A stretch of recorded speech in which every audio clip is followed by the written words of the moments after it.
Chapter 10:30. A Grey Rat. Klein's eyelids twitched as he didn't hesitate to turn around and walk back to the half-open room. He walked all the way to the master bedroom and entered the washroom. During this entire process, he took his time, as though he was repeating something that happened many times a day. After locking the washroom's door, Klein immediately took 4 steps counterclockwise, passed through the grey fog of ravings and roars, and sat on the high-back chair belonging to the fool. And before that, he had gotten his valet, Enigmas, who was standing in the corridor, to pray to see God Cavituous in a low voice. Using the corresponding point of light, Klein, who had beckoned for the sea god scepter, extended his vision and locked onto the carriage that was driving towards Member of Parliament Mart's Manor, which was 39 Boklund Street. And this time, the person leaning against the glass window and leisurely enjoying the scenery on the street wasn't a grey rat, but a young man wearing a silk top hat and a black trench coat. He had black hair and black eyes. His face was thin, and his forehead was broad. He wore a crystal monocle and had a faint smile on his face. He was none other than the blasphemer, the angel of time, and the son of the creator, Amorn. Although Klein was mentally prepared, he still tensed up as he felt a chill run down his spine. Amorn had clearly appeared in his original form, but after stealing the rat demigod's fate, he was a grey rat in everyone's eyes. No one doubted him. This was similar to the powers of his brother, Angel of Imagination Adam. It was terrifying the more one thought about it, but it was fundamentally different. If it wasn't for the grey fog, and if I hadn't gained a deeper understanding of this place, I wouldn't have discovered it either.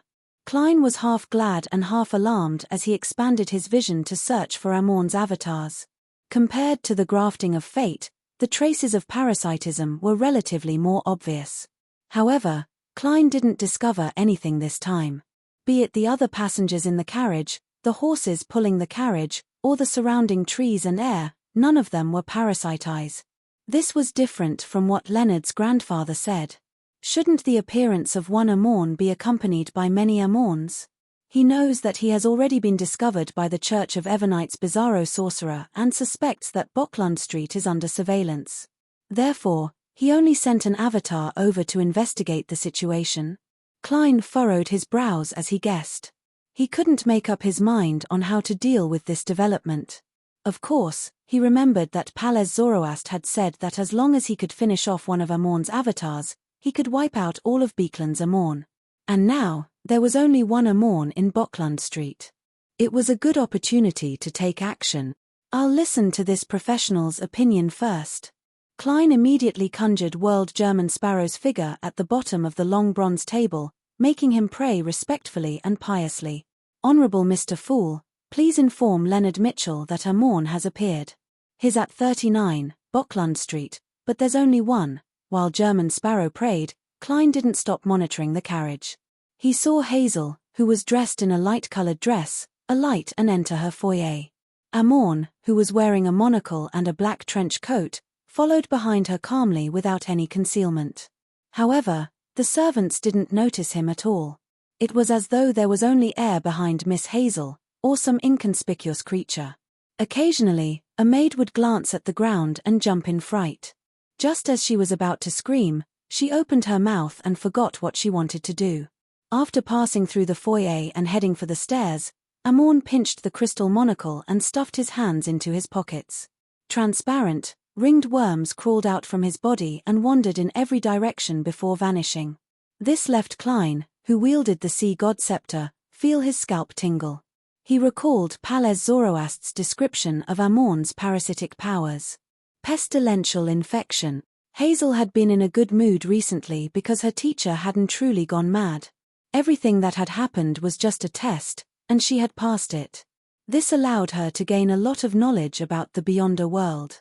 She understood the essence of potions, grasped the method to digest them, and obtained the chance to advance to cryptologist. She was now a Sequence 7 Beyonder, so the world has such a miraculous side to him.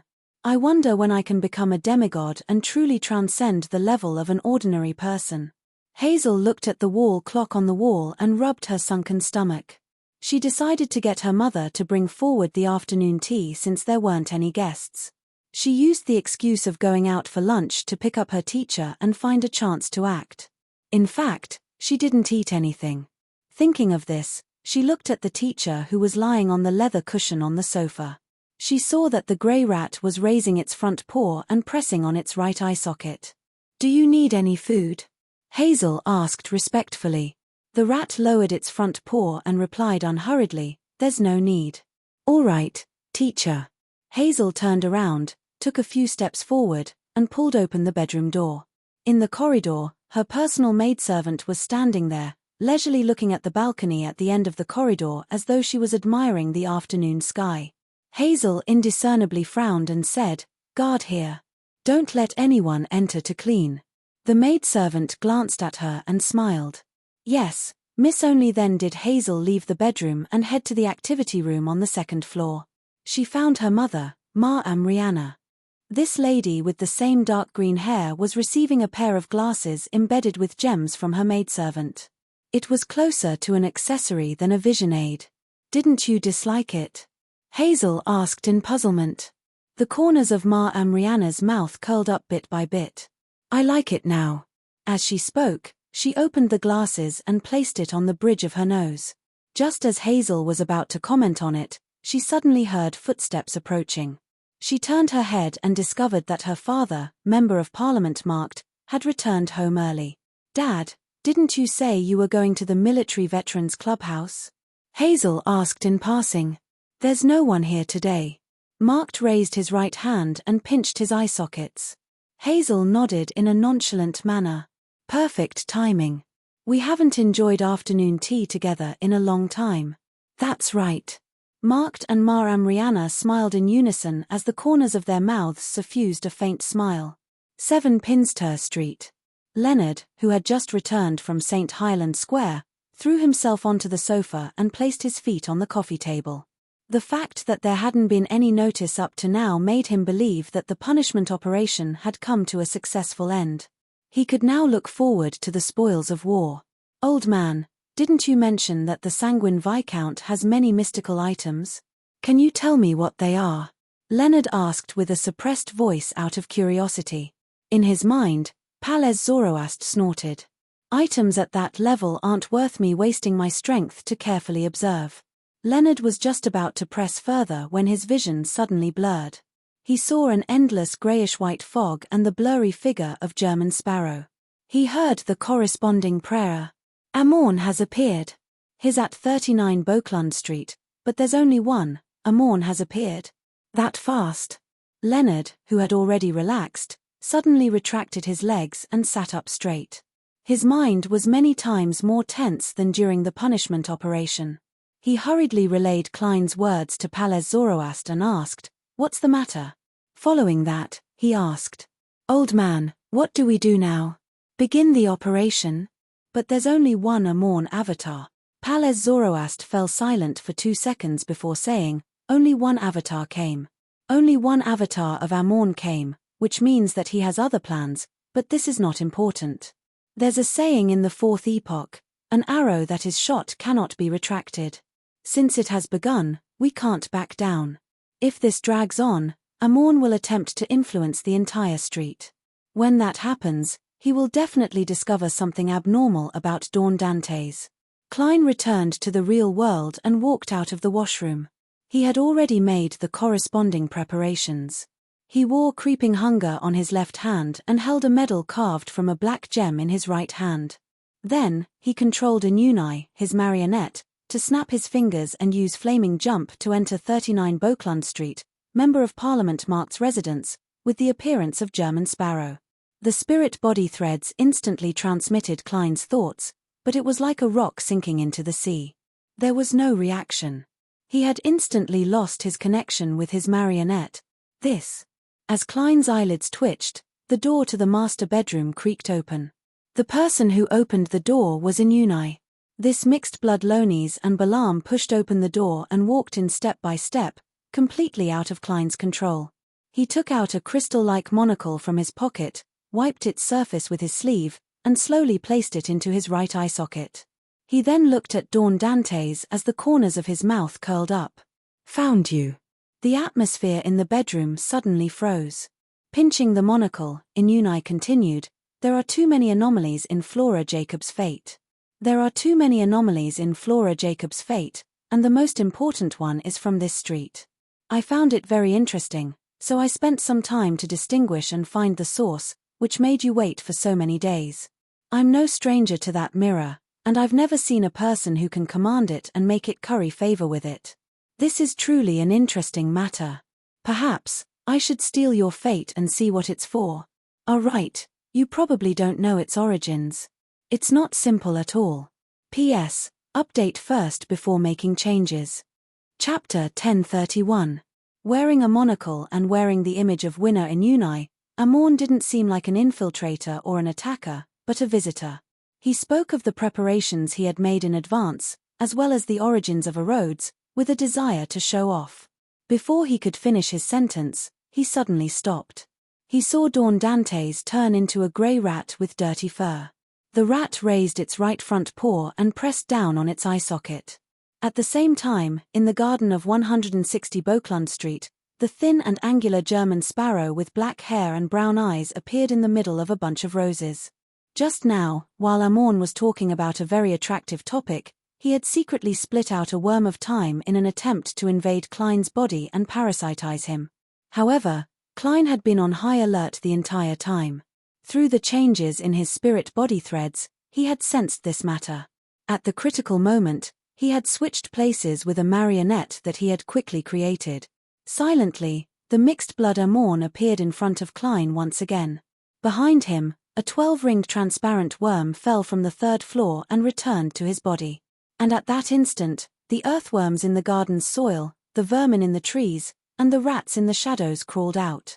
They either surrounded the spot where German Sparrow and Amorn were facing each other, or they distanced themselves from the area. The reason why Klein had patiently listened to Amorn's words was mainly because he was making the best use of his time to create a marionette. To a bizarro sorcerer, only having a marionette was considered complete. Amorn still wasn't in a rush to take action. He pinched the monocle that was clamped deep into his eye socket and looked around. He said with a smile, "Your actions often expose your problems.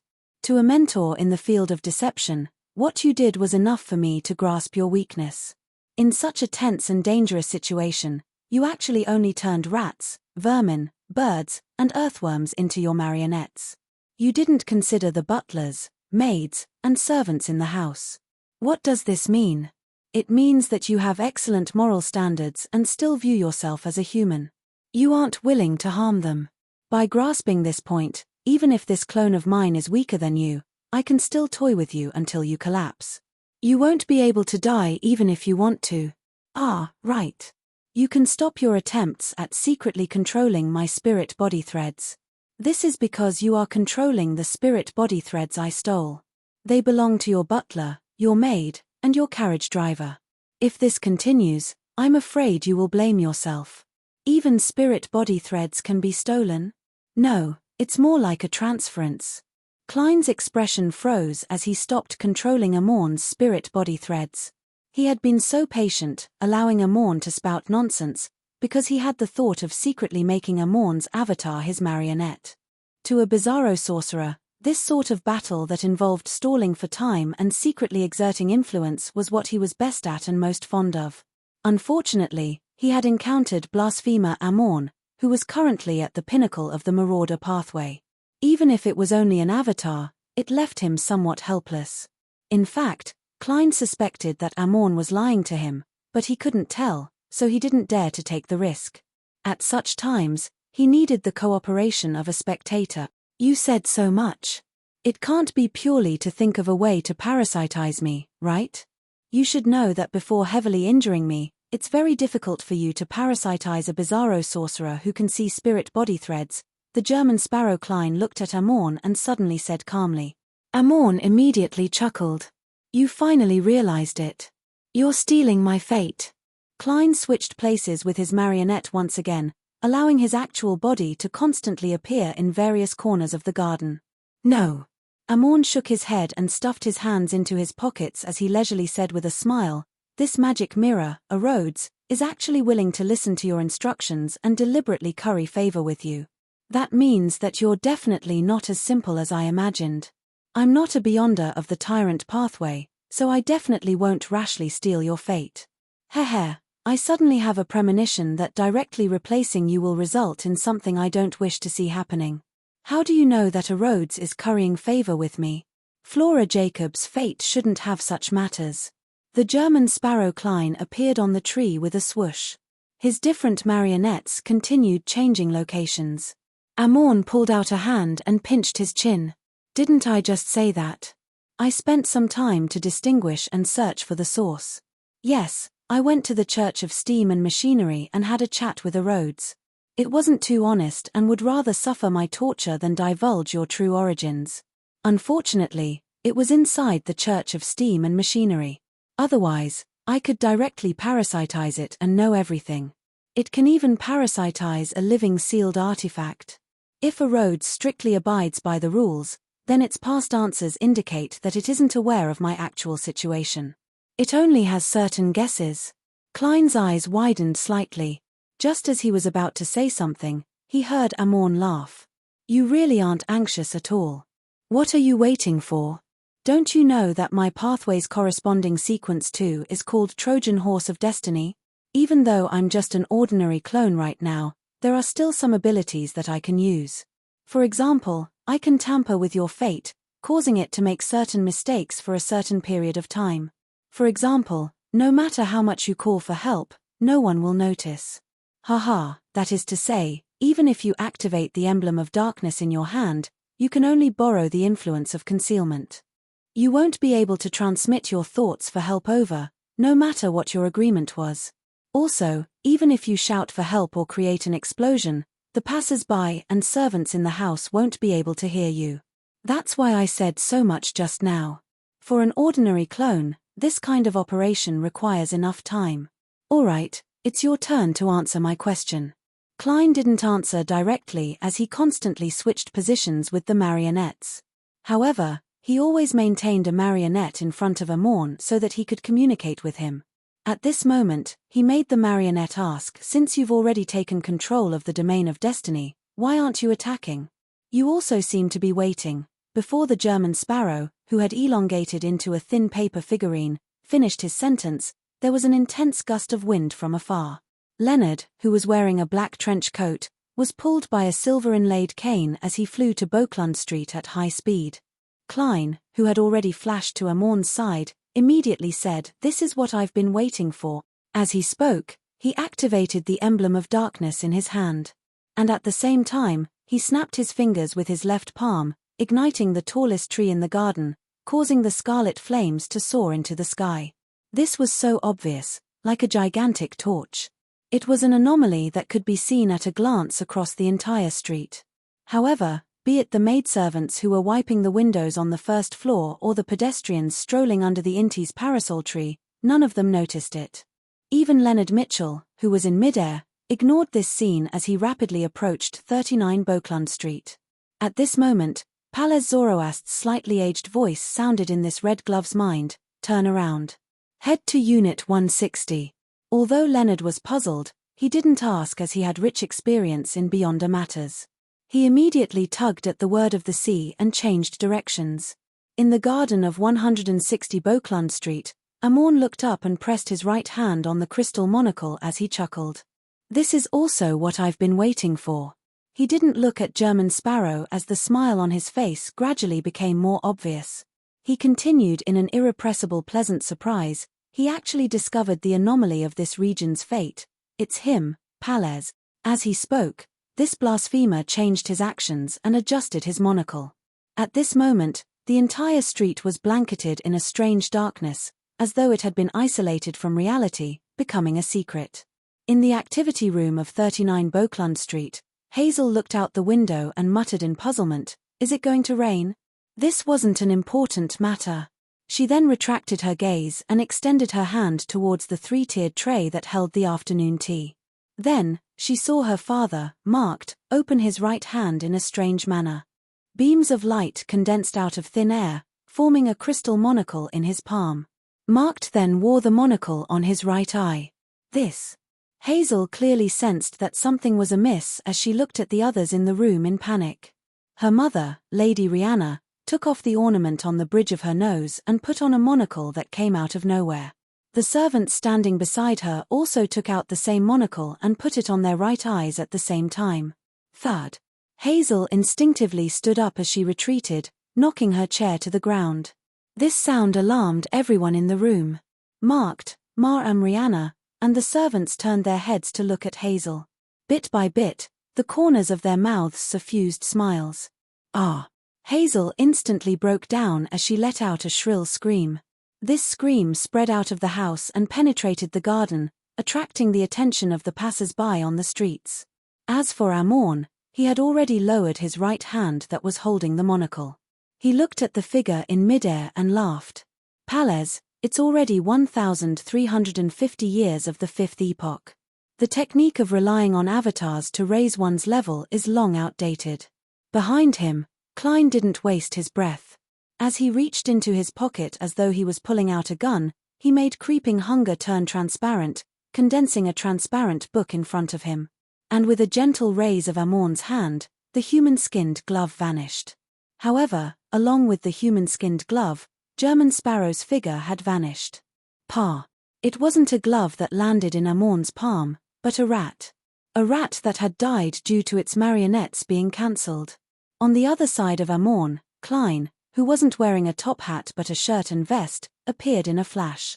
He threw the item he had taken out at his target. It was a paper crane. P.S. Updated in advance on Monday. Seeking recommendation and monthly votes. Chapter 1032. It was an ordinary paper crane. As soon as it flew out, it burst into scarlet flames and fell to the ground. Amorn, who was looking at the sky, suddenly turned his head and looked at the paper crane that carried the blazing flower. He raised his palm again. The eyes under the monocle had long since lit up with a cold light. Suddenly, the flames on the paper crane's surface vanished. Klein's ability to swap positions with his marionette vanished. His flame-controlling, flaming jump, and air cannon vanish. In that instant, 6 Beyonder powers were stolen from him, including 4 of the most important ones.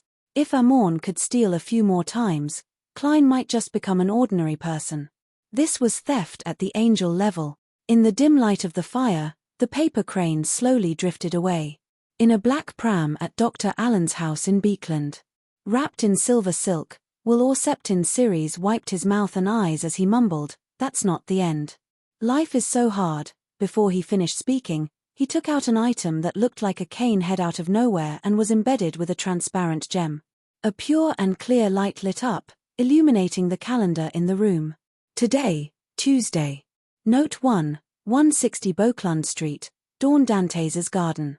The paper crane that was already burned until it was in tatters suddenly froze in midair. Water-silver complex symbols jumped out from its surface one after another, instantly forming an enormous illusory scaleless snake. On the surface of the silvery white giant snake, densely packed patterns and symbols formed one connected wheel after another. Each wheel had different symbols around it. With a sweep of its bright red and cold eyes, the gigantic snake soared into the sky above Beauclund Street. It bent its body and bit its tail. Its shadow shrouded the entire street, like a mysterious and exaggerated wheel. Suddenly, in the activity room of 39 Beauclund Street, marked, Ma and Rihanna, and the servants stopped smiling. They raised their hands at the same time and took off the monocle on their faces. Then, they transformed into beams of light in their palms. Right on the heels of that, they either wore their decorative glasses again, pinched their eye sockets, or leisurely looked out the window, returning to their previous states. Hazel fell to the ground and shook her head as she watched this scene. She used her hands to support her body as she retreated. The coldness in the eyes of Amorn, who had a Nunai's head, faded.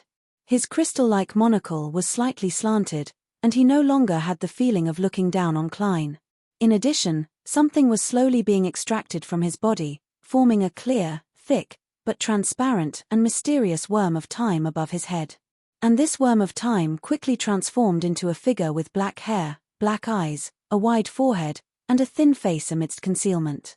This wasn't the time in Beauclund Street rewinding, as Klein, Leonard, and company weren't affected. This was Amorn's own state returning to a few minutes ago. Snake of Fate, Reboot. Although Will Orseptin's prophecy of the rise and fall of fate had some minor problems, making it slightly later than reality, his teleportation's influence was timely. And in exchange for the Snake of Fate's help, not only had Klein fed him 5 different flavors of ice cream, but he had also agreed to compensate him with additional remuneration. The outcome of their initial discussion was for Klein to think of a way to create at least 2 items that could temporarily restore Will Orseptin's strength while he was weak. When Amorn suffered this unexpected blow, Klein didn't hesitate at all. He drew Death Knell, cocked the hammer, and gently turned the wheel to aim at the enemy. Bang! He calmly and decisively pulled Death Knell's trigger, shooting out the control spirit bullet he had long prepared. A silver-black stream of light flashed out, accurately hitting the Amorn phantom in the pointed hat and classic black robe. It hit the Worm of Time. It was thicker and clearer than any Worm of Time that Klein had seen before. As the faint light dissipated, Amorn's phantom trembled in midair as he froze, unable to produce any expression. And at this moment, Leonard, who had already arrived above, followed Old Man's instructions. He stepped on the word of the sea and floated in midair. He spread his arms slightly and relaxed his spirit body. His pair of green eyes immediately reflected a slightly dim Worm of Time with 12 translucent rings. These 2 Worms of Time had their heads and tails connected, forming a similar ring. The ring slowly spun, illuminating an ancient, mottled phantom behind Leonard.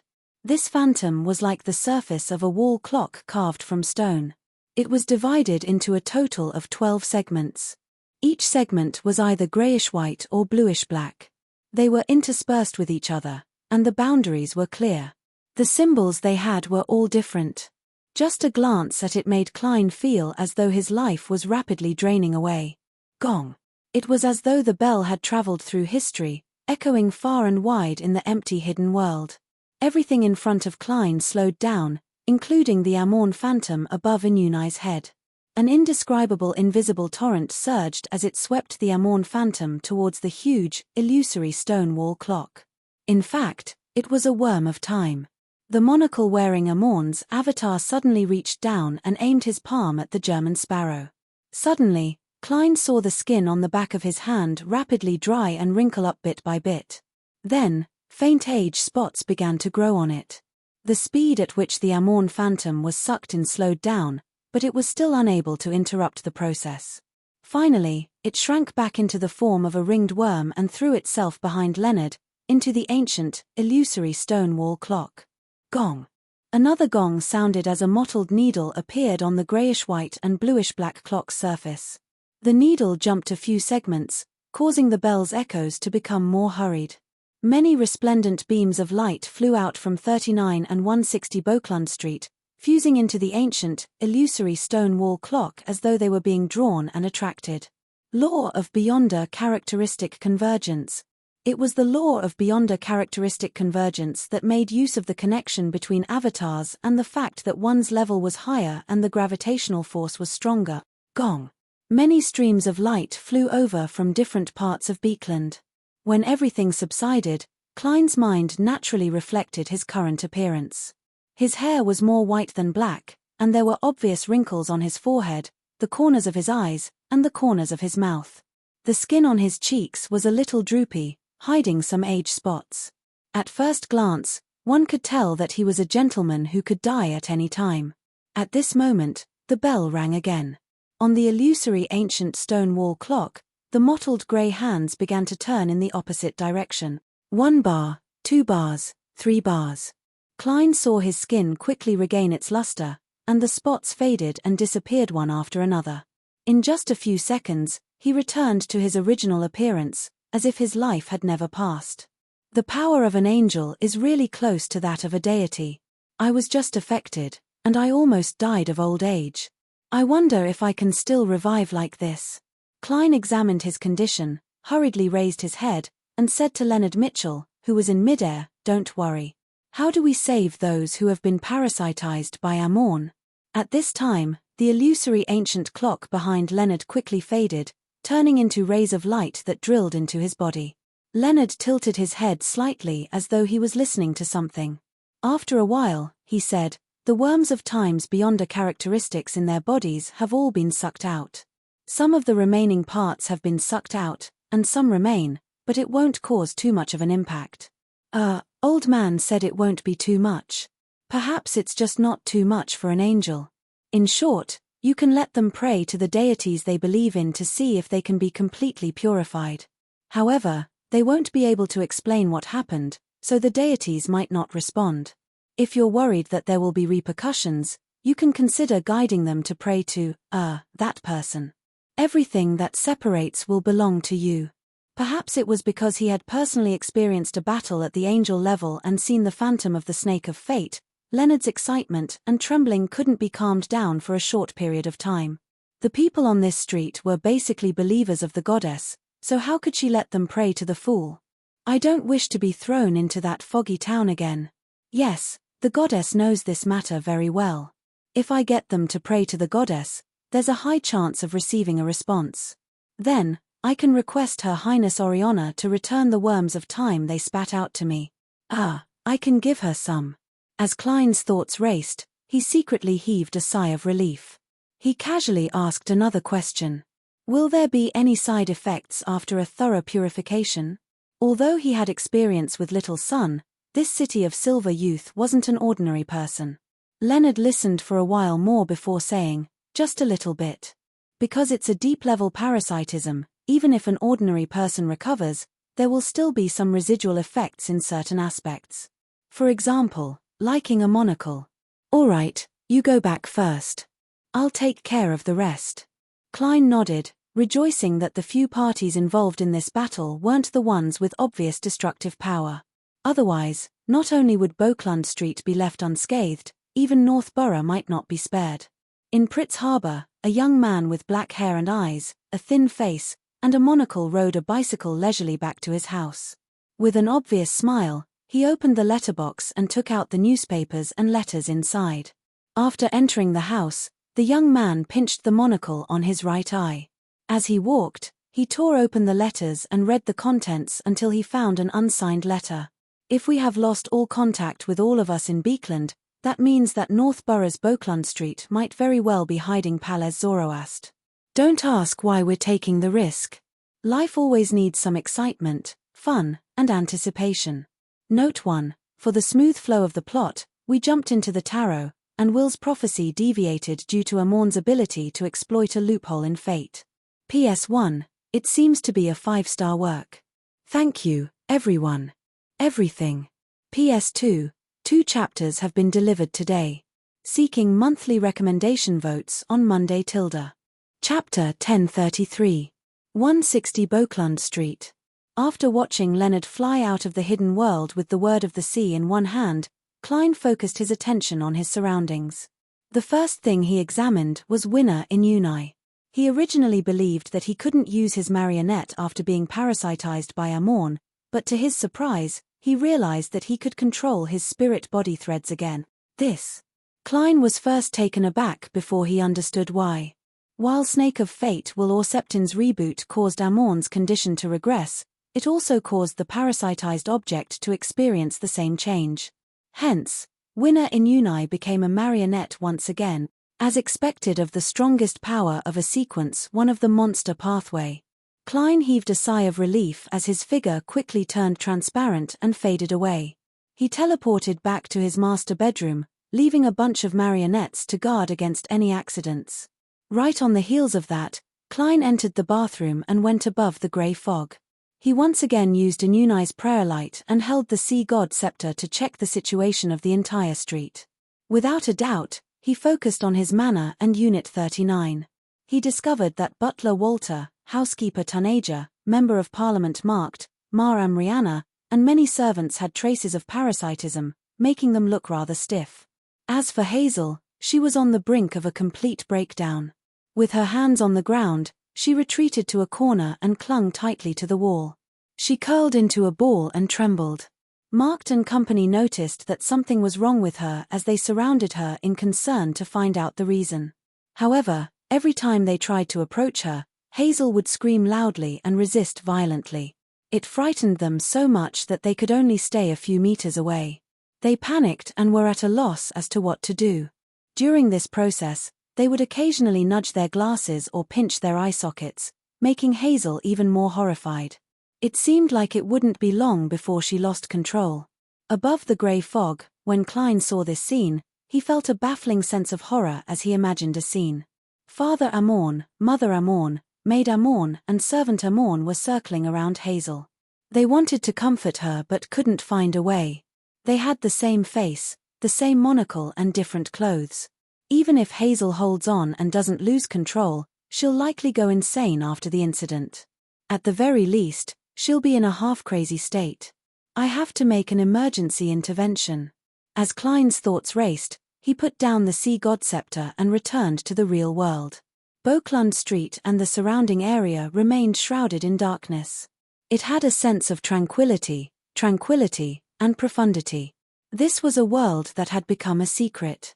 Klein took off his hat and put it on. He teleported to 22, Phelps Street, inside a director's office of the Ruin Charity Bursary Foundation. Audrey had already changed back into her light green dress. She was holding her pen in a daze, recalling every detail of the punishment operation at noon. Susie, the golden retriever, had finished her task and went out for a walk. Suddenly, this noble lady had a premonition as she looked up. A man with black hair, brown eyes, a thin face, and deep facial features was quickly reflected in her clear green eyes. This figure was dressed in a white shirt, black vest, black pants, and black leather boots. He had a cold expression as he pressed down on his hat, his body slightly hunched. Audrey was first taken aback before she recalled who it was. German Sparrow.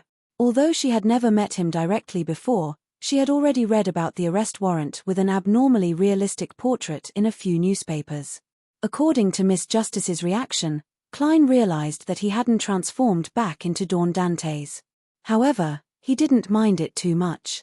He released his hand from his hat and straightened his body. He nodded and said, "There's something I need your help with."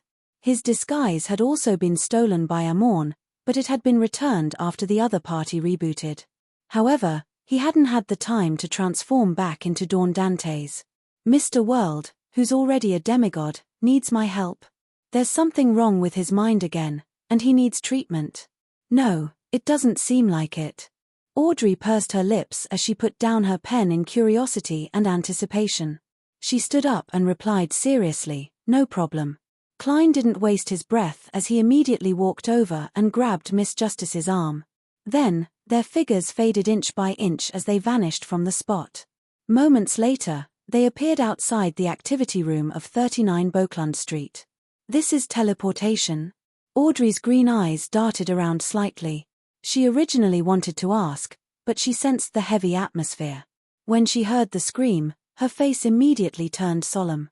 "Is the patient inside?" she asked confidently. "It's so easy to communicate with a spectator. There's no need for too much explanation." Klein tersely acknowledged and said, "Yes." She encountered a Beyonder incident and suffered a great shock. She's on the brink of losing control. Do you have a way to prevent yourself from being seen by the others inside? His latter question wasn't actually necessary. A large-scale illusion could resolve it. Besides, once the blessings of concealment were removed, ordinary people might not retain much of their corresponding memories. However, Klein, who had seen Adam's invisibility powers, was somewhat curious if the Sequence 6 Miss Justice had grasped such techniques. Mr. World is curious. He's curious. How rare.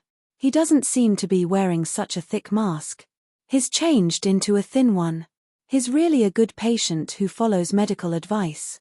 Audrey's chin moved slightly as she nodded slightly. "Sure." As she spoke, she glanced at German Sparrow. After receiving a response, she reached out to turn the doorknob and pushed the door open.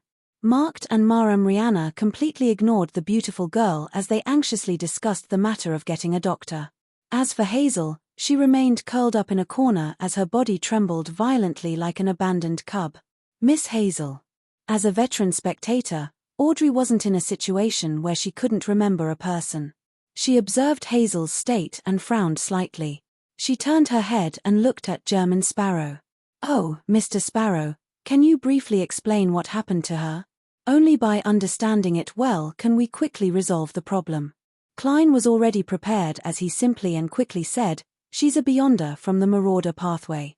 She's a beyonder of the Marauder pathway. She's the student of a demigod with ill intentions. Her teacher provoked blasphemer Amorn's avatar and was killed by him before having his fate and identity stolen. As such, Amorn invaded her family and parasitized her father, mother, maid, and servants. And just now, when we eliminated Amorn's avatars, she discovered that her father had become Amorn. Her mother had become Amorn, and her maid and servants had all become Amorn.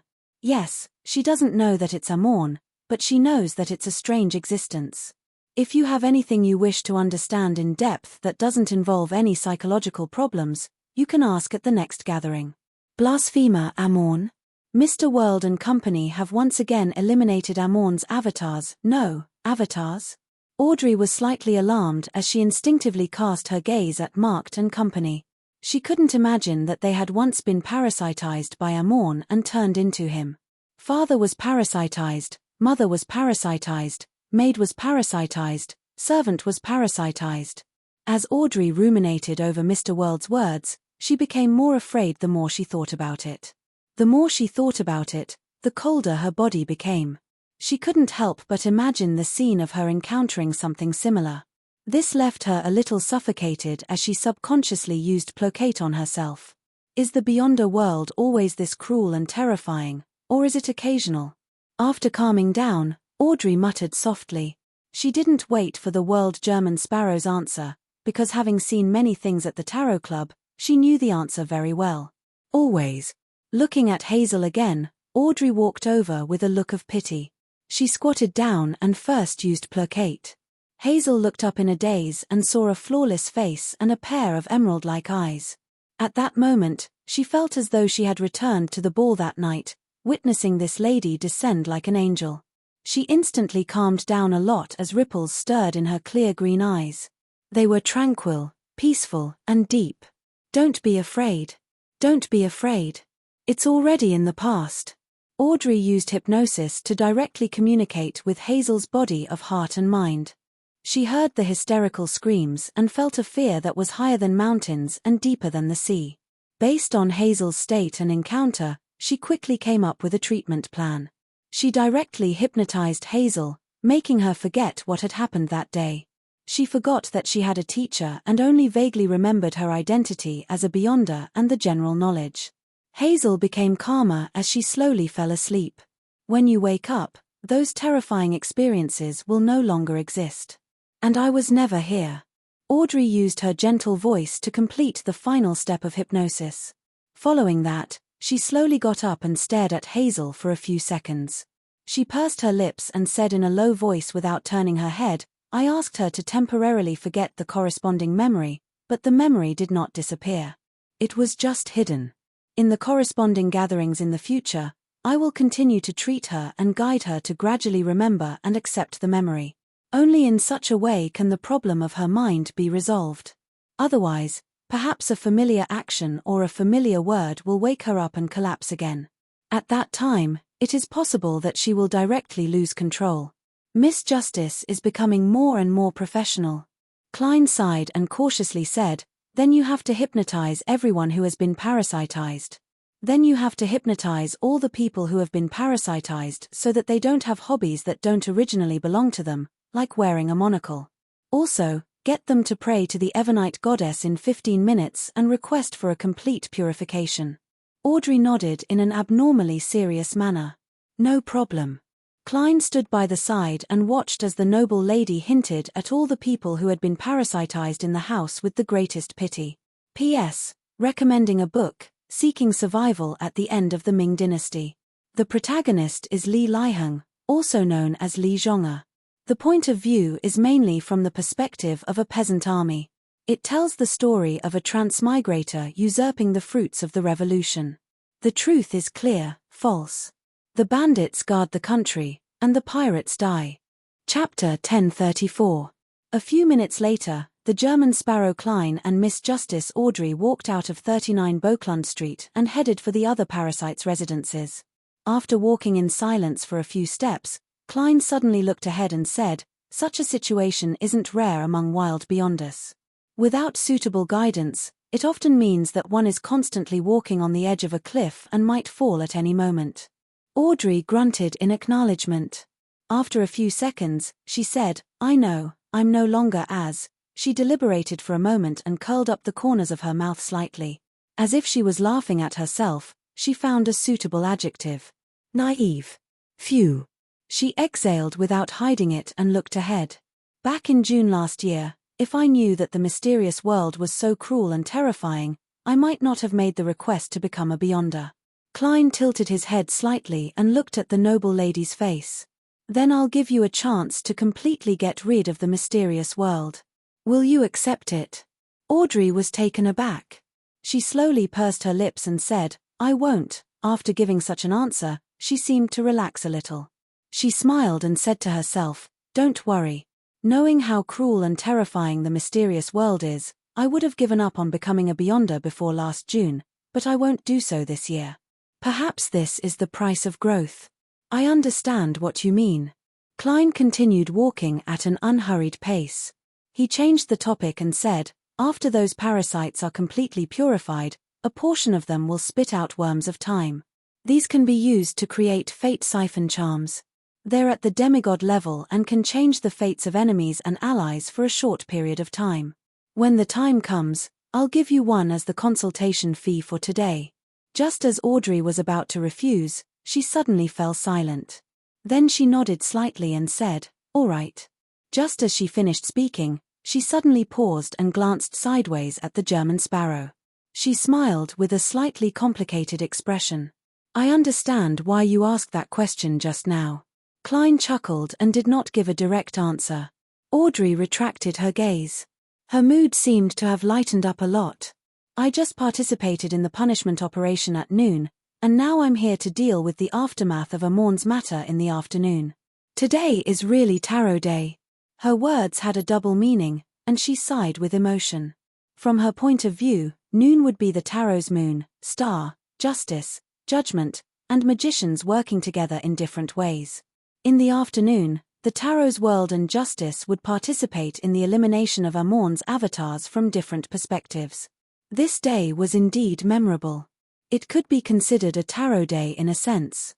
Klein nodded in agreement with Miss Justice's words, but he didn't tell her that Leonard had also participated in the afternoon's operation and was one of the main forces.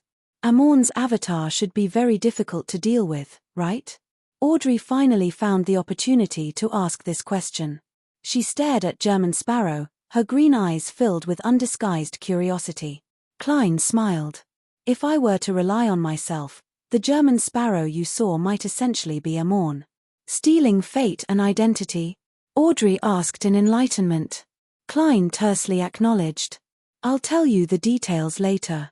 In short, in order to eliminate all of Amorn's avatars in Beekland, we mobilized an angel. In the future, if you encounter Amorn's avatars, don't think that you have a way to deal with them. Immediately find an opportunity to pray. Yes, his characteristic is that he likes to wear a monocle and likes to pull scary pranks. An angel has been mobilized. I wonder if it's that death consul, an angel from the fate domain, or..." Audrey looked up into the sky and saw that the clouds were frozen. They didn't move at all, as though they were props in the dark background. Like a student listening to a teacher's lecture, she nodded solemnly and seriously. "I'll keep that in mind." The two didn't stop walking.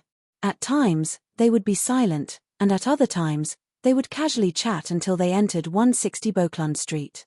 A few minutes later, in the activity room of Hazel's house, Marked and company suddenly had a strong urge to raise their hands in their seats and place them in front of their mouths and noses. They piously began praying and chanting the honorific name of the Evernite goddess. After an unknown period of time, they coughed violently, to the point of tears and snot flowing out. Cough, cough, cough. Unknowingly, they had each coughed out a worm with 12 translucent rings. The moment the worm landed on the ground, it vanished without anyone noticing it. Similar things happened in other parts of Beauclund Street, but everything quickly returned to normal. And at some point in time, the darkness in the sky had faded as the clouds began to flow with the wind again. Hazel slowly woke up from her parents' coughing. She was puzzled as to why she had fallen asleep on the sofa in the middle of afternoon tea. She felt that she should be in a good mood today, but she couldn't squeeze out a smile. It was as though there was an indescribable sorrow and pain in her heart. Seeing her parents casting concerned looks at her, not only did she not feel touched, she even flinched and trembled. It was as though she was an introverted person who wasn't used to interacting with others. Hazel knew that this wasn't her character, but she couldn't control her reaction. However, she didn't find it odd or puzzled. She continued enjoying the afternoon tea and snacks. It was the same for Marked and Rihanna. They had a nagging feeling that certain matters were blurry and impossible to recall. 160 Beauclund Street. In the master bedroom with the curtains drawn, a figure suddenly outlined itself on the opposite side of the coffee table. It was none other than the barefooted ascetic leader, matron of the Evernite cloister, and the head of the 13 archbishops of the Church of Evernite, Oriana. In this lady's eyes, the white side-burned Dawn Dantes was leaning forward slightly from the sofa. On the coffee table in front of him were 9 translucent ringed worms. "Good afternoon, Your Highness Oriana." Klein bowed solemnly and said, "Thanks to the help you provided, all of Amon's avatars in Beekland have been wiped out. You can choose your share from these spoils of war." He had previously arranged a marionette beside every parasite and used an illusion to retrieve these worms of time. Upon hearing his words, Oriana tapped her chest 4 times in a clockwise fashion and replied piously, "Praise the lady." She didn't decline or stand on ceremony. She extended her right hand and made 2 worms of time fly up and land in her palm. "Amon will definitely have his guesses. You have to be careful in the future as well," Oriana said simply before her figure vanished inch by inch as though she had been wiped away. After watching the Archbishop leave, Klein sat down and picked up a pen and paper to write to Leonard Mitchell. He wanted to ask what other effects the worms of time had apart from being able to create fate siphon charms. He believed that he couldn't turn all the remaining worms of time into fate siphon. That would be too monotonous, making it easy to be targeted. It also wouldn't be able to deal with different situations. Therefore, he had to consider other applications. By using the worms of time as a medium and using patterns and labels that were different from the Fool's symbol to trigger powers, the corresponding effects would likely be different from Fate Siphon. And in this aspect, Palez Zoroast was an expert. After writing the letter, Klein took out the adventurer's harmonica and blew into it. Rionette Tynker, who was holding the 4 blonde, red-eyed heads, walked out of the void. Her 8 eyes paused for a moment before looking at the remaining 7 worms of time on the coffee table. Miss Messenger looked at them for a full 3 seconds before retracting her gaze. She bit down on the letter and gold coin that Klein had handed over. "It's still 7, Pinster Street," Klein said succinctly. Rionette Tynker's remaining 3 heads replied one after another in the future. "Such matters, also. You can look for me, the reward is the spoils of war." Klein was taken aback for a moment. "All right." After Miss Messenger returned to the spirit world and vanished from the room, he frowned slightly and muttered silently to himself. Since she can recognize a worm of time, she should know that such a battle might develop to the level of an angel. She's not afraid at all. Miss Messenger is stronger than I imagined. 7, Pinster Street. Leonard received Klein's letter from Rionette Tynker. He still felt a little excited as he impatiently unfolded the letter and quickly read it. After the messenger left, he immediately suppressed his voice. "Old man, there should be other ways to create charms, right?" Just now, Palez Zoroast had given him 2 worms of time from Amon as a reward for today's adventure. In Leonard's mind, the slightly aged voice replied with a smile, "Of course. After I sleep for a period of time and digest what I obtained this time, I'll teach you. It won't take long. Also, don't go to Beauclund Street for the time being." "Why?" Leonard asked in surprise. Palez Zoroast chuckled. "Amon's avatars in Beekland have all been destroyed. This isn't a trivial matter, and there's only a handful of suspects who can do such a thing. Do you think he will have any guesses?" This. Leonard tensed up again. Palez continued, "However, there's no need to worry too much. It's impossible for his true body to enter Beekland. And now that I've recovered quite a bit, I'm not that worried about his avatars.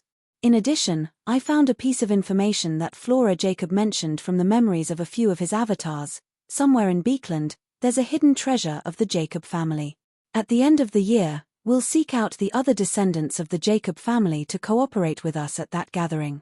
We'll open that treasure and split the items inside.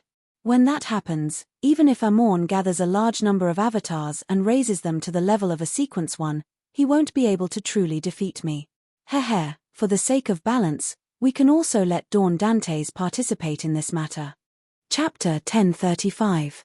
After hearing Old Man's words, Leonard immediately relaxed. He turned his attention back to the angel-level battle that happened in the afternoon and asked curiously, which Pathways angel does that gigantic snake phantom belong to? Palez Zoroast fell silent for a moment before sighing. Snake of Fate, the chairman of the Life School of Thought, a Sequence 1 angel. I never expected he to join them, chairman of the Life School of Thought. He has also become Mr. Fool's Blessed. The corresponding tarot card is the Wheel of Fortune. Leonard's eyes widened slightly as he increasingly felt that Mr. Fool's influence was comparable to the 7 Orthodox churches. It was unfathomable. Death Consul. Snake of Fate. Incomplete Messenger. Under Mr. Fool, there are already 3 angels that have appeared. It's no wonder Klein was able to become a demigod so quickly. It hasn't been long, but I've already been embroiled in a battle at the angel level. It's unimaginable what will happen in the future. Leonard held the letter and sat on the sofa. He felt a sense of urgency to digest the Soul Assurer potion and advance to Spirit Warlock. He had been busy placating the souls in the Beekland area, but due to the large number of missions, he was still a long way from completing them. He couldn't find the opportunity or excuse to head to Tingen City to steal the power of the eternal blazing sun's blood. And the arrival of Amorn's avatar was much faster than he had expected. South of the bridge, Rose Street, Harvest Church. Emlyn White, who had changed into a brown priest robe, stood beside a long table with candlesticks. He looked at Ernst Bohr, who was working hard to wipe the altar. He raised his right hand and casually pointed. The left side. It wasn't wiped clean. Ernst Bohr, who was also dressed in Earth Mother's clergyman robes, glared at Emlyn angrily, but he still obeyed the instructions and wiped the area that had been a little perfunctory. I know you're very angry, just like how I was when I learned that you sold me the castle's information but deliberately hid the key information. Leonard did not care about her gaze at all. He smiled and said, also, I forgot to tell you something. I'm a Viscount now. It happened last week. A sanguine Viscount corresponded to a Sequence 5 Scarlet Scholar of the Moon Pathway. One of the conditions for the advancement ritual was to be under the illumination of the full moon. Apart from that, one also needed to gather metals, gems, and the blood of Beyonder creatures that represented the different states of the moon. It was rather complicated. However, Emlyn had long obtained the promise that the upper echelons of the Sanguine would hold a free ritual for him. Once the full moon arrived, he successfully completed his advancement. As for the digestion of potions professor, he felt that he had succeeded without putting much effort into it. This was because he often taught about herbology at the Harvest Church to commoners who were willing to learn. He even had potion combinations with special uses. And other than collecting marionettes, researching history, and doing volunteer work at the church, he also enjoyed pondering over all sorts of potions so that they could be used in different combat situations. You're a Viscount. Ernst Boyar suddenly straightened his body as he wore a look of astonishment. Within the Sanguine, as they were all long-lived species, they had quite a sizable population. The number of Beyonder characteristics they had was limited, so it could be said that it was very difficult to advance one's title. One needed to wait in line for it to happen, and Emlyn White had only been a baron for about half a year. Ernst remembered that he had used a total of 60 years to go from baron to Viscount. This was because his father had been attacked by artificial vampires and had died prematurely, leaving behind an inheritance. Of course. The smile on Emlyn's face became more obvious, but he maintained his composure. I obtained a Sequence 5 Beyonder characteristic from an artificial vampire. Ernst Boyar looked at Emlyn, momentarily at a loss for words. It was as though he had suffered a heavier blow than becoming a volunteer at the Harvest Church. Your expression is very interesting. Emlyn T. Perhaps one day, you will have to address me as Earl. Arrogant. Ernst blurted out. I'm already being very humble. I didn't say that I want to become a duke or even a prince. Without reaching the level of an angel, how can I become the savior of the sanguine? Besides, in our tarot, Mr. World has already advanced to the demigod realm. Marum Hermit will soon be one. This will definitely be a gathering of demigods in the future. Emlyn smiled and didn't argue with Ernst like he usually did. He took on a stance as though Ernst's words weren't worth rebutting. Of course, he also understood that the sanguine's racial advantage no longer existed after the Scarlet Scholar stage. The difficulty of becoming an Earl wasn't any lower than an artificial vampire advancing to Shaman King. The digestion of the Scarlet Scholar potion is rather simple. All I need to do is devoutly like the moon, worship the moon, and study the moon. This is what most sanguine usually do. However, the corresponding ritual is in the hands of the demigods. Without their permission, even if I obtain the Shaman King beyond a characteristic from Sun, I won't be able to become an Earl. Although Emlyn was arrogant, he knew very well what the path ahead was. The core powers of a Scarlet Scholar had 2 points. First, it was to create an environment that was beneficial to oneself.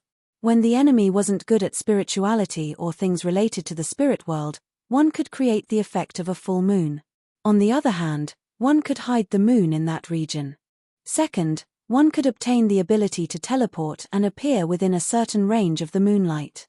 Even if one were to be shattered, one could reform in the moonlight. And the strength of these powers depended on the Scarlet Scholar's understanding and research of the moon domain. As for the strengthening of darkness-type spells, the enhancement of the potion's effects, and the increase of resistance to nightmare-type influences, they were all supplementary. Ernst was infuriated by Emlyn's attitude. Just as he was about to speak again, he saw the mountain-like half-giant Bishop Utravsky walk out from the back of the cathedral. He hurriedly bent down, lowered his head, and continued cleaning the altar. Emlyn White also picked up a rag and candlestick, wiping the surface in a well-practiced manner. In the quiet atmosphere, he thought of something. If he were to leave the Harvest Church now, would the upper echelons of the sanguine force him to hand over the mystical items or beyonder items he had obtained from Ernst? If they were to mention it, I really wouldn't be able to reject them. This is because some of the items don't belong to Ernst. Emlyn thought seriously for a moment and decided to return to his room and set up a ritual. He would sacrifice the spoils of war he obtained to Mr. Fool. When the time came, he would split it with the Star, Justice, and the other members. The Oath of Rose ring doesn't need to be sacrificed. This is only one of them. Whoever obtains it will be discovered and confirmed by the owner of the other ring. I'll just treat it as my spoils of war. I'll hand it over to Marquis Nibs tonight. I should be able to exchange it for a reward. I won't participate in the distribution of the rest. Emlyn quickly came up with a more concrete plan. As for whether the upper echelons of the sanguine would bear a grudge against him because of this, he wasn't too worried. This was because when he handed over the Oath of Rose ring, he would also mention that he had sought cooperation from an important member of the Rose School Temperance faction. This matter had happened last week. Back then, Emlyn had wanted to inform the upper echelons of the sanguine, but who knew that during the subsequent gathering, the hanging man would suggest that he wait until the punishment operation was over before doing so. It was to showcase his importance and resolve the hidden anger and resentment. Hit me with a stick and give me a carrot. At that moment, Emlyn suddenly had a deeper understanding of this suggestion. 160 Beauclund Street. Inside Dawn Dantes' bedroom. Their spoils of war this time aren't bad. A diamond brooch that can raise one's stamina, maintain lucidity, and resist the influence of one's mind. A substitution paper figurine that can guard against lethal damage and psychic piercing. A belt that can reduce the damage of sun and lightning. A wallet that contains more than £300 in cash. Klein, who had just returned to the real world after receiving the sacrifice, sighed silently. He sat in front of his desk and took out a transparent worm. The moment he saw the worm, He felt a headache as he recalled the pain of his soul body being torn apart. This was a worm of spirit that he had split from himself. It was used to create a reward for Snake of Fate, Will or Septin. As for how to replicate the item that could temporarily restore Will's strength, he already had an idea. It was to use the worm of spirit as a medium and use the complete symbol he had previously copied to trigger a response from the mysterious space above the grey fog. With regards to this, the outcome of his divination was that things would go smoothly. That item's essence is actually one of the powers of a Sequence 3 scholar of Yore of the Seer pathway. From history, from my past self, I can temporarily borrow a portion of power. If I respond as the Fool, there definitely won't be any problems. The only problem is that the corresponding symbol is three-dimensional, mysterious, complicated, and dangerous. It can't be directly engraved on various metal sheets. According to Will or Septin, I have to use cogitation to drive my spirituality and directly outline it on the worm of spirit. If it succeeds, I'll also make one for myself. I'll see what my past self was like and see if I can trace it back to when Klein Moretti was young or the cocoon hanging above the door of light. If it's the latter, it's best if I can determine how many years I've been hanging there. Klein entered a cogitation state in thought. Then, he constantly outlined the symbol in his mind to guide his spirituality to reproduce the process outside and seep into the worm of spirit.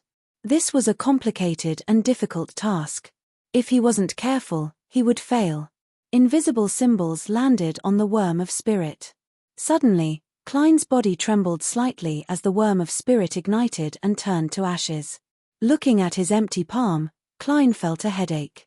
After a long period of silence, he muttered to himself, "Life sure is difficult." Chapter 1036.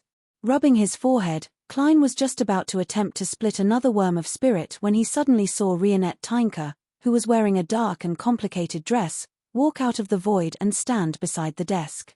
In the mouth of one of Miss Messenger's heads was a neatly folded letter. "Who's it from?" Klein asked casually. Rionette Tynker's other three heads answered one after another. Mushroom King. Superior, Mushroom King? Klein was taken aback for 2 seconds before realizing that it might be Frank Lee. And Frank Lee's superior was Admiral of Stars Catlear. Mushroom King refers to Frank Lee? Klein reached out to receive the letter as he asked in confirmation. The 4 blonde, red-eyed, and beautiful heads moved up and down with the help of their hair, as though they were nodding. Miss Messenger even knows how to give people nicknames. That's not right. Frank isn't only good at mushrooms. His domain includes cows, wheat, fish, Rose Bishop. This is because Frank's mushroom experiments had a breakthrough. Did Miss Messenger see a ship full of mushrooms? Klein couldn't help but draw a gasp as he quickly unfolded the letter. He was worried that it was Marum Hermit's plea for help. Of course, he wasn't in a rush either. This was because at the final juncture, an experienced pirate like Admiral of Stars would definitely choose to pray to Mr. Fool. This letter was indeed from the future's captain, Catlear. On it was a succinct note. It simply wrote, "Queen has already confirmed the time and location. Wednesday night, 11 o'clock. Usual place. I'm not sure what you said to Frank Lee, but I can tell that he's been very excited recently. He's gotten that artisan to do a lot of experiments and said that in another 3 to 6 months, he'll be able to produce in-progress results. He also said that if he has the Druid potion formula, he might be able to skip all the intermediate products and directly produce the final result. All I can say is that I wish you good luck. I hope that all of this can end before the artisan completely breaks down. He has already begun to repent of his faith in the primordial moon. Should I be happy that there will be progress in the City of Silver's food security, or should I be worried that something unexpected will happen?" Klein rubbed his temples again and decided not to think about the matter. After all, Marum Hermit, who was about to become a demigod, was watching over him. If anything unexpected happened, she would definitely seek help. Phew. Having finally agreed on a meeting with Queen Mystic, he heaved a sigh of relief. He flicked his wrist, causing the letter to burst into scarlet flames. After watching Miss Messenger leave, he was just about to continue separating the worms of spirit when he suddenly frowned. He felt that the ashes on the desk and in the trash can were abnormally glaring. Subconsciously, Klein took out a tissue, wiped the surface of the desk, and then closed the lid of the trash can. After doing all this, he looked at his slightly dirty hands, stood up, entered the bathroom, and turned on the faucet. While he was cleaning, he saw the toilet bowl next to him from the corner of his eye, and his brows furrowed a little. "I didn't clean enough today," Klein whispered to himself and suddenly realized that something was wrong. As these thoughts flashed through his mind, his powerful spiritual intuition quickly figured out the reason. This was the after-effect of using Death Knell. As he had already become a demigod, his spirit body had undergone a qualitative change and possessed godhood. Therefore, the corresponding negative effects had been reduced by more than 90%. This time, what should have been a terrifying weakness of being afraid of dirt had turned into a trait of being a germaphobe. Similarly, the duration of the weakness had been reduced from 6 hours to less than an hour. And the problem of Death Knell making him thirsty wasn't that obvious. Thankfully, Klein heaved a sigh of relief and skillfully pulled out the toilet bowl brush beside him. At 11 that night, above the grey fog, Justice, the Star, Judgment, Magicians, and the Hanging Man, who had participated in the punishment operation, appeared in the ancient and majestic palace due to Emlyn White's request. "These are all the spoils of war." Emlyn threw the £3,000 he had just sacrificed into the middle of the table and explained, "One of the mystical items is called the Oath of Rose.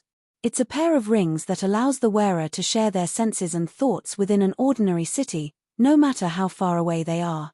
It's very valuable, but I only obtained one of the rings this time. No matter who it was given to, it would be very dangerous. Therefore, I handed it over to the upper echelons of the Sanguine and received £3,000 in cash as a reward." He originally wanted to use the £3,000 as his spoils of war, but after some thought, he decided to sacrifice it above the grey fog as one of the options. After a pause, Emlyn introduced the other items, explaining their positive and negative effects. He even made introductions and extensions. This knowledge stemmed from his interest in the history of the Sanguine, as well as Ernst Boyar's instructions under Father Yutravsky's watchful gaze. It's a little like his showing off. Otherwise, with Mr. Moon's personality, he wouldn't have said so much in one go. It's also because Mr. Fool isn't present and is in a more relaxed state. Audrey was like a bystander, not taking the initiative to choose the spoils of war. The hanging man Alger glanced at the spoils of war and turned to Emlyn. "You've met the upper echelons of the Sanguine? Has the matter of hunting an important member of Rose School been confirmed?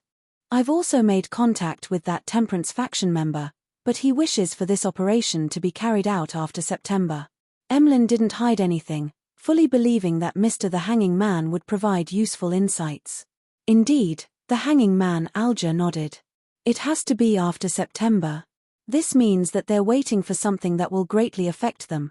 On the other side of the ancient palace, Klein, who was waiting for the gathering to end, had his heart stir when he heard that. He suspected that it had something to do with Miss Sharon's advancement. According to what Miss Sharon said, she can attempt the demigod ritual in July. Could it be that this ritual will last for at least a month before it ends? If that's true, this is different from other pathways. Klein had a guess, but he wasn't sure. It's possible. Emlyn thought for a moment before agreeing with Mr. the Hanging Man's words. Then, he surveyed the area and said with a smile, "You can begin choosing." Audrey had the fate siphon charm that Mr. World had promised her. Leonard had also received the corresponding rewards from Old Man Palez. They appeared very calm and clear-headed when it came to the spoils of war that the Sanguine Viscount had given them. None of them spoke first as they politely waited for the others to choose first. In addition, one of them had personally experienced a battle at the angel level, while the other had witnessed the horror of Amorn's avatars. Furthermore, they had confirmed that Tarot hid immense power. It was inevitable that they were mentally exhausted. Zio looked to the right and then to the opposite side. Seeing that everyone was being humble, she broke the silence. "The part I'm in charge of is very simple. There's no need for me to take too much risk. Besides, Mr. Moon has already paid me £60 in advance. I'll take the cash in this wallet." As she spoke, she took out the handmade wallet and took out the notes inside. She quickly counted and said, £335. Emlyn surveyed the area and nodded when he saw that no one objected. All right.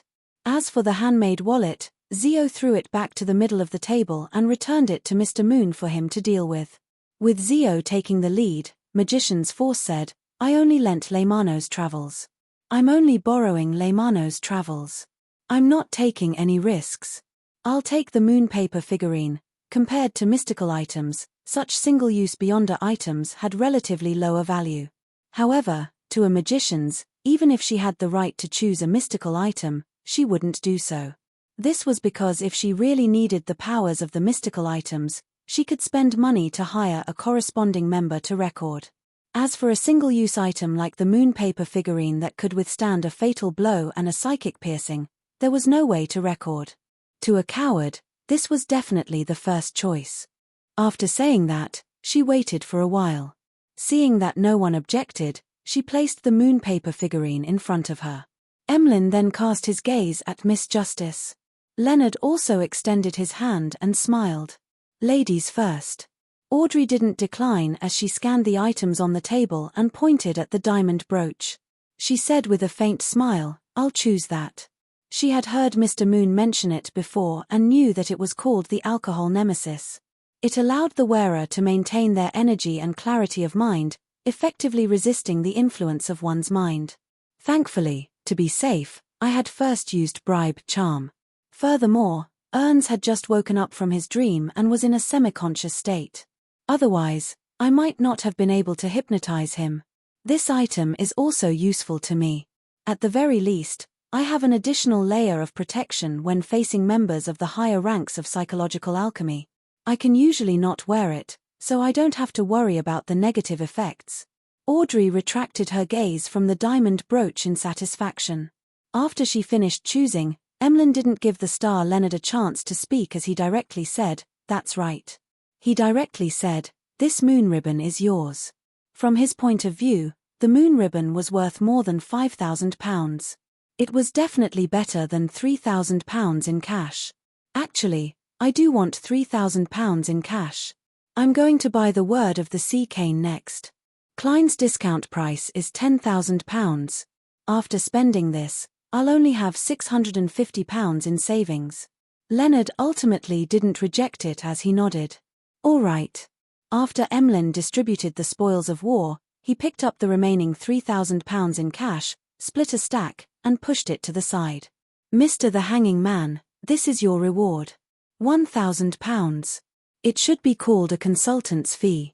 Without Mr. Fool around, the Magician's Force also felt a lot more relaxed. The Hanging Man Alger didn't stand on ceremony as he nodded slightly and pressed down on the stack of cash. The carriage driver's compensation will also be paid by me. Emlyn surveyed the area in a good mood. Wednesday night, 11 o'clock, at the South Bank entrance of the Beekland Bridge. A figure quickly outlined itself in the dark night. He had one hand pressed down on his top hat, and the other was placed between the buttons of his suit. He had black hair and brown eyes. His facial features were distinct, and his expression was cold. He was none other than the strongest adventurer, German Sparrow. Chapter 1037. Deep into the night, layers of clouds obscured the moon. The Beekland Bridge was shrouded in darkness. Klein had just teleported to this place. Before he had the time to look around, he saw green pea vines falling from the sky and covering the area like a storm. They intertwined and quickly formed a forest. Layer upon layer, it was impossible to see the top. Klein released his right hand from his top hat and walked up the path formed by the vines with familiarity. Before long, he saw a natural swing formed by green plants. He also saw Queen Mystic Bernadette standing beside the swing. The eldest daughter of Roselle the Great had long chestnut-colored hair. She wore a lady's blouse with a lace flower bow tie, a grey skirt that went down to her knees, a pair of leather boots, and a bonnet with a fine checkered black veil. You've grown much faster than I expected. Bernadette's blue eyes, which were hidden behind the black gauze, reflected German Sparrow's figure. Klein replied without any change in his expression. Praise be to Mr. Fool. As he said this, he complained in his heart, that's right. This was what it meant to strive for self-improvement. It was better to rely on oneself than on others. Queen Mystic nodded slightly as she said with a gentle but emotionless voice, "That's right. I know why you want to see me." Without waiting for Klein to speak, she turned her head slightly and looked at the vine swing beside her. She spoke in a tone that was as calm as a lake with countless undercurrents hidden within. "I feel that he hasn't truly died. In other words, you think that Roselle the Great is not completely dead. Is he still alive somewhere in this world and has a chance to return?" Klein didn't expect to hear such straightforward and explosive words at the beginning.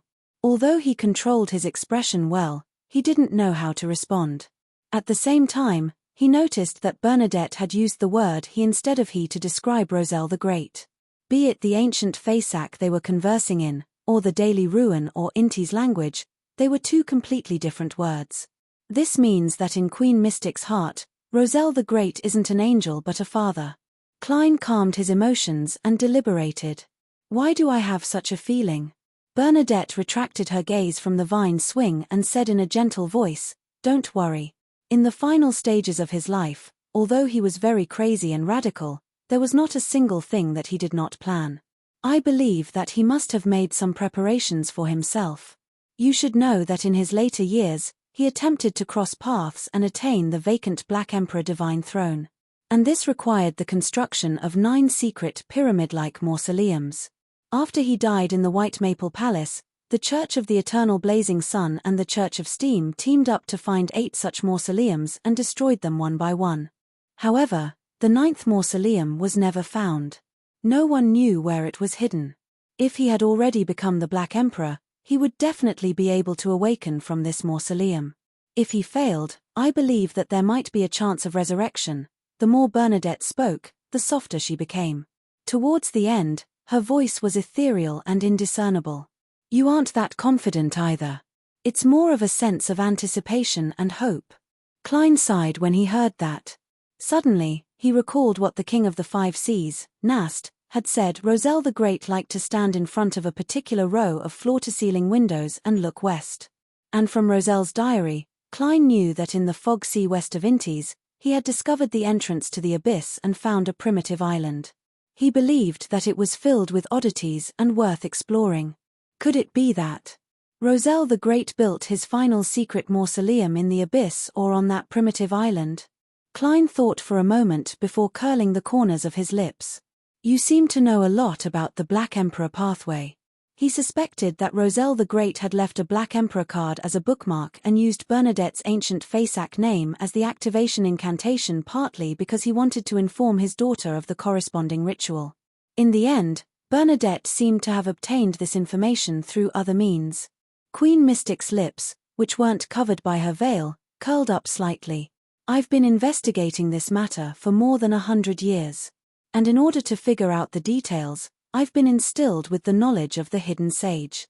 I can tell that you, as well as Mr. Fool backing you, have a deep understanding of this matter. I've always been curious. Why are you so interested in his matters? From the looks of the current situation, in terms of seniority, you have to call me uncle. The Emperor and I might very well be roommates who have been hanging out together for years."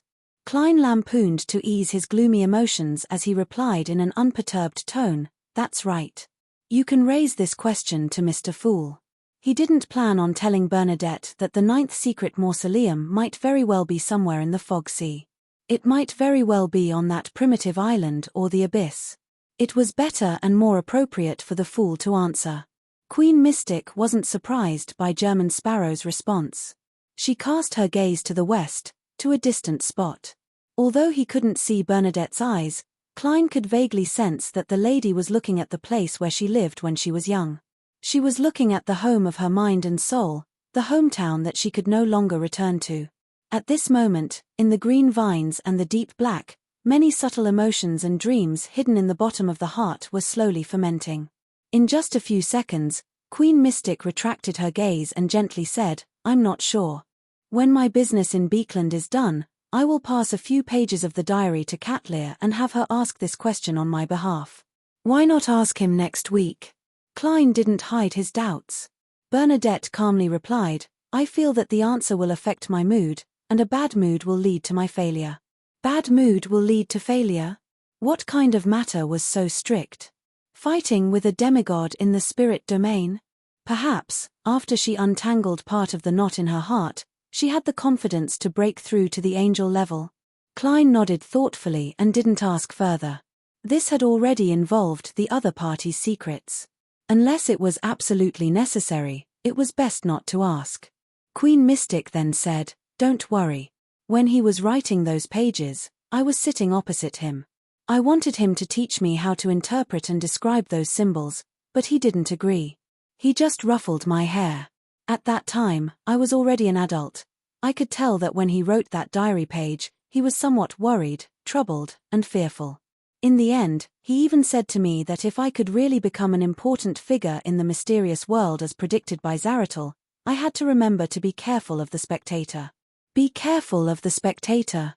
Klein couldn't help but repeat Roselle's warning inwardly. He believed that the Emperor wouldn't be referring to all the beyonders of the spectator pathway. He was definitely referring to a particular special existence, something special, or both. Roselle the Great is a member of that ancient secret organization. The founder and leader of that ancient secret organization is. Klein's eyelids twitched as he didn't dare to continue thinking, afraid that a particular existence could hear his thoughts. Perhaps that diary page has a detailed explanation. He nodded, hoping to see that diary page as soon as possible. "I know." Bernadette nodded. She didn't continue the topic and fell silent for 2 seconds. "I'll thank Mr. Fool and you on behalf of Catlear. To be able to obtain the blood of a snake of fate will be of great help to her future path. Although the mythical creature blood of any pathway can be used during the advancement ritual of a mysticologist, the best choice is still the fate pathway. This will make it much easier for her to advance to sequence 3. "Why?" Klein asked with the mentality of learning. In any case, it was impossible for a blessed to know everything. Not even a true god could do that. Bernadette's gaze was a little empty. In other words, prying into the secrets of fate is prophecy. The sequence 3 name of a mystery prior is clairvoyant. This is also the reason why I'm in Beekland. Because of a prophecy. Klein had some guesses as he spoke in enlightenment. Many pathways seem to have the ability to predict. The corners of Queen Mystic's mouth curled up slightly as she sighed. In ancient times, many Beyonder creatures thought that by gathering the same abilities together, they could undergo a qualitative change and achieve a breakthrough. In the end, all of them went mad and lost control. Only when the first blasphemy slate was born did all living beings understand that balance, the balance of walking on the edge of a cliff, is the key to the path of the Beyonder. Therefore, the abilities of a domain will be scattered across many pathways, with the main pathway concentrating most of them while the other pathways split the remaining portions. A negative example is the King of the North, you listen, from Roselle's travels. Klein fell into deep thought and didn't press further. After a while, Queen Mystic Bernadette broke the silence. "If there's nothing else, let's call it a day." Klein thought for a moment and said, "All right. If there's anything you need help with, you can look for me through Admiral of Stars." Bernadette nodded slightly as her figure suddenly turned transparent, turning into a pile of bubbles. The bubbles scattered and dissipated in an instant. The bluish-black pea vine shrank and disappeared into the night. Klein seemed to be supported by an invisible hand as he gently landed on Beekland Bridge. He reached out to press down on the top hat on his head and surveyed his surroundings. There were many houses on both sides of the river, emitting faint yellow lights. Amidst the gushing river and the dark night, it appeared serene, quiet, warm, and peaceful. "I hope all of this won't be destroyed." Klein sighed as his figure quickly turned transparent and faded away. Chapter 1038. Dear Mr. Aztec, ever since we entered September, Beekland's temperature has been dropping by the day. Recently, you can even see elderly people wearing gloves when they go out. Just like last year, the fog has begun to envelop the city. There will be 1 or 2 days a week, or even more. Clearly, the control of air pollution isn't something that can be completed in a year or 2. It will take at least 5 years. What's good is that the pungent smell in the air has lessened significantly. My sanguine friend is very satisfied with such weather conditions. Another joyous change is that more and more students, postmen, and technical workers are buying bicycles. The number of horse carriages on the streets has decreased significantly. This means that horse feces and its smell are no longer the main source of air quality in Beekland. Of course, they still occupy a rather important position.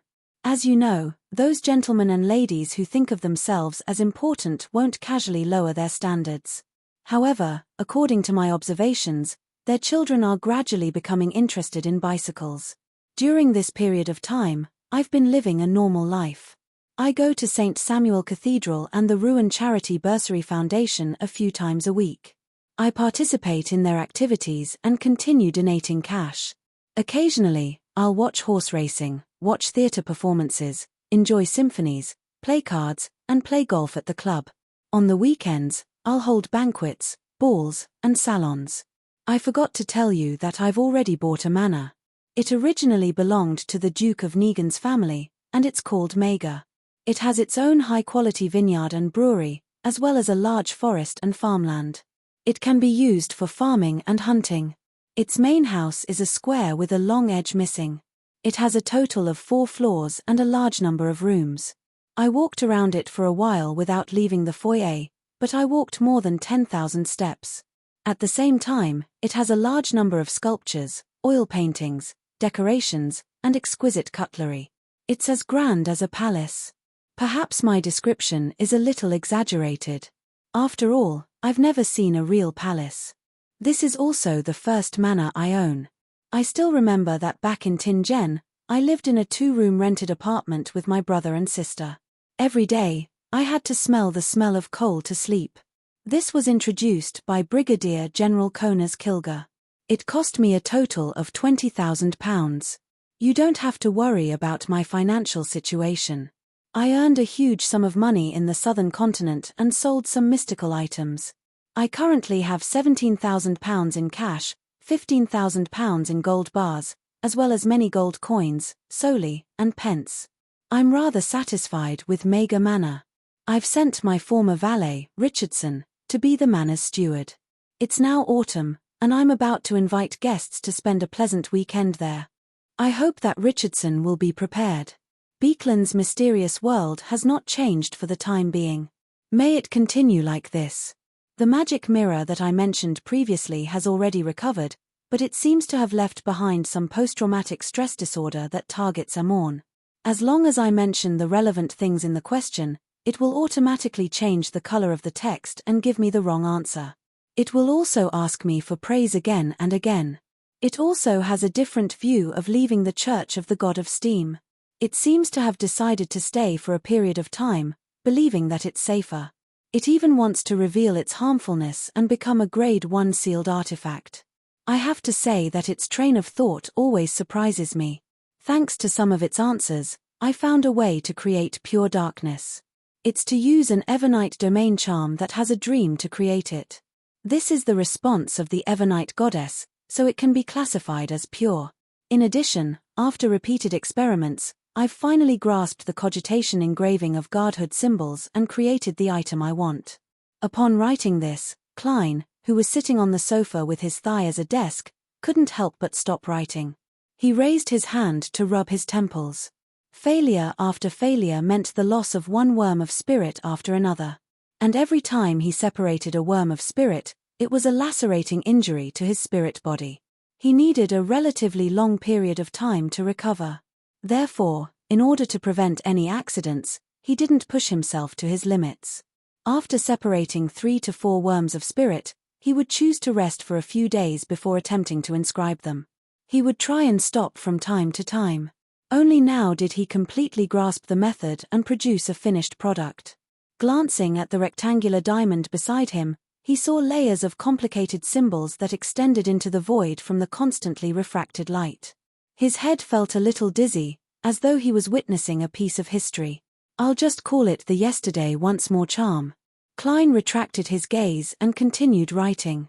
There's another storm coming ashore along the coast. The upper and lower houses of the kingdom have entered the traditional period of discussing important bills. The footsteps of the new year are getting closer and louder. This makes me feel a little worried. May you recover as soon as possible and wake up soon. Your eternal student, Klein Moretti. Putting away his pen and folding the letter, Klein blew Aztec's copper whistle and summoned the nearly 4-meter-tall skeleton messenger. Unlike in the past, this messenger only revealed its head and arm. The rest of it was below the floorboard and on the second floor. This made it appear much shorter than Klein. After all, I can barely be considered a blessed of death now. Klein handed the letter to the messenger and watched it disintegrate into a waterfall of bones that drilled into the ground. After doing this, he picked up the yesterday once more charm from the armrest of the sofa. This was his first successful product, and he planned on using it for himself. After all, with experience, it would be easy to make more in the future. As for whether borrowing strength from his historical self was dangerous, Klein had already divined above the grey fog ahead of time. He believed that if it involved the real fool or the owner of the Door of Light, the grey fog and the mysterious space would be able to withstand it. And the result of the divination was that it was very safe. After staring at the diamond-like charm for a few seconds, Klein no longer hesitated. He opened his mouth and said a word in ancient Hermes history. The reason why he attempted it in the real world and not above the grey fog was that he was worried that the mysterious space would cut off his ability to trace the past. As the inarticulate voice echoed, Klein injected his spirituality into the yesterday once more charm. Light that scattered like hair lit up, illuminating the surroundings in a clear and pure manner. Vaguely, a scene flashed before Klein's eyes. It was him dancing beside Nsangwil's corpse with Daily Simone. It was Dawn Dantes, who had white sideburns and had an outstanding temperament. It was German Sparrow, who had landed on the black tulip under the blessings of the wind while pressing down on his top hat. It was Sherlock Moriarty, who was struggling with all his might when the meteorite fell from the sky. It was Klein Moretti, who had summoned sunlight when he heard a baby cry at the Blackthorn Security Company. It was the pale university graduate who had raised his revolver and aimed it at his son Acupoint. Further ahead, all the scenes disappeared, leaving behind only a greyish-white fog. And even when the charm's powers were exhausted, Klein still didn't find the end of the fog. Indeed, my transmigration has something to do with that grey fog, that mysterious space, and that strange door of light. This basically confirms that I was sleeping in the cocoon in the past, hanging on the door of light for an unknown period of time. Compared to the first time he saw the door of light, he was rather calm after confirming it. It was as though he had long expected it. Phew, next, I can make 2 yesterday once more charms for Will. These charms aren't of much use to me. I won't visit him this week. Feeding him ice cream once a week will always raise suspicions. Even his maidservant is looking at me strangely. Also, since I've grasped the cogitation engraving method of godhood symbols, I can bring forward the matter of using worms of time to make Beyonder bullets. Leonard said that he would be heading to Tingen in the next few days to see if he can steal the power of the mutated sun sacred emblem. Klein rubbed his forehead and got up to leave the sofa. At a previous tarot gathering, Leonard had already handed over the 4 godhood symbols and magic labels that Palez Zoroast had given him. They all came from the Marauder domain. It was said that one of them could mislead the enemy and make them make mistakes in judgment. Another one could steal the 3 Beyonder powers that the target had previously used, starting from the most recent one and backtracking. If one could accurately affect the enemy, it could make them lose a large amount of their lifespan, entering a state of aging. The last one could create a worm of time that didn't have a long lifespan. It would silently parasitize the target's body, allowing the user of the charm to control it. Klein had used the remaining 7 worms of time to create 3 fate siphon charms in advance. He had given one to Miss Justice and kept 2 for himself. This also meant that he still had 4 worms of time, allowing him to attempt all 4 effects. Of course, his intuition told him that he might not succeed in creating all of them. As for Leonard's 2 worms of time, one of them had become a fate siphon charm. According to the teachings of the world's German Sparrow, Leonard had prayed to Mr. Fool and received a response. The other one had been made into a parasitism charm with Palez Zoroast's help. After a busy period, Klein succeeded 5 times and failed once in the evening. He obtained 2 yesterday once more charms, a parasitic bullet, a deceit bullet, and a deprivation bullet. His only failure was the aging bullet. The reason seemed to be that the level of the mysterious space above the grey fog he could use was still insufficient. Looking at the 3 strange-looking bullets that were translucent, Klein heaved a sigh of relief. He took out Death Knell and stuffed them into it. Inside were the 3 control spirit bullets he had previously created. After tidying up the altar, he walked out of the room and went down to the 2nd floor. He entered the dining hall and said to butler Walter, who was standing beside him, "You can follow the list and invite the guests who will be hunting in the suburbs this weekend." "Yes, sir." Walter was already prepared for this as he remained solemn and proper. Tingen City, 36, Zoutland Street. Leonard got off the carriage and looked at the rebuilt building with a complicated expression. He momentarily forgot to enter. Chapter 1039. In the past, 36 Zoutland Street's ground floor was covered with stucco. The 2 windows on each floor were enclosed in a bow shape, forming a hole. It had the architectural characteristics of the 5th epoch around 1300, and the lighting wasn't that great. After the reconstruction, the ground floor was sheltered by a small porch, and on both sides were 2-story-high oriel windows. The details of the window frames had window walls and decorative pillars that supported thin stone beams. Above the oriel windows was a parapet wall that connected to the 3rd floor. This was the 3-story architectural style that had become popular in recent years. In a daze, Leonard felt like he had walked into the wrong place. After being stunned for about 10 seconds, he held his silver-inlaid cane and walked into 36, Zoutland Street. Following that, he walked up the stairs and went around the corner. He saw a black door and a vertical signboard. Blackthorn Security Company. He seemed to gradually familiarize himself with the place. He quickened his pace and pushed open the half-closed door. The brown-haired girl had placed the Tingen City Honest paper vertically on the table. When she heard his unconcealed footsteps, she moved the newspaper, revealing her smooth forehead, light brown eyes, and pretty face.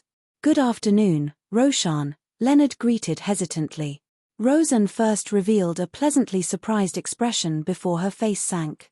She said in an abnormally cold tone, "Good afternoon.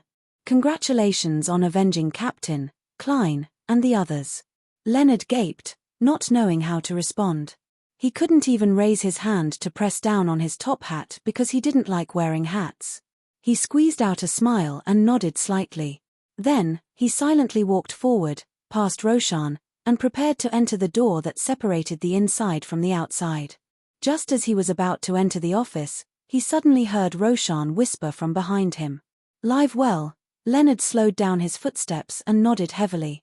When he arrived at the inner area, he immediately saw Fry standing at the captain's office door. This corpse collector still looked pale, as if he hadn't been exposed to the sun for a long time. He had black hair, blue eyes, a high-nose bridge, and thin lips. He had a cold and gloomy demeanor. Leonard looked at him seriously for a few seconds, exhaled, and tried his best to smile. "Long time no see." "Good afternoon, long time no see." Fry pointed to the captain's office. "I've already received the telegram and learned of your request. I'll let 2 team members follow you. Also, you need to fill in a sealed artifact application form." Leonard smiled in a slightly surprised manner. "You're the captain? You're not as quiet as before." In fact, Leonard had already digested the Soul Assurer potion and could advance to sequence 5 Spirit Warlock. However, in order to steal the power of the eternal blazing sun's blood, he deliberately didn't report it. He continued to placate the souls around Beekland. Finally, through his hard work, he found an opportunity to come to Tingen. "Yes." Fry gently nodded. "Actually, I don't like to talk so much, but as the captain, I have to say it." Leonard nodded slightly. "When did you become the captain? How come I've never heard of it?" "Recently." Fry answered the question succinctly before explaining, "Not long after you left, I became a Sequence 8 gravedigger. Last month, I finally advanced to a spirit medium, and the previous captain happened to be transferred." "So fast." Before Leonard could finish his sentence, he had already clenched his fist and hit his head. "Look at my memory. I forgot that Klein shared some of his experiences with everyone. He lowered his right hand and turned to Fry with a smile. In this case, you still have time and space to improve. You might even become a deacon in the future. Fry glanced at him, then retracted his gaze. I probably won't continue to seek advancement. Why?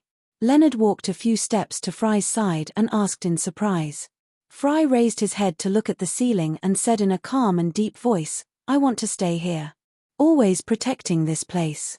Leonard remained silent and did not respond. He looked around and felt that this place had been greatly modified, but there were still some unchanging things hidden deep within. Fry was similarly silent for a while before saying, I'll send 2 team members to follow you. As he spoke, he walked to the end of the corridor. Leonard also subconsciously followed by his side. In the office at the bottom of the corridor, the door was wide open. A few Nighthawks were playing cards and fighting evil. Upon sensing their captain's approach, they put down their poker cards and stood up. Leonard swept his gaze over and saw 2 familiar faces. They were the black-haired royal with slender eyebrows and the white-haired, black-eyed seeker. At the same time, he also saw a few unfamiliar faces. He saw the pennies, solely, and poker cards on the table. In that instant, he fell into a daze as his vision turned blurry. In the waters of the Rorsted archipelago, in a small harbor that had a fishing village attached to it, in the bottom cabin of the future. Frank Lee rolled up his sleeves, crossed his arms, and seriously observed the mushroom in front of him. The mushroom, including its cap, was 1.8 meters tall. Its white surface had a few red spots that resembled eyes, nose, and mouth. Apart from that, its body also protruded with spores, growing out thick and powerful white mycelium that resembled tentacles. Frank sized up the gigantic mushroom a few times before surveying the area. He looked at the wooden walls, floors, and all sorts of mushrooms of various sizes. He said to Cielf beside him, This is the artisan Cielf. There's been progress in this experiment. This mushroom has a strong tendency to reproduce itself, and this will make it hungry. It will desperately need the flesh and blood of monsters to replenish its energy. And be it roasting or boiling it, it can eliminate its activity, making it less dangerous. Ah, how does it taste? Didn't you taste it just now? Its progeny will randomly have the flavor of beef, fish, or wheat. Some will even be filled with milk. 1 stalk is enough to satisfy a breakfast. Look, the crew doesn't like to drink anymore. There are mushrooms that can be plucked everywhere. I'm thinking that at times, in order to fill our stomachs in the wilderness, we need to carry rations or hunt beasts. It's just too troublesome. If we could grow mushrooms on our bodies, wouldn't that save us a lot of trouble? Artisan Chav was much thinner than when he was in Bayam. His eye sockets were sunken, and his gaze was glazed over. He lacked the liveliness. Upon hearing Frank's words, he seemed to recall something as his body trembled slightly. He silently squatted down, opened his mouth, and vomited. Are you all right? I know it's been hard on you. I really have to thank you for this period of time, Frank said sincerely to the artisan. Frank said sincerely to the blacksmith. If it weren't for you, this mushroom wouldn't have such a strong tendency to reproduce itself. Furthermore, under the moonlight, its vitality becomes abnormally tenacious and it can self-purify. This can effectively eliminate the toxins accumulated from devouring monsters. The only problem now is that there's no moonlight in pure darkness. This is a problem we need to resolve next. Chav didn't say a word. After he finished vomiting, he suddenly stood up and turned to rush outside. However, thick and powerful white mycelium spread over and pulled him back. Return me my mystical item, I want to die with these mushrooms. He shouted crazily as his voice became softer and softer. His mouth seemed to be gagged. At this moment, in a spot outside the fishing village, green vines rapidly retracted as though they were growing in reverse. Admiral of Stars Catlear walked out, her eyes a deep purple with a hint of silver. Her ears still resounded with the illusory ravings of the hidden sage, but she no longer found it terrifying. It wasn't as unbearable as it was in the past. Everywhere she looked, there were countless figures in indescribable forms. They were like thick curtains in the shadows, an invisible gaze cast from an unknown location. Compared to before, she could already vaguely see the unknown existence hidden behind the curtains. She could already see moons of different colors high in the sky.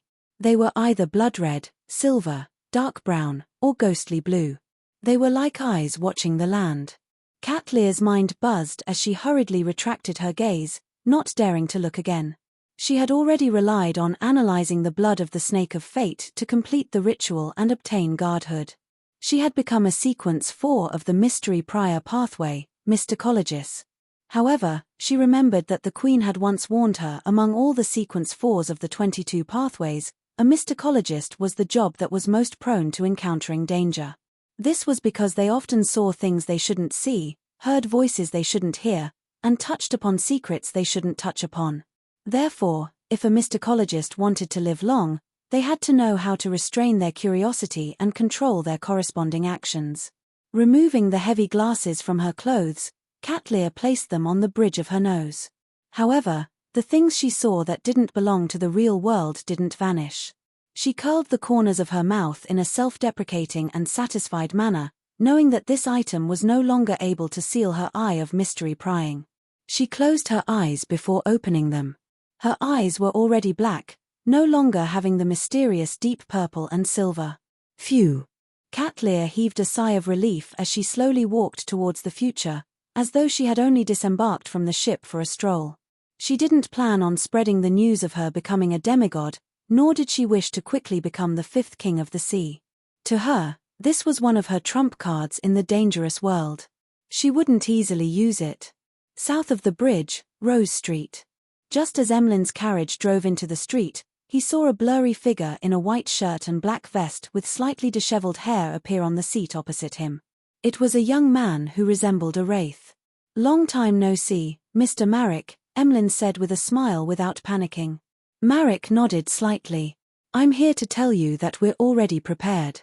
We can discuss the exact plan of action. P.S. I wish everyone a happy Mid-Autumn Festival and a family reunion. Tilda." Chapter 1040. "All right," Emlyn agreed very calmly. Marek didn't say another word as his figure suddenly vanished. He knew that it was impossible to discuss the exact plan immediately. Emlyn White had to return to seek the opinion of the Sanguine's upper echelons, so he didn't stay. "This might be my chance to obtain godhood and become an earl." Emlyn smiled as he watched the wraith, Marek, leave silently. He hadn't digested the Scarlet Scholar beyond a characteristic. The so-called chance of becoming an earl referred to the promise of a free ritual or the corresponding potion formula. The carriage continued forward and stopped at the entrance of the Harvest Church. Emlyn looked at the greyish-white fog in satisfaction, pressed down on his silk top hat, and unhurriedly walked out of the carriage and passed through the door. After changing into his brown priest robe, he took a rag and a bucket of water and carefully wiped the candlesticks on both sides. After Father Utravsky, who seemed taller than before, finished his morning sermon, Emlyn stopped working and grumbled, "That's right. Why did you let Ernst go back? He only requested to do a month of volunteer work." Father Utravsky wasn't annoyed by Emlyn's repeated questions from time to time recently. He appeared very patient. Thinking of his own encounter, Emlyn immediately felt a little unbalanced. He couldn't help but mutter, he was forced to do volunteer work. He didn't volunteer of his own accord. He can't set the time limit. He has to do it for at least half a year. Father Utravsky replied with a smile, "He did pretty well. He did a good job. During that month, he worked hard to guide the believers and copy the Holy Scriptures. I could clearly feel that he had come to understand the preciousness of life and the joy of the harvest." Emlyn's facial muscles twitched slightly. His also, no, his about to become a believer of Earth Mother. "No, I didn't plan on forcing him to change his faith," Father Utravsky said gently. "I only made him understand the teachings of Earth Mother and feel the bits and pieces of life. I hope that when he feels lost in the future, he can remember that there's a home for his soul, a mother's embrace." Emlyn's lips quivered a few times, but he ultimately didn't say a word. He lowered his head and continued wiping. Sherwood Borough, in a particular house. Force sat in the high-back chair and looked at the empty glass bottle on the desk in front of her. Some time ago, she had finally digested the astrologer potion. Today, under Zio's watch, she had concocted the scribe potion using the brain of Asman and the ancient Wraith's cursed artifact. Mustering her courage, she drank it. At this moment, she felt that her brain was rapidly expanding. The grey folds and bulges were increasing rapidly, and her body was gradually disintegrating into cells. The cells glowed as if they had formed a door around the brain. Vaguely, Force heard the familiar murmurs again, but they were very faint and indistinct. She couldn't distinguish the specific words at all. For someone as experienced as her, it didn't affect her at all. After an unknown period of time, Force finally regained control of her brain and cells and felt the existence of her body. Almost at the same time, a large amount of knowledge resounded in her mind, allowing her to understand how to use the powers of a scribe. The mutated brain would reproduce the Beyonder powers used by the target. Then, it would drive the activated cells to form the corresponding symbols, patterns, and labels to complete the storage. This was I came, I saw, I record.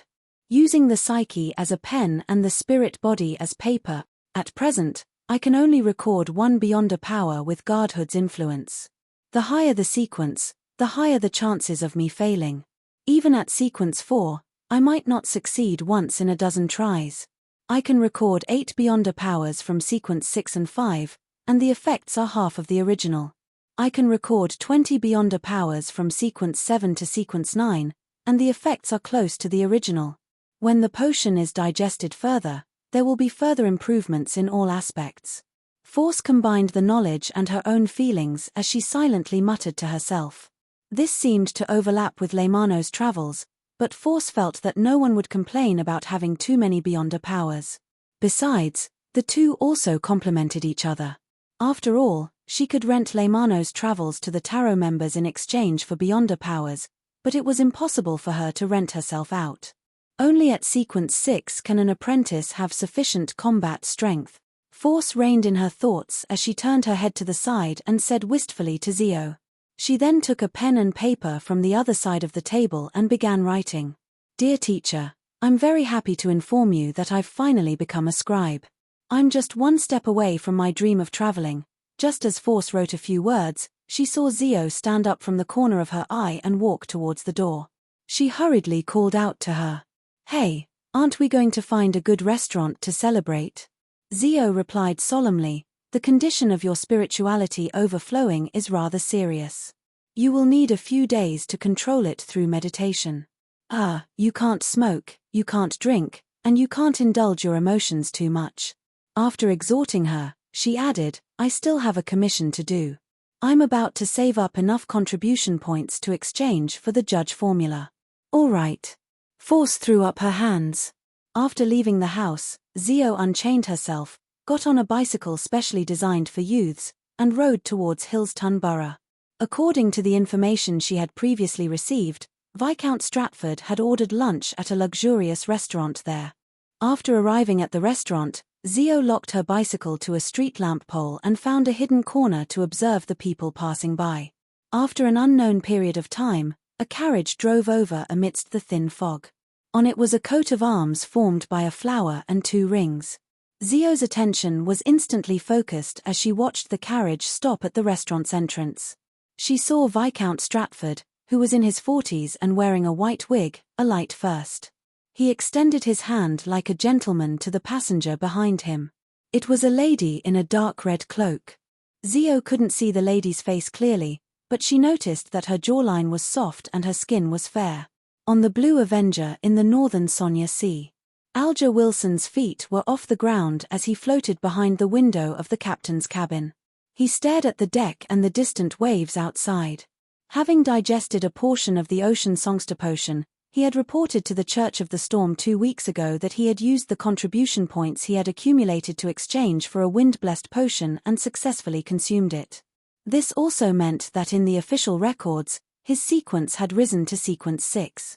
Of course, he had to digest the wind-blessed potion again, but it wasn't difficult. The biggest problem is that the ocean songster potion's digestion is too obvious. I should have bought that word of the sea cane. Every time I sing, I'll blame it on it. Alger sighed silently, but he didn't regret it too much. This was because even if he had decided to buy it back then, He didn't have that much money. Furthermore, he had also figured out a way to digest the ocean songster potion. I should be able to obtain the information in a while and confirm the identity of the Fasak naval officer that Mr. Fool is investigating. Alger retracted his gaze and flew back to the desk with the brass sextant in a half-floating, half-flying manner. At this moment, 2 sailors passed by the deck while hiccuping. There seem to be sirens in these waters. I can always hear their singing at night. One of the sailors said with uncertainty. His companion immediately sneered. How is that possible? How can a siren's singing be that bad? It must be caused by some sea monster. City of Silver, on the training ground that wasn't as lively as daytime. A pile of ghostly blue ice was piled up like a small mountain. He stood in front of the ice mountain with his hands empty as he prayed piously. The fool that doesn't belong to this era. After chanting the honorific name and making his request, he looked at the chief of the 6-member council, Colin Iliad, who was waiting in the distance and walked towards the pile of ice. When Colin, who was carrying 2 swords on his back, saw this, he held a bottle of golden liquid that emitted light and heat. He came over and watched as Derek burrowed into the pile of ice, completely burying himself without leaving a single gap. A deep and hazy darkness suddenly descended. Even if lightning streaked across the sky, it wouldn't be able to illuminate the area. In an instant, an indescribable surge appeared in the surroundings, as if pairs of eyes were casting their gazes from the depths of the darkness. Colin Iliad could clearly sense that Derek had fallen into a deep sleep. Even though his face was pale from the ice that couldn't melt under normal circumstances and his body was trembling slightly, he didn't wake up. Without any hesitation, he threw the potion bottle forward. A transparent figure that resembled a wraith appeared and enveloped it. This figure passed through the ghostly blue ice and came to the narrow space that Derek had created. It took out the potion and poured it into Derek's mouth. The moment this action was completed, it immediately retreated and left the ice pile. Whoosh! Colin Iliad suddenly pulled out his sword and slashed to his right, producing yellow pus and a monster with eyes all over its body. It was unknown where it came from. At this moment, Colin Iliad saw a blazing light rise from the pile of ghostly blue ice. It scattered a pure light that was different from lightning into the surroundings. It was hot, warm, bright, and filled with vitality. This reflected in Colin's eyes, as if it had come from before the Dark Ages. The City of Silver's chief watched intently for a long time until another monster emerged from the darkness. Above the grey fog, in the ancient palace. Little Sun has also reached sequence 5. Klein heaved a sigh of relief and retracted his gaze from the crimson star that represented Sun and cast it towards another star. Miss Justice had completed many psychological alchemy missions in the past month or so. She could exchange them for the Dreamwalker potion formula. This meant that she would once again face Vin Rambais. P.S. I wish everyone a happy Mid-Autumn Festival and a family reunion. Tilda. Chapter 1041. Beekland, at the home of the furniture merchant, Hamprez. Audrey met the psychological alchemy counselor, Vin Rambais, once again. This old man was as gentle and elegant as ever. His white and thick hair was neatly combed, and his blue and deep eyes seemed to contain endless knowledge. Upon seeing him, Audrey's eyes were first lost before coming to a realization. It was as though she had finally woken up from a long dream and found her lost memories. However, she wasn't surprised by this. She accepted this fact without any resistance, as though it was a very normal matter. "Good afternoon, Mr. Rambais," Audrey greeted him with perfect etiquette. Vin nodded slightly and replied with a smile. "Good afternoon, our girl." In the past month or so of their meetings, he had gradually guided Audrey's self-identity as the pride of psychological alchemy and the most important girl. Audrey looked down at the diamond brooch in front of her and found a seat with a smile, waiting for Vin Rambais to speak. She was prepared for the so-called hints and guidance, so she wasn't affected by it. At that moment, when she heard Vin Rambais address him as such, she really wanted to disregard her image and etiquette to roll her eyes. However, she ultimately held back and didn't show any signs of it. Vin Rambais looked at Audrey for a few seconds and said with a smile, "You've done well during this period of time. You've done well during this period of time. As a reward, We've decided to give you the Dreamwalker potion formula. As he spoke, he took out a neatly folded piece of paper from his coat pocket, placed it on the coffee table, and pushed it to the noble girl diagonally opposite him. Audrey pressed down on her skirt, stood up slightly, took the piece of paper, and unfolded it in front of Vin Rambay's. Her gaze first landed on the main ingredients before quickly sliding to the ritual. Main ingredients: 1 Dreamcatcher's heart, 1 Mind Phantom crystal, or the complete brain of an adult mind dragon.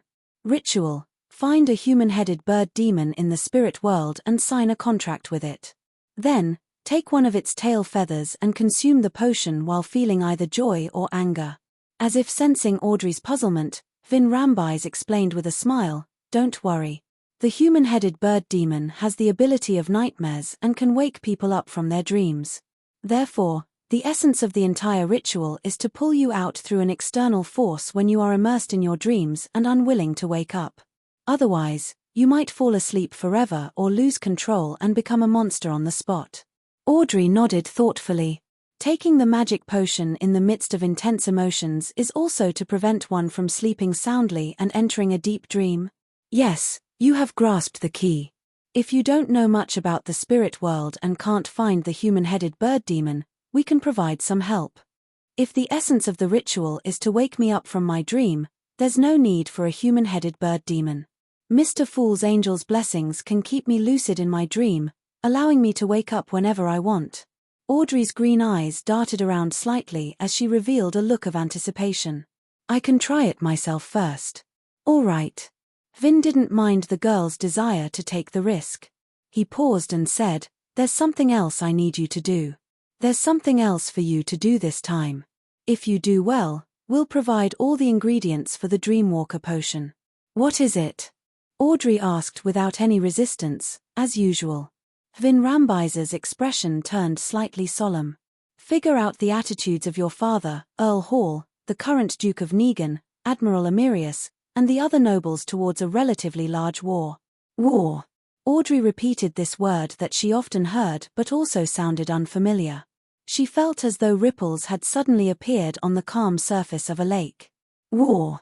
Above the grey fog, Klein fell into deep thought as he listened to Miss Justice's prayer. He was currently unable to determine if the psychological alchemy, or Hermes, who was hiding behind them, or even Adam, welcomed or opposed war. As for whether King Ruin, the Prime Minister, and a number of nobles and members of Parliament wanted war, the answer was relatively clear. Last year, the hanging man had once asked Miss Justice a similar question. Her answer was that the King and the Prime Minister had the inclination for war, but they had chosen to first carry out internal reforms and straighten out the various relationships. Now, almost a year had passed. The various policies that had been introduced back then were basically on the right track. This also meant that it was time to start a war and snatch back the benefits that Ruin had lost in East Balam. It's an era of change. The internal conflicts between the various countries are intense. Once war breaks out, the extent of it will likely be uncontrollable. Furthermore, Adam, Amorn, and the other kings of angels have returned one after another. They have either obtained key items or are seeking breakthroughs. The mysterious world is also about to usher in a storm, with hidden dangers. Klein sighed as he returned to the real world. The next day, he followed his planned itinerary. He first went to St. Samuel Cathedral to pray and donated dozens of pounds in cash.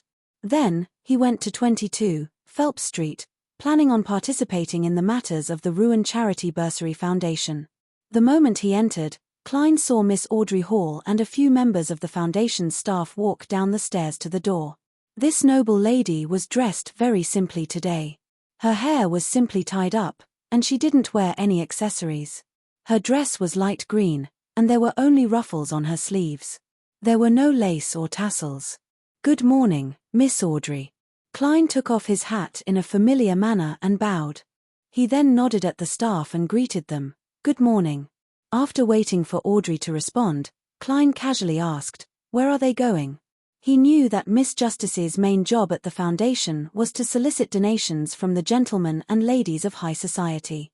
Audrey replied with a faint smile, "Visit various universities and show concern for the students you helped before." When she said this, She blinked and her smile became a little more obvious. Mr. Dantes, do you want to go together? Go and see those children who have the opportunity to change their fate because of your thoughts and kindness. Oh, some of them are already young. Although Klein had no intention of receiving any returns from the Ruin Charity Bursary Foundation, he sincerely hoped that it could help the target group. Therefore, he was rather concerned about the actual progress and the actual situation. After some hesitation, he smiled and nodded. This is an invitation that cannot be refused. They went out, and under Miss Audrey's suggestion, they chose a trackless carriage. You seem to be very used to it. After getting on the carriage, Klein first got Miss Audrey to sit down before sitting opposite her and asking with a smile. Audrey looked at the nearby foundation staff and said with a smile, "It's not the first time. It's impossible for me to take my own carriage every time I go out. They use public transportation." At this point, she paused a little embarrassedly and said, "The first time I took such a public carriage, I took out a £1 note. The lady at the counter asked me to buy a few newspapers before coming back.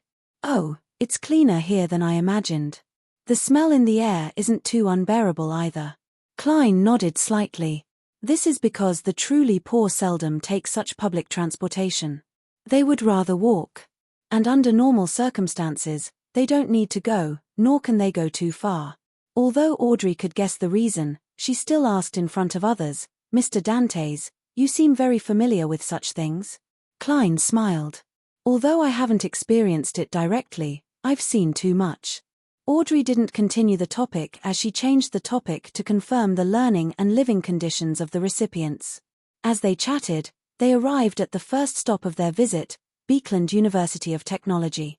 Due to Audrey's identity and Dawn Dantes' social connections, they directly met the newly established university's chancellor, a resident of 100 Beauclund Street, Mr. Portland Moment. This elder was tall, ruddy, and had a loud voice. He told his good neighbor, Dawn Dantes, and the esteemed Miss Audrey about the various things that had happened since the establishment of the university. From time to time, he would grumble about the Higher Education Commission. Audrey and Klein listened with appropriate smiles, occasionally echoing in agreement. Finally, they found an opportunity and suggested that they begin work. Portland was just about to call his secretary in when he heard someone knock on his office door. "Please come in," the chancellor replied loudly. The door opened without a sound as a black-haired, brown-eyed girl walked in. She wasn't dressed up, and her face was rather thin.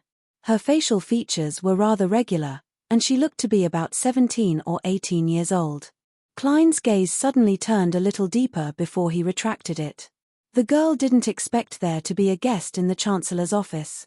She was momentarily nervous as she hurriedly lowered her head. "Sorry. It's fine. They're about to leave," Portland said indifferently. "Have you finished the item I got you to make last week?" "It's done." The girl passed through the door and stood to the side.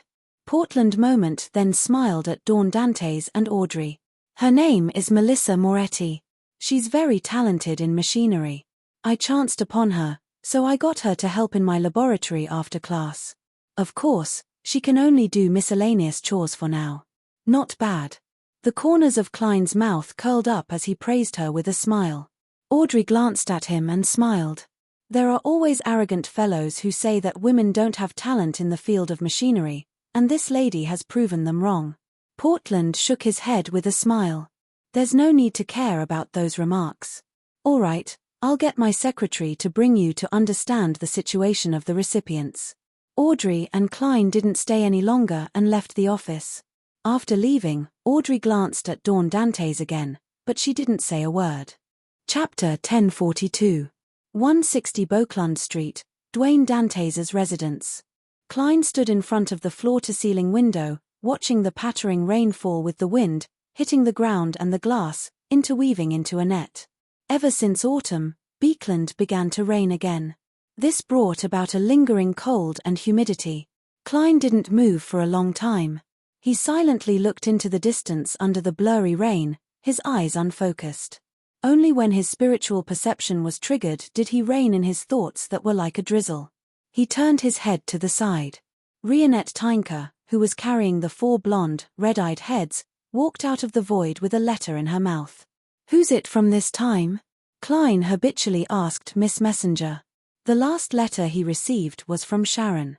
This lady told him that she had successfully passed the ritual and advanced to sequence 4 puppet of the prisoner pathway. Klein first sincerely congratulated her before apologetically telling her that he had already obtained what he wanted and that he wouldn't be heading to Calderon City in the spirit world anytime soon. Of course, he also indicated that there was quite a sizable secret hidden there that might be related to him.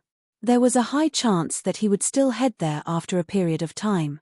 When the time came, if Miss Sharon was free and willing, he hoped to receive her help. To Klein, on the one hand, he might still need to go there to find the ingredients for his advancement in the future. On the other hand, he believed that the magical city involved the ancient death, Phoenix ancestor Greg race.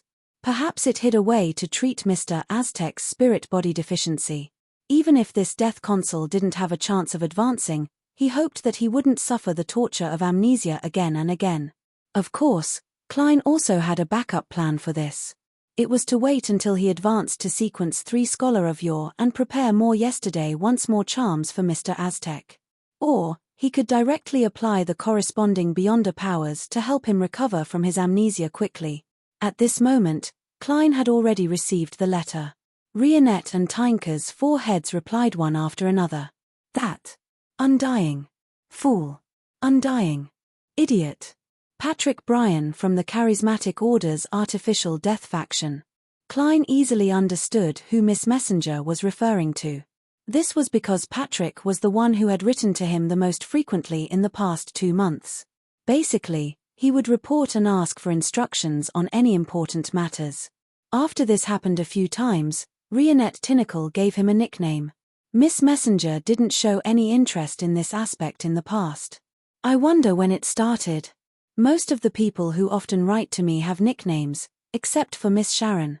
As Klein muttered to himself, he unfolded the letter and quickly scanned it.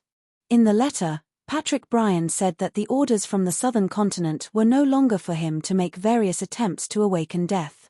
Instead, he was to prepare a special ritual to help the Angel of the Death Domain in the Mausoleum, the leader of the Artificial Death faction, Hater, further recover, allowing he to temporarily leave the land of self-sealing. On the surface, such an order didn't seem too problematic. It was just a little abrupt, but Klein still sensed that something was amiss. The Southern Continent's Charismatic Order's Artificial Death faction had previously gotten Patrick to continue holding strange and dangerous rituals in an attempt to awaken death, but I instructed him to use the excuse of not being able to gather all the ingredients or the experiment ultimately failing to fool them. Now, they finally suspect that there's something wrong with Patrick. Klein nodded in thought. He suspected that this was a test aimed at Patrick Bryan, a ritual that pointed at the angel. The range of an angel's response to the ritual was the entire world. Yes, it's fine as long as they don't suspect that there's something wrong with artificial death.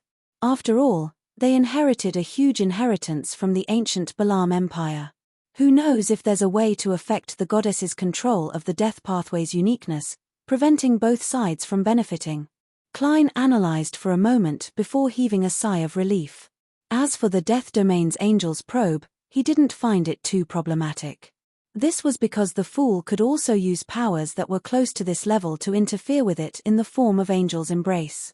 As long as the high priest named Hater didn't directly descend and instead exerted his influence through space, he could ingeniously mislead him. After figuring out this matter, Klein flicked his wrist, igniting Patrick Bryan's letter with a scarlet flame. He returned to his desk, took out a pen and paper, and wrote, "You can follow your teacher's instructions, but before the actual ritual, you have to report to me and obtain my permission." As the interval between the replies was very short, it was very likely that Patrick Bryan hadn't left his original location. Klein didn't summon the other party's messenger. He blew the adventurer's harmonica and handed the folded letter to Rionette Tynka. In the drizzle, Zio was wearing a simple raincoat made of tree sap. She hid in a dark corner and stared at the side door of Viscount Stratford's house. It wasn't evening, but the street lamps had already been lit up, emitting a blurry halo in the rain. After a while, a rental carriage drove over from afar and stopped in front of a remote side door. The Viscount's valet, who was hiding in a sheltered spot, immediately jumped out and opened an umbrella. He protected the cloaked woman who got off the carriage and quickly passed through the side door. As for the rental carriage, it stopped in its spot and didn't leave, as though it had received enough money. Zio still couldn't see the woman's face clearly, but she wasn't depressed at all. She patiently waited in the cold rain, as though she had become a motionless statue. She planned on waiting until she came out before attempting to tail her and confirm her identity. This was not only an opportunity for her to obtain the Judge Potion formula, but it also concerned her goal in coming to Beekland to investigate the truth behind her father's death. It was also because of this motivation that Zio had persisted in monitoring Viscount Stratford to this day. The other intelligence personnel of MI9 had long ended their missions after nothing had happened in the past few months. Even the golden masked man, who had given the mission, hadn't asked about it for weeks. Clearly, he didn't take it to heart. In Viscount Stratford's bedroom, a beautiful brown-haired girl dressed in a silk nightgown sat in front of the dressing table, fiddling with the skincare products and cosmetics as though she had discovered a treasure trove. The middle-aged Viscount Stratford was wearing a male nightgown. His hair was wet as he walked behind the beautiful girl and smiled at her reflection in the mirror. Shiamane, you no longer need them to add to your luster. It's just a female instinct. The girl named Shiamane smiled as she raised her hand and grabbed the Viscount's palm that was on her shoulder. Viscount Stratford smiled gently. When you were fiddling with them, there was a sense of innocence and purity. Heh, you made me regain my youth, as though I was 17 or 18 years old. Without waiting for Charmaine's response, he continued speaking. My wife has already passed away for several years. I thought that I would continue living until the Lord summoned me, but who knew that I would meet you? After some time, the accumulated pressure in Beekland will be released. I'll find an opportunity to enter the temple of marriage with you. Marriage? You want to marry me? Shiamane was taken aback as she asked in disbelief. Viscount Stratford smiled. Meeting you is a gift from the Lord. Although your background isn't noble enough, I've already been married once. I don't need to care too much about such matters. Of course, I'll think of ways to raise your status. I'll first find a merchant and get him to acknowledge you as his illegitimate daughter. As he rambled on about his plan, he saw Charmaine's eyes gradually turn misty in the mirror. What I find most precious about you is that you will treat me more than 10 times better when I treat you well. You don't hide it at all. Viscount Stratford smiled as he lowered his head and kissed the top of Charmaine's head. Shiamane opened her mouth as though she was crying, but also as though she was laughing. Only when the drizzle stopped and night fell did Zio finally see the woman in the dark red cloak come out and board the carriage. After memorizing the characteristics of the carriage, Zio tailed it from afar. She relied on her beyonder powers as a sheriff and the fact that the streets were wet and empty at night to track her target by walking and running. All the way from Empress Borough to the Beekland Bridge area, the carriage finally came to a stop just as Zio's stamina was about to collapse. Zio perked up as she switched her target from the carriage to the woman in the dark red cloak and continued tailing her. During this process, she was slightly surprised to find that the woman had a very strong anti-tracking ability. Sometimes, she would circle around, and sometimes, she would use obstacles to make a stop. However, this wasn't a problem for Zio. She was an experienced sheriff. She patiently followed from afar and didn't approach. Just as she instinctively believed that the woman wasn't too far from her final destination and was about to chase after her, she suddenly caught a whiff of a sweet and ethereal fragrance. Amid the fragrance, Zio was dazed for a moment before she completely lost track of her target. As for the fragrance, it vanished as though it had never appeared. Zio's pupils dilated slightly. She didn't dare to search her surroundings for any traces. In a rented apartment, the gentle and sweet Trissy looked at Shiamane, who was looking at herself in the mirror. You seem to be in a good mood. How is it? This final mission isn't too difficult to accept, right? Once it's completed, you can leave Beekland and live the life you want. Shiamane was taken aback as her expression turned complicated. She looked a little disappointed, as though she had suddenly woken up from a beautiful dream. She didn't turn her head as her lips quivered for a while. He said that he wants to marry me. Trissy immediately pricked up her brows. A man's words can't be trusted at such times. You and I should know this very well. If he really wanted to marry you, he wouldn't be wary of you.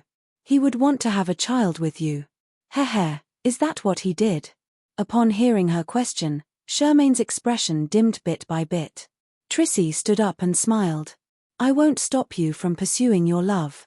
If you wish to make this mission a lifetime, then you should think about what to do. After saying that lightly, she walked to the door and left the rented apartment. When she was going down the stairs, Trissy suddenly looked at her shoes and chuckled.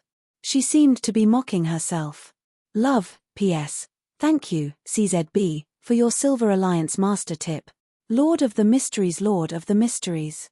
Chapter 1043. Beekland, Empress Borough, in the northwestern suburbs. It took more than an hour to reach by carriage. Mega Manor was built along the Tussock River.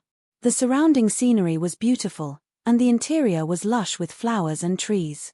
Speaking of which, it was strange. Beekland was perennially rainy, with relatively little sunlight. However, its suburbs were always covered in thin clouds and bright sunlight. Despite not being far from each other, there were two completely different types of weather. Among them, the northwestern suburbs were the most obvious. It was even one of the most famous grape-growing grounds in the northern continent. And if one traveled along the Tussock River from this area for another 50 kilometers northwest, the weather would be similar to that of Beekland. Such a situation left meteorologists puzzled. They couldn't find a suitable theory to explain the reason, but Klein had a vague guess. In the Fourth Epoch, this was the capital of the Tudor-Tuluan-Sostal United Empire. Blood Emperor Lister had also completely abandoned his humanity here and became a crazy deity. Therefore, it was normal for the weather and terrain to be permanently altered in a small area. Leonard Mitchell had mentioned this information during their free exchange in the Tarot. Furthermore, as a place with a long history, it was unknown how many ancient ruins were buried in this land of hope. They might very well have an invisible influence on the weather. The carriage drove into Mega Manor and passed by the fountain and a small garden surrounded by the main house before stopping outside the main entrance. Just as Klein alighted from the carriage with butler Walter, he saw the manor steward, Richardson, leading 2 rows of male and female servants.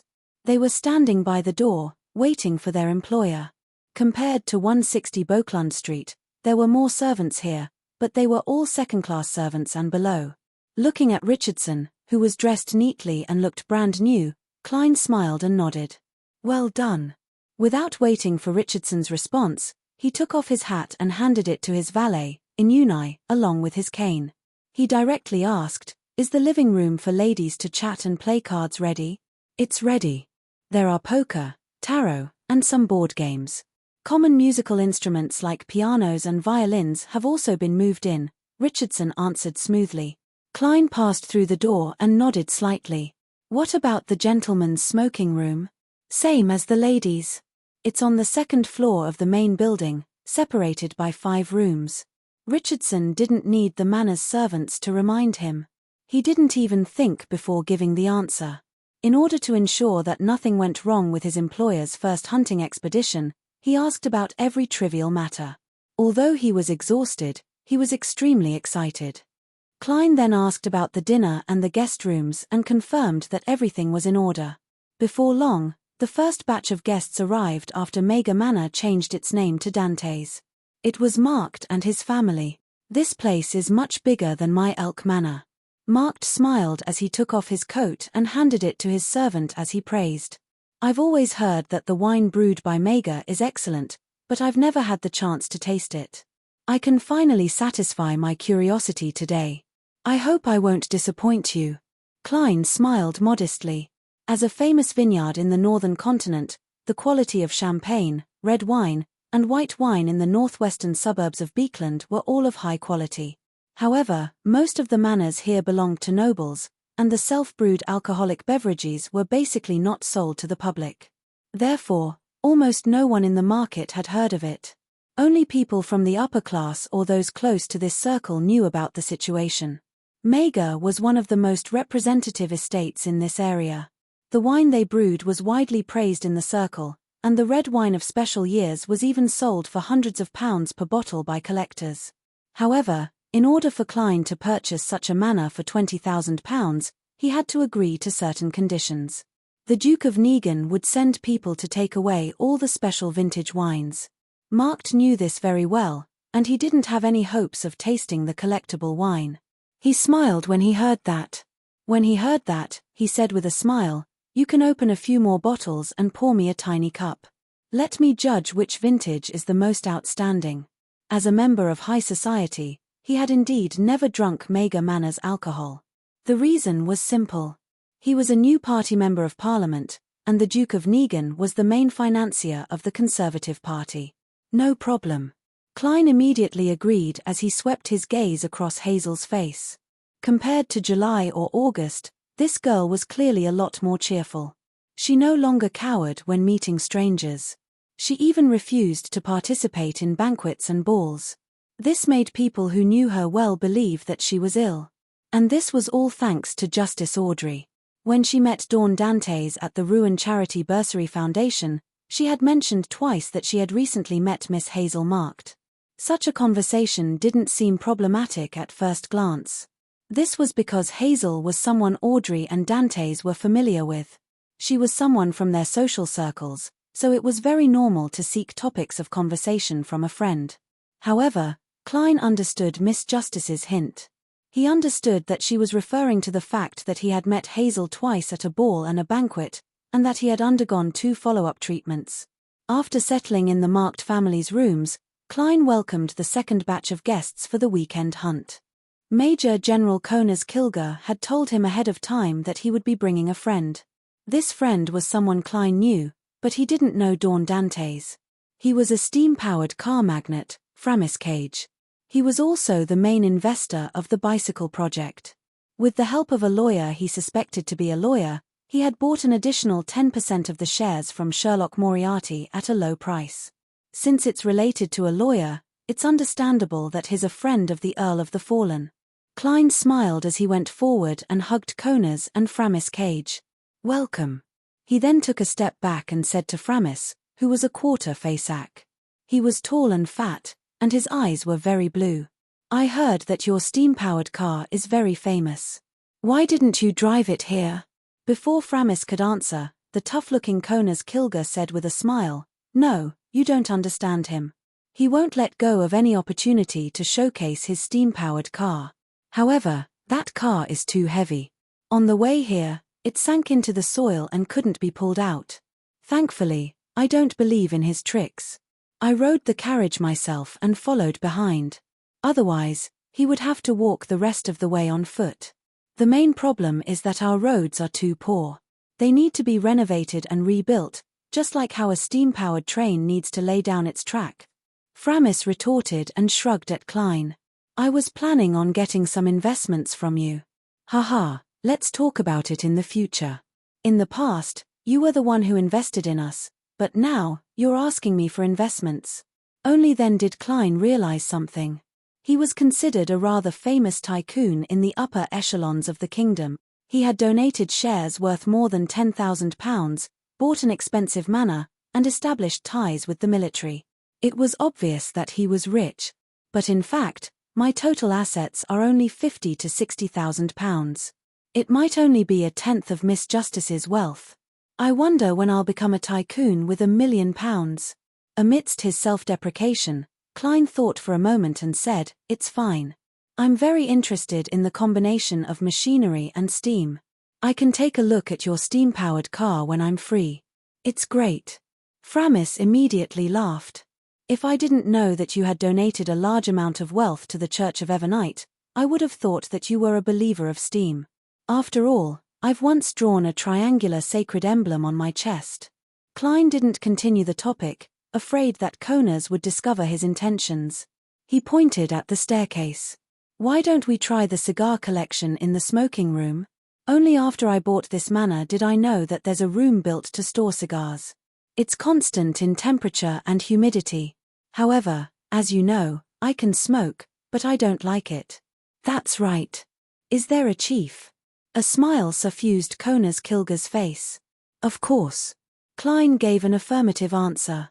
There was only one reason why he actively held hunting activities, to hunt the Major General and Deputy Director of MI9. Therefore, he had considered the other party's preferences in every aspect. However, Klein wasn't in a hurry to take action during this hunt. This was because he still lacked a sufficient understanding of Kona's Kilga, a man who had concealed his demigod strength. He still needed to grasp his preferences, level of vigilance, and the items he carried with him during the various gatherings and hunts. As a magician's, Klein didn't perform unprepared. In a particular house in Sherwood Borough, Force put down the book in her hand and looked at Zio, who was pacing around the activity room. She couldn't help but ask, "What are you vexed about?" Zio glanced at her. "I'm vexed over whether to immediately inform MI9 of Viscount Stratford's close contact with an unfamiliar woman, or to keep it a secret until there are further developments." "Why keep it a secret?" Force first asked before answering herself. "Viscount Stratford is related to your father's death, but you usually don't have the chance or strength to confront him. You're afraid of exposing yourself and affecting your mother and brother. And now, he might have met with an accident because of that unfamiliar woman. He's in a relatively easy state to deal with. This is your chance. That's why you're hesitating, right?" Zio fell silent for a moment. "Yes." Force closed the book and stared into her friend's eyes. She said seriously, "Since you're hesitating, it means that you're already leaning towards it." Zio slowly nodded. "Yes." Force combed her slightly curled long hair, stood up, and extended her right hand. "I already know of your decision." "Oh, do you need help?" Seeing Zio hesitate without an answer, she laughed. "I'm a Sequence 6 Beyonder." Without waiting for Zio to speak, she looked around. "If you're worried, we can still seek additional help." What she meant was that she wanted to seek help from members on the tarot. Zio thought for a moment and exhaled. "There's no need for the time being. Let's give it a try first. Let's head out now and continue monitoring Viscount Stratford." "Now?" Force was taken aback. "All right, but before that, I'll use the crystal ball to do some astrology to confirm the level of danger." After some work, she held the pure crystal ball in one hand. "There's a certain level of danger. P.S. Seeking monthly recommendation votes on Monday tilde." Chapter 1044. Empress Borough, the side of Viscount Stratford's mansion. The black-dressed Force and Zio hid in a dark corner, staring at the tightly shut iron gate, patiently waiting for their target to appear. It wasn't raining tonight, so they didn't have to face the harsh environment. The carriage parked at the edge of the streetlight made them understand that the harvest would definitely come. It was only a matter of time. After an unknown period of time, the iron gate made a sound of metal rubbing against each other and slowly opened. A figure draped in a dark cloak flashed out from within. With his head lowered, he walked to the side of the rental carriage and boarded it with light movements. "Is it her?" Force suppressed her voice and asked Zio. She didn't have the Beyonder power to restore the other party's characteristics through descriptions, nor had she seen him before. She couldn't rely on her spiritual intuition or astrology to make a judgment. Zio nodded affirmatively. "Yes." As they whispered to each other, the rental carriage sped up and left the side door area. Zio immediately left the corner she was hiding in, prepared to use her Beyonder powers as a sheriff and the enhancement to her physique as an interrogator to follow her target from afar by jogging. "What do you want to do?" At this moment, Force pressed her shoulder and ruined her plan. "Tailing him." Zio looked back at her friend in puzzlement.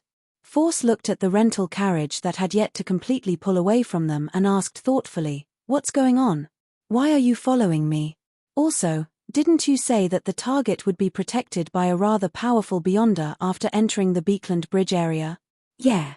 Zio first answered the second question before saying, "Your question is so strange. Tracking is obviously to confirm the target's appearance, identity, background, and goal." Force retracted her left hand from Zio's shoulder and revealed a smile.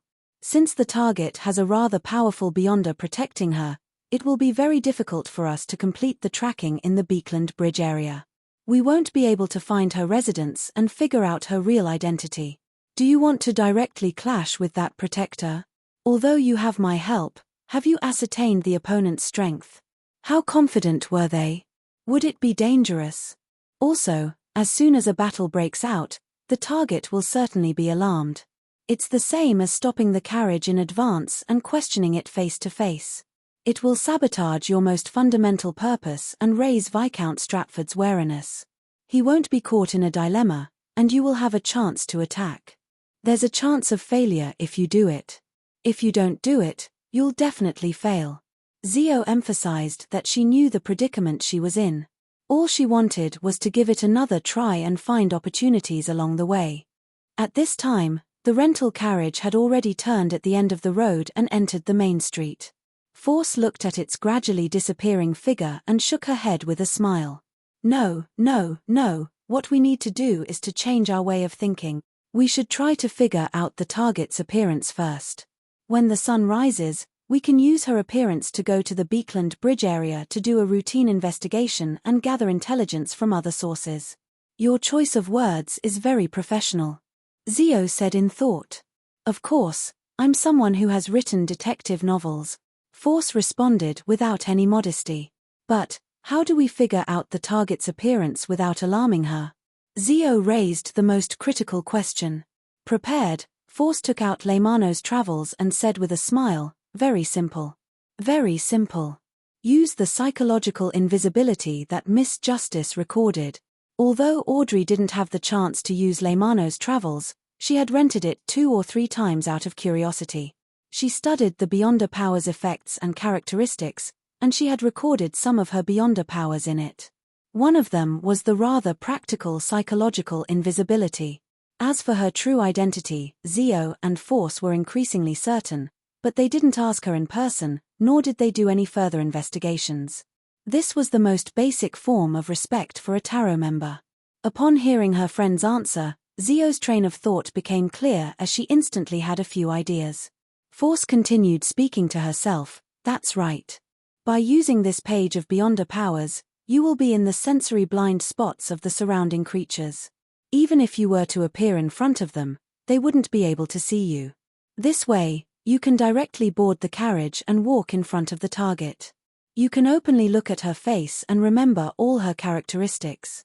Heh, I sometimes think that a person who uses psychological invisibility might be trampled to death by a large creature that happens to pass by if he's unlucky. Don't cause too much of a commotion later.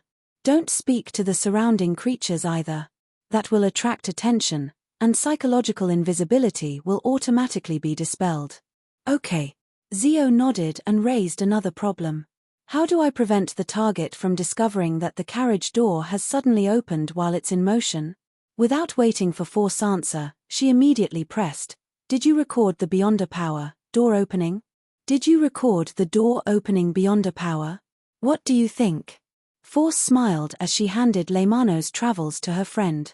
She also explained which pages psychological invisibility and door opening were on. After Zio memorized it, she immediately ran along the shadows on both sides of the road in pursuit of the rental carriage. Before long, she saw her target.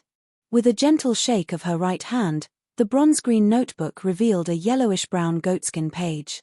As her fingers gently slid across it, Zio seemed to see countless waves of light appear on the surface of the deep lake as they spread out. When her vision returned to normal, she sped up and quickly rushed to the side of the moving carriage.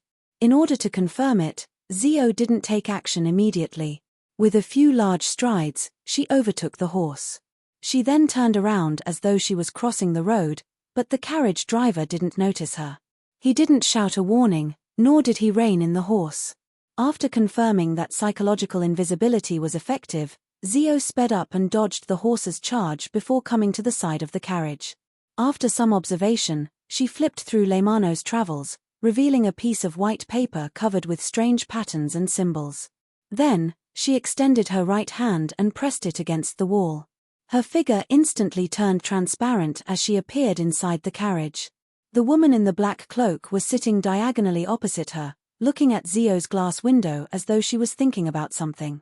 However, she ignored the bounty hunter who had suddenly barged in.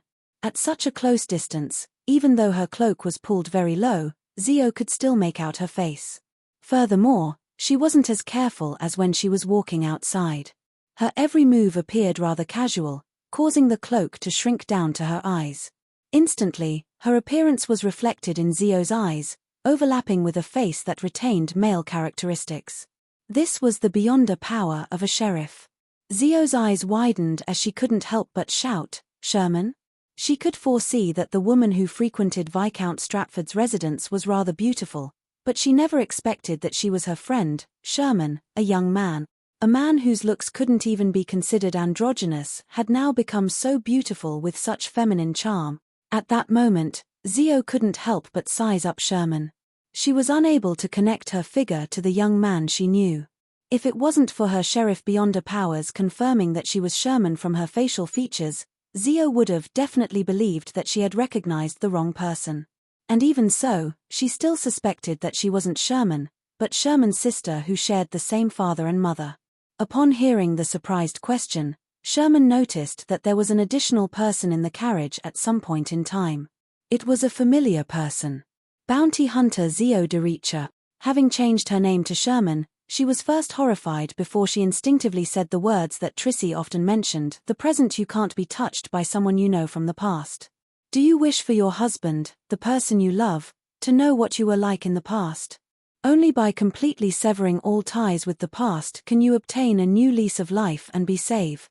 Similar words quickly flashed through Shermane's mind, causing her to suddenly have a thought that even she herself was afraid of to appear in her heart. Kill her. This thought was like a devil that came from the abyss as it constantly whispered into Sherman's ears, echoing in her heart. Kill her. Kill the person who recognized you. Only by doing so can you truly escape from the past and not lose the present. Kill her. Sherman didn't answer Zio's question as she clenched her left hand that was placed by her side. She clenched it very slowly and with a slight tremble. Zio sensed strong emotional fluctuations from him and confirmed that he was Sherman. She then asked in concern, "What's wrong?" Immediately, she asked in concern, "How did you become like this? Where did you go all this time? Did something happen to him? Were you hurt?" Shermane's lips quivered a few times. She relaxed her left fist a little and spoke with a sobbing tone. She said, "I've already begun a new life. Don't disturb me, all right? I don't want to lose everything I have now. I don't want to see the people I knew in the past." The more she spoke, the faster she spoke, and the more obvious her pleading became. Zio was taken aback for a few seconds as she stared at Sherman and pursed her lips tightly. All right. She didn't stay any longer as she reached out to open the carriage's glass window and jumped out.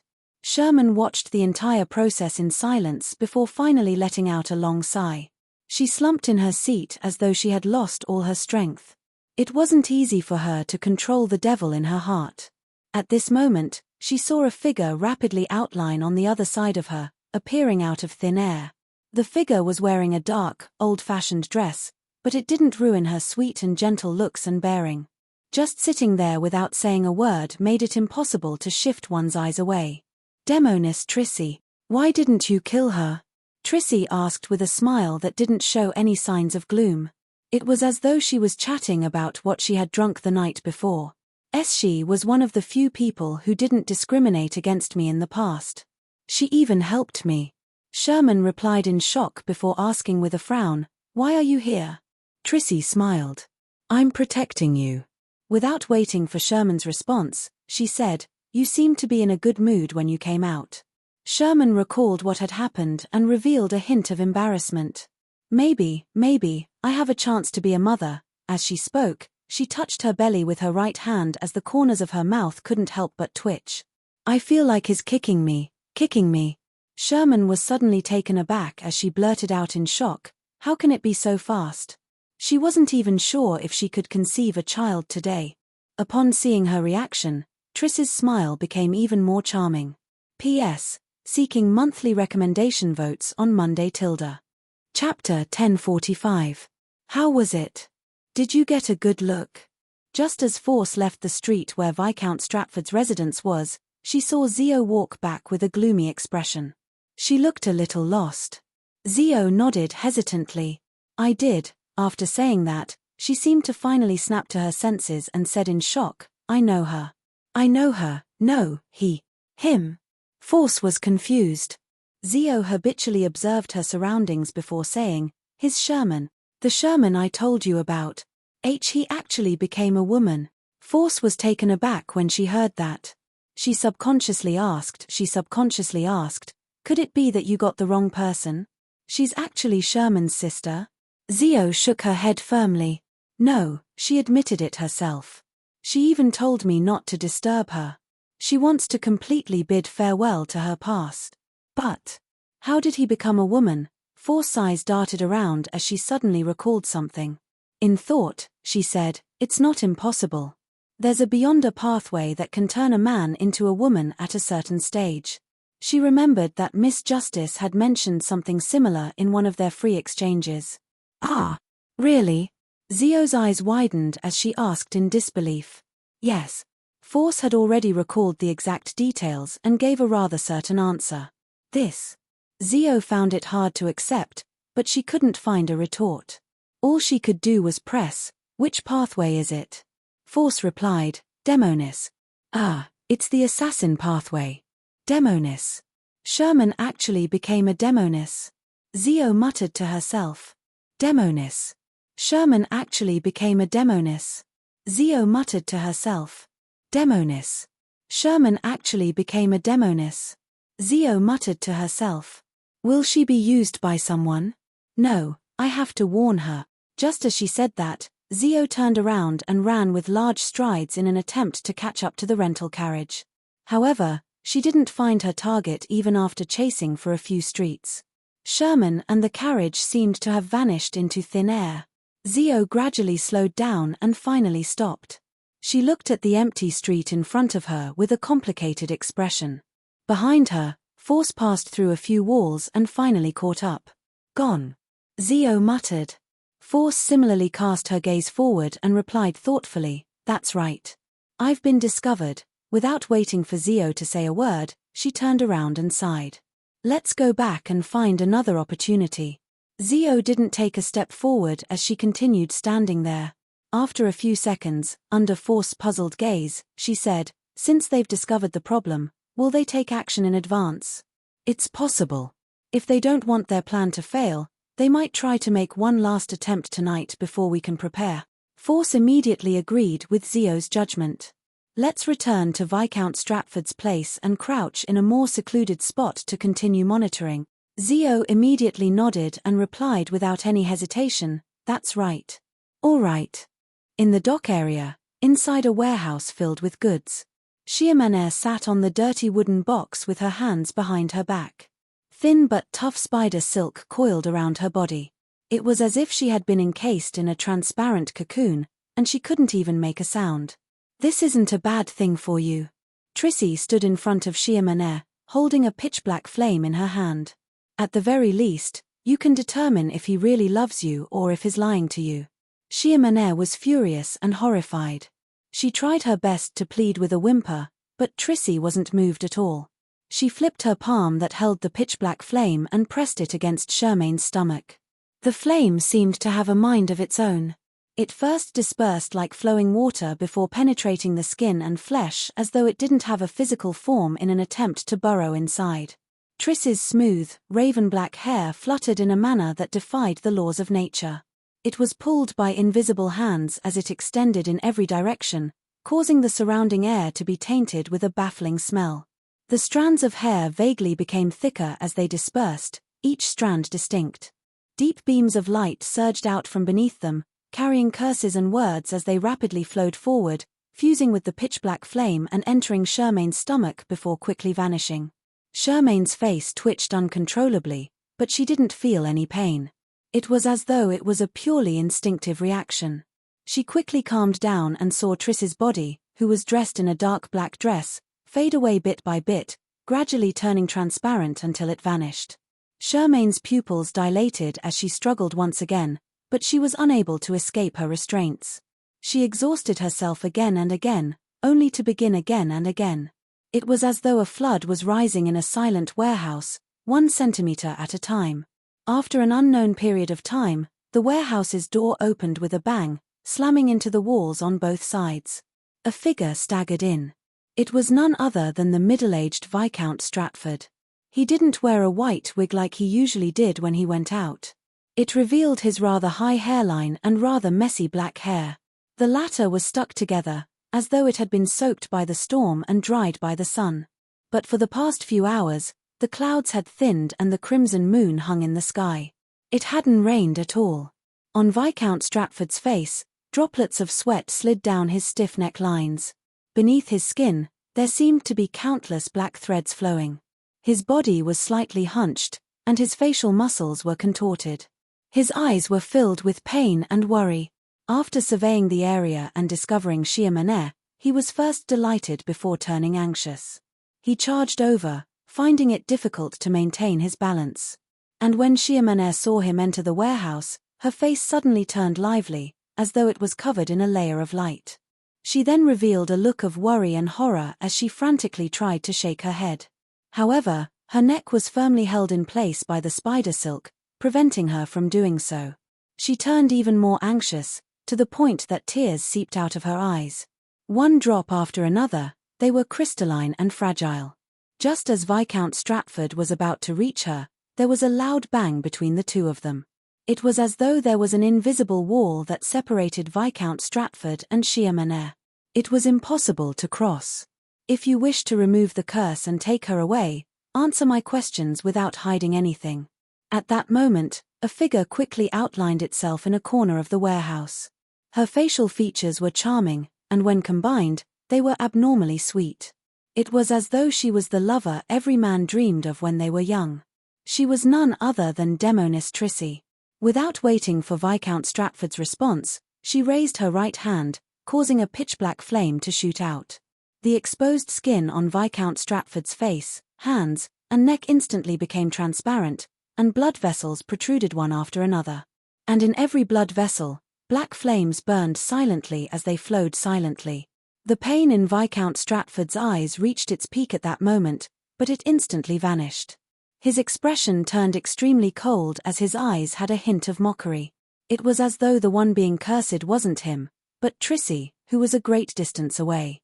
In the corner of the warehouse, large amounts of black flames suddenly soared around Trissy, illuminating the dense, invisible spider silk. However, it was unable to ignite them. In an instant, Trissy, like Chiamener, was sealed in a transparent cocoon. She was unable to move or escape. At a vent high above the warehouse, another figure appeared. It was a lady of unknown age. She wore a simple and holy white robe. She had black hair and blue eyes. She was beautiful and had an indescribable charm. Katerina Peller. Trissy seemed to use all her strength to finally shout out a name. At that moment, Viscount Stratford grabbed at his body and pulled out an illusory doll that was wrapped in black flames. He shot a glance at Chiamener and turned to Trissy with a smile. I've never been careless when it comes to matters that concern my life. After Sykes died, I knew that it would be my turn one day. Heh, you're hunting me, so of course there are others who wish to hunt you. We were very patient, afraid that we would scare you away. We didn't do anything and waited until today. Also, your gift isn't bad. Upon hearing Viscount Stratford's words, Chiamener, who was still struggling out of habit, stopped all her actions. Her expression was unprecedentedly lifeless. Her eyes were wide open, but there was no focus in them. It was as though she was sinking inch by inch into water. Love. Trissy suddenly laughed as though she was mocking herself. She wasn't nervous or flustered at all. Mega Manor. It was already late at night. After arranging the lodgings for more than 20 guests and preparing for the next day's hunting activities, Klein suddenly woke up shortly after he fell asleep. His intuition was triggered as he outlined a scene in his mind. Major General Conas Kilger, who was dressed in a shirt and trousers, flew out from the guest room's window and floated out in violation of the laws of nature. I haven't even done anything yet. He has his own motives for coming here. With a thought, Klein controlled a cockroach outside and turned it into a marionette. He used its eyes to observe his surroundings. Almost at the same time, Conas Kilger appeared. After this demigod left Mega Manor, he immediately messed up the distance and quickly arrived at the bank of the Tussock River in preparation to cross it. The cockroach looked on quietly and didn't react. He's going to the south bank of the Tussock River. What does he want to do? He likes to hunt in the suburbs. Could it be to conceal such actions? This is also the reason why he introduced me to Mega Manor. Klein lay in bed and seriously analyzed Konas's actions. When the Mi-9 demigod truly stepped onto the south bank of the Tussock River, Klein suddenly recalled something. Back when he escaped from the underground ruins wherein Zangwill and company were, he had appeared northwest of Beekland, on the south bank of the Tussock River. It wasn't too far from where Mega Manor was. Chapter 1046. As his thoughts raced, Klein suddenly switched places with his valet, Inuni, who was in the room next door. And under the grapevines about 150 meters away from the manor's main house, a centipede that was slowly crawling suddenly stiffened before relaxing. Almost at the same time, its figure vanished, and Dawn Dantes appeared in his blue and white checkered pajamas. Klein had switched places with his marionette again. He decided to use this method to secretly tail Konas Kilger and figure out where he was going and what he was planning to do. Although this way, he could only teleport 150 meters at a time, and every activation required a gap of 2 to 3 seconds, including the process of turning into a marionette. Compared to flaming jump and traveling teleportation, it was sufficiently stealthy and silent. It was very difficult for Konas Kilger to discover him. After all, he was a demigod. Even if he wasn't good at things like spiritual intuition, he was still a demigod. He definitely couldn't be underestimated. By the same logic, the reason why Klein didn't rely on creeping hunger to hide in the shadows was because, despite being stealthy, his speed was relatively slow. It was impossible for him to chase up to a demigod. In the deep night, from Mega Manor to the south bank of the Tussock River, the rats, venomous snakes, spiders, and fish that swam between the tree roots and the rocks turned stiff and sluggish. One marionette after another transformed. With their help, Klein constantly teleported without causing any commotion. Soon, he arrived at the south bank of the Tussock River and chased after Konas Kilger, maintaining a distance of nearly a kilometer. To a bizarro sorcerer, even if his marionette left his control range, he wouldn't be released from his controlled state and die on the spot. Without a bizarro sorcerer's consciousness catalyzing it, this process was rather slow, taking nearly 10 minutes. Therefore, Klein wasn't worried that he would lose Inuni, who was lying on his bed, due to his tailing. As long as he could return within 10 minutes, he could continue controlling his marionette. Silently, Klein followed Konas Kilger up the Tussock River, passed through a dense forest, and climbed up a mountain beside the shore. At this moment, Konas Kilger, who wasn't wearing a vest or coat, suddenly stopped and checked his surroundings. He gradually expanded his perimeter as though he was marking out his territory. Upon seeing this, Klein didn't dare stay any longer. He immediately switched positions with his marionette and continuously retreated, opening up a distance of nearly 3 kilometers between him and the Mi-9 deputy director. At the same time, he took the initiative to give up his control over the marionettes in front of him. The death of a few worms wouldn't arouse suspicion. This was too common in the outskirts and forest. King of the Five Seas, Nast, was able to create a combat environment that was beneficial to him.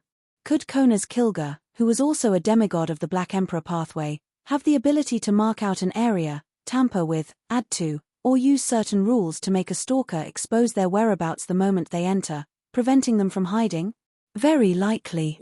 Vigilantly, Klein took out a gold coin from the pocket of his pajamas and spun it between his fingers. This time, he deliberately controlled his strength so that there was no clanging sound. The gold coin silently flew up and then fell back into his palm. Without needing to lower his head, Klein's mind naturally reflected the gold coin's state. The king's portrait is facing up. This means that there's an anomaly in the area ahead. There's a very high risk, as expected of a demigod. Such powers are truly enviable. However, does he think he can escape my tracking just like that? Klein scoffed inwardly and retreated dozens of meters. He found an abnormally quiet spot and turned himself into German Sparrow. Right on the heels of that, he clasped his hands and placed them in front of his mouth. He whispered, "Blessed of the sea and spirit world, protector of the Rorsted archipelago, ruler of the undersea creatures, controller of tsunamis and storms, the great Cavituis." After praying, Klein immediately took 4 steps counterclockwise and arrived above the grey fog. He sat in the fool's seat and beckoned for the white bone staff with a ring of blue gems embedded at its tip. Then, with the help of his prayer light and the sea god scepter's response to his believers, he saw the situation in the area where German Sparrow was. He then took the initiative to raise his field of vision, allowing the nearby scene to enter his field of vision. With that as a base, he expanded his surroundings by 5 nautical miles. This was the limit of the range that the sea god scepter could observe with the prayers of his believers. This way, the area that Kona's Kilger had marked out, where nothing could escape his senses, appeared in Klein's line of sight. At the dock, in the warehouse filled with goods. Love. After Trissy chuckled, her figure suddenly turned faint and was dyed with the luster of a lake at night. In an instant, she was wrapped in layers of demoness of unaging Katerina Perlman's spider silk. She was bound tightly and turned into an illusory mirror. It was a full-body mirror that was taller than a person. Inside, aqueous light fluctuated as a dark glow appeared, as though it was a door that led to another world. At that moment, it didn't reflect the scene in front of it. Instead, it outlined a room. The room was hazy and dark. The bed and furniture had been sliced into countless neat pieces that were scattered everywhere. Only the central area was clean, without even a speck of dust. Trissy stood there, wearing a dark and gloomy black dress. Her smooth hair cascaded down and fluttered in the wind. It accentuated her abnormally fair face, making her look like a female ghost from folklore. She wasn't present at the scene. Instead, with the help of the illusory mirror, she had projected her figure and strength from an unknown distance away. It was as though she was real. Therefore, she wasn't flustered at all when she was being controlled and hunted. Upon seeing this situation, Katerina Perlman, who was dressed in a simple holy white robe, didn't hesitate at all as she let out a sharp scream. Invisible sound waves rapidly spread out as her hair fluttered. Each strand was distinct and thick. Furthermore, it was dyed with a dull grayish-white color. The illusory full-body mirror suddenly shook violently, as though it would collapse at any moment. And in the messy room it illuminated, the bed, desk, and chair fragments turned grayish-white and lost their luster. They looked like rocks. In front of Trissy, the brownish-yellow floor also turned into grayish-white rocks. They quickly extended towards the only human in the room like a surging tide. Trissy didn't attempt to resist. She immediately turned around and waved her hand as she pounced towards the open window. In midair, invisible spider silk that belonged to her appeared. All of them turned dim and evolved in the direction of grayish-white. At the same time, cracks appeared one after another on the dark and deep full-body mirror. With illusory catcher sounds, it collapsed and directly disappeared.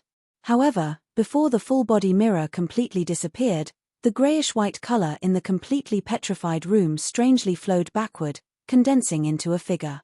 The figure was dressed in a simple and holy white robe. She had lustrous raven-black hair and a pair of blue eyes that looked mature and innocent.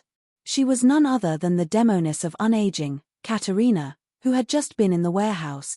As the dark light dissipated, Viscount Stratford could no longer see the situation in the room opposite him.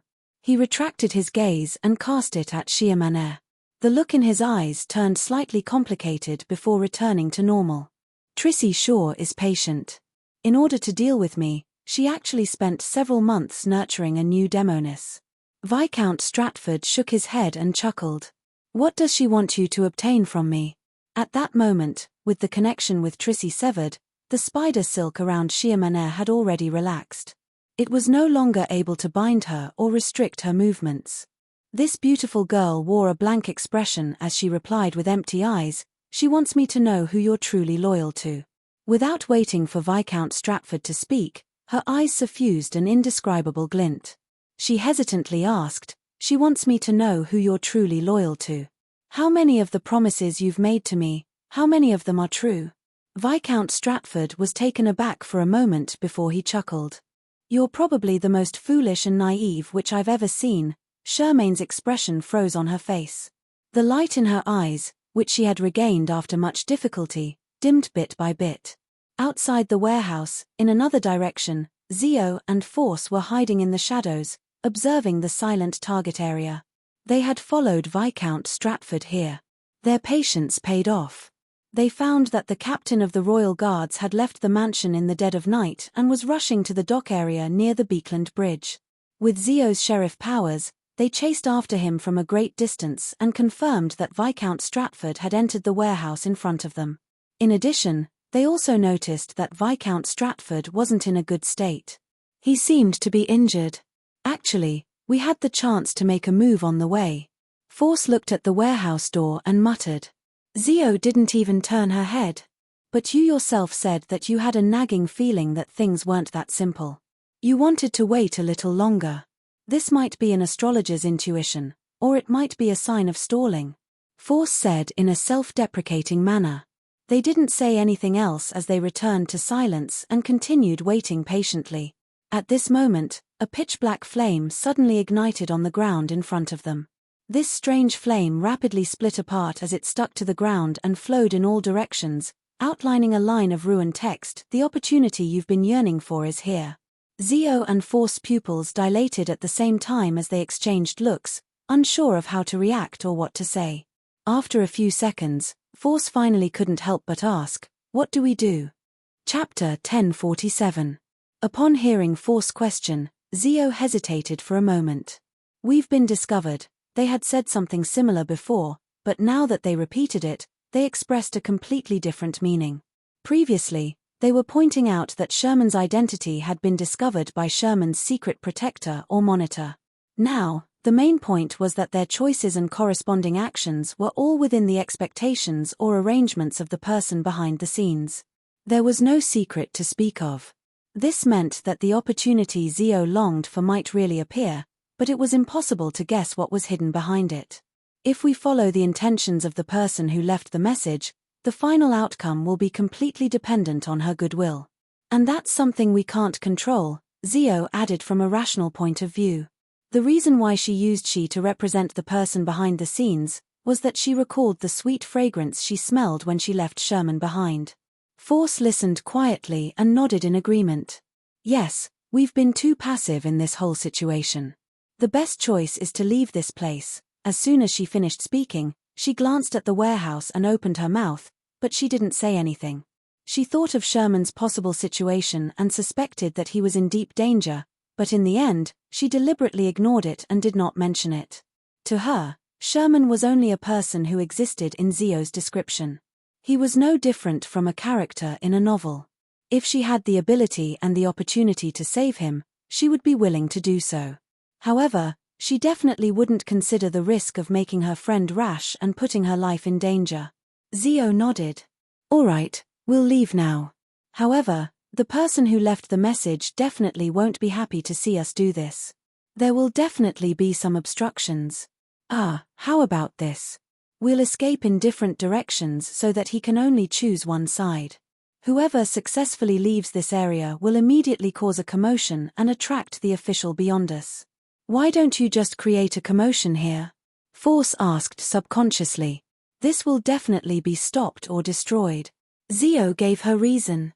Force nodded thoughtfully. "That makes sense.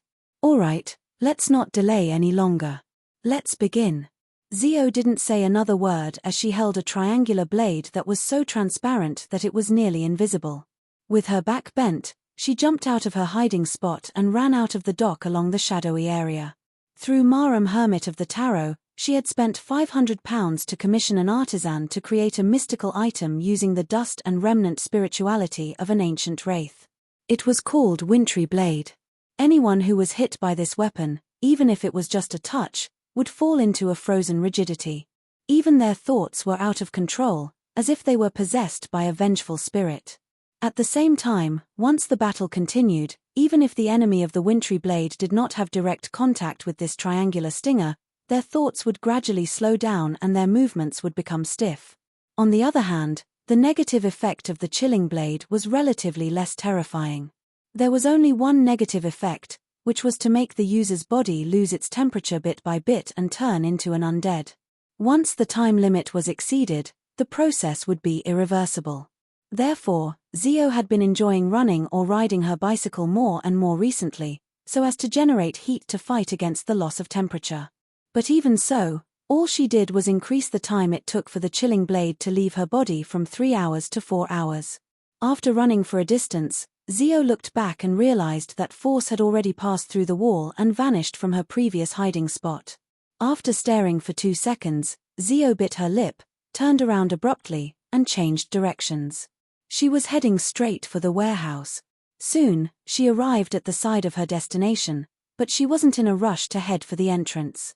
She looked up, as if she was searching for another passageway, one that was more hidden and unnoticed by the people inside. At this moment, she turned her head sharply and saw a figure flash over from the corner of the wall. The figure was dressed in a black dress and had slightly curly brown hair and a pair of light blue eyes. It was none other than Force Wall. "Didn't you leave?" Amidst her surprise, Zio didn't forget to suppress her voice. Force curled the corners of her mouth. "Weren't you also fleeing this place?" Zio was momentarily at a loss for words. After a few seconds, she asked, "How did you realize? You actually didn't mention anything about Sherman. This isn't like you at all. I've already prepared a reason to persuade you," Force replied quickly. Zio was taken aback as she said with a complicated expression, "There's no need for you to return." Force ignored her as she pressed the wall to the side of the warehouse. "If you continue talking, perhaps we won't have to be troubled over this matter because it's already over." "I actually didn't think of such a good solution. I should have directly said it and insisted on rescuing him with you. As for you, you definitely would have dissuaded me and refused to agree. You would have just wanted to act on your own. If we repeated this a few times, the matter would have ended by itself." Zio gave her friend a deep look. Without any hesitation, she raised chilling blade and stood beside her. Force immediately flipped through Leymano's travels, augmenting herself and her friend with some beyonder effects. Then, she put away the spellbook and grabbed Zio's arm with one hand, pressing the other against the wall. Just as Zio was waiting to open the door to enter, she realized that Force didn't immediately activate her powers. The best-selling author took a deep breath and quickly said, "After entering, we'll first hide and observe. We'll take action when we're certain that there's a chance. If there's really no chance or if we can't grasp the opportunity, we'll quickly leave. That way, we can at least avenge Sherman and not be buried with him. Only by being alive will there be all sorts of possibilities." Zio immediately nodded and replied solemnly, "Yes. All right." Force wished to say a few more words, but considering that they had already wasted some time, she couldn't delay any further. All she could do was open the illusory door and pass through the wall with Zio, arriving behind a row of wooden crates.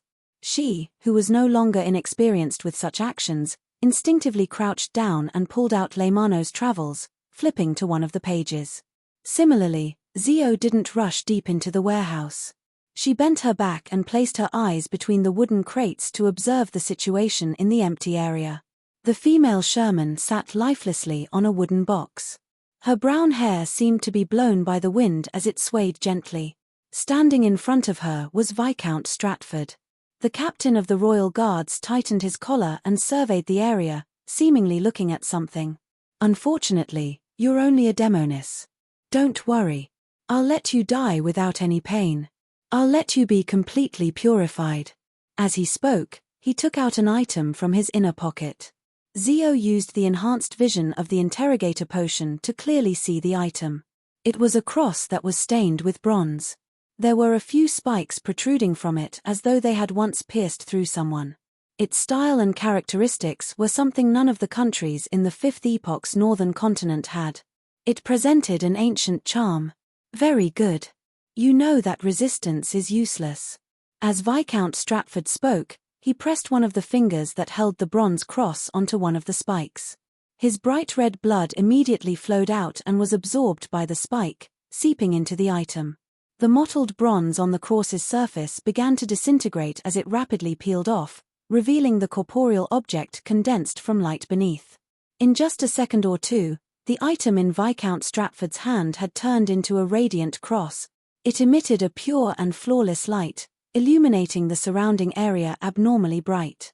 The shadow of the wooden crate rapidly receded as the dark spots on the wall rapidly evaporated like water. Beside Shiamane, The countless spider webs that belonged to Trissy floated up as though they were struggling in a fire.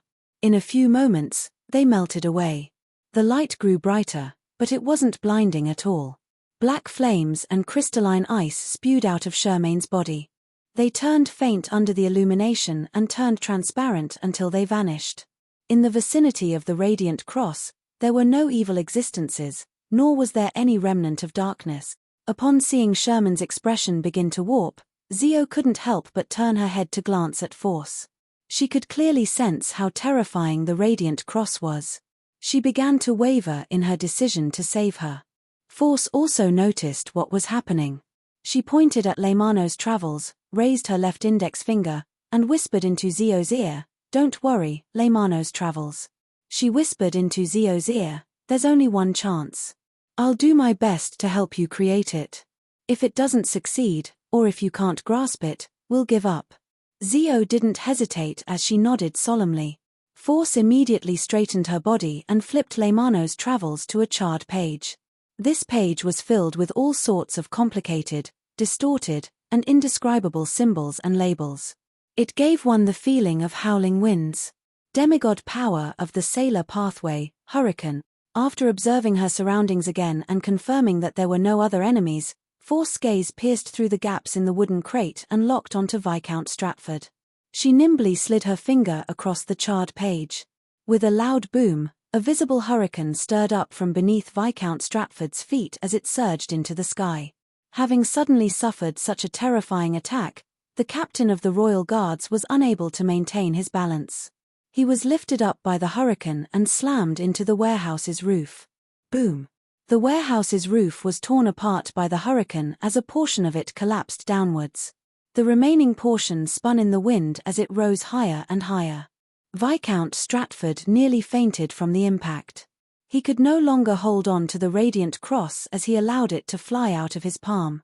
The spike separated from the corresponding finger with a smear of blood as a mottled bronze green covered the cross's surface once again. The flawless radiance then disappeared. Upon seeing this, Zio didn't hesitate to rush out of her hiding spot. Her eyes first reflected Viscount Stratford's figure before two blinding bolts of lightning lit up. Psychic piercing. Chapter 1048. Amidst the raging hurricane, Viscount Stratford was like a helpless leaf that had been blown down, one that could be torn to shreds at any moment. In such a state, he couldn't react at all, much less speak. All he could do was rely on his disciplinary paladin's powerful body to barely hold on, hoping that he wouldn't lose an arm or a head in the terrifying hurricane. He originally believed that his hunt was a success and that he was about to capture Trissy. Furthermore, he was extremely certain that she didn't have any helpers, therefore, he had placed all his attention on Chiamane. To his surprise, he had suddenly become prey, falling into a trap without any warning. Seeing that the hurricane was beginning to weaken, and that he had only suffered some damage from the impact without suffering any fatal injuries, Viscount Stratford hurriedly attempted to control his body to prepare for the upcoming battle.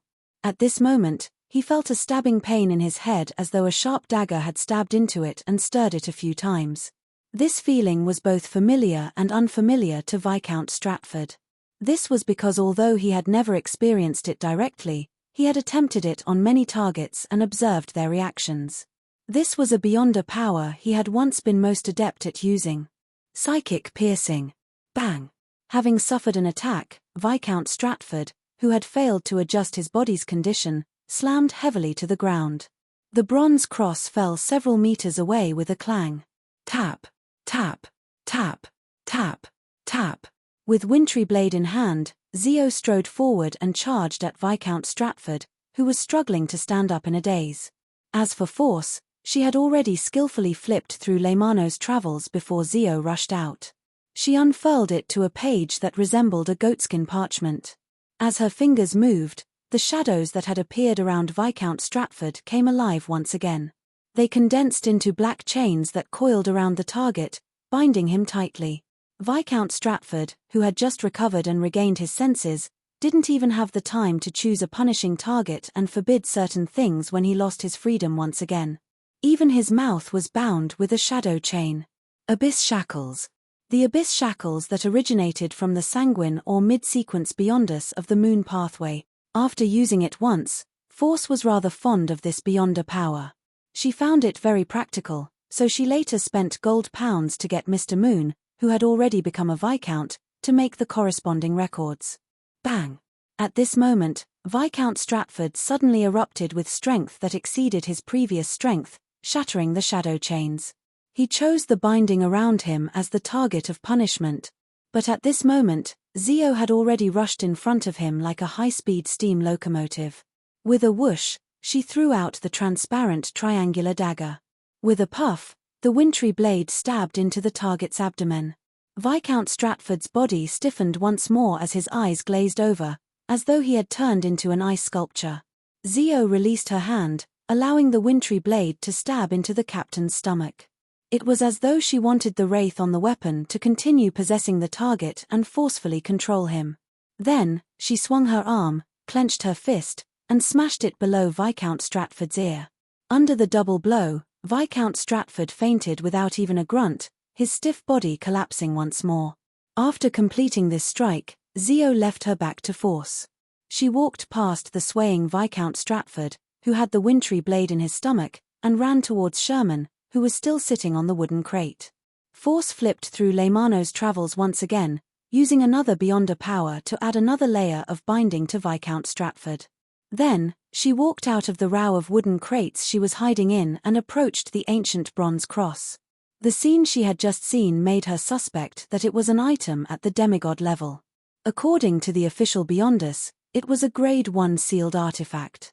And the process of Viscount Stratford carrying it and using it made her believe that the negative effects of the cross weren't that direct. She could attempt to pick it up. Of course, as a former astrologer, Force took out the pure crystal ball as she walked and quickly did a divination. No problem. Force glanced at the outcome and sped up her pace. At this moment, Zio had already rushed in front of Sherman. Looking at her friend who had become rather beautiful, she was momentarily at a loss for words. In her eyes, there was something wrong with Sherman's state. This demoness hair was all fluttering, and every strand had turned thick like thin snakes. At the tip of the thin snakes, some had eyes, while others had their mouths split open. They looked extremely strange and terrifying. On Sherman's face, mysterious patterns that resembled black paint seeped out from her skin as they rapidly spread throughout her body. Her slightly hollow eyes quickly reflected Zio's appearance as she gradually regained some of her luster. There was a hint of confusion and pain in her eyes. She immediately opened her mouth and stuttered, "Zio. I'm in so much pain, Zio. I'm in so much pain." Zio's vision blurred. Although she had a lot of general knowledge regarding the details of the mysterious world after all, Tarot's discussions were too high-end, and MI9's information was biased towards secret organizations. She still knew quite a bit about losing control. In the circles of unaffiliated Beyonders, this was something that couldn't be avoided. Therefore, Zio knew that Sherman had already begun to lose control. It was irreversible, and it would only worsen. Sherman seemed to realize her state. She panted and revealed a poignant smile as she spoke with great difficulty. "Kill me. I've done many wrong things that I need to repent for. I've also obtained what I wanted." Zio's tears dripped down. Without any hesitation, she pulled out her backup weapon, an ordinary revolver. She then pressed the revolver against Sherman's forehead. Sherman smiled as a charming luster appeared in her eyes once again. Call me Sherman, Sherman." Zio's face couldn't help but scrunch up as her eyes turned misty. Bang, bang, bang. She repeatedly pulled the trigger and fired the bullets inside.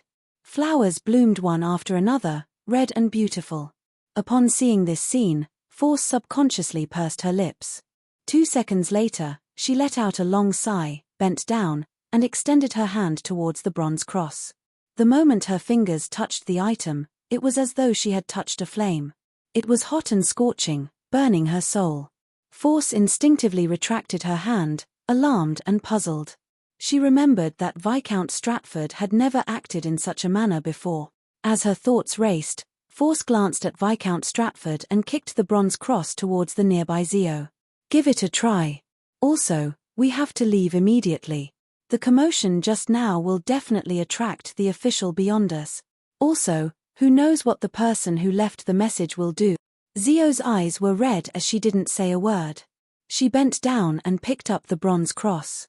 Throughout the entire process, she didn't show any signs of discomfort.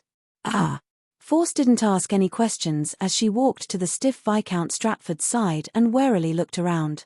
After Zio put away the bronze cross, she carried Sherman's corpse and took 2 steps back to Viscount Stratford's side. That item is very precious, and his status is also very important. We will definitely become the targets of the royal family's pursuit. We have to interfere. Force looked down at Viscount Stratford as she muttered to herself in thought. She quickly made a decision. She raised her hands, lowered her head, and piously chanted Mr. Fool's honorific name. She didn't believe that giving up the bronze cross for her and Zio would reduce their importance, preventing the royal family from pursuing them. Therefore, without any hesitation, she directly prayed for Mr. Fool's help. To her, even sacrificing the item to Mr. Fool was better than staying at the scene. Almost at the same time, she saw a holy angel with 12 pairs of flaming wings on its back.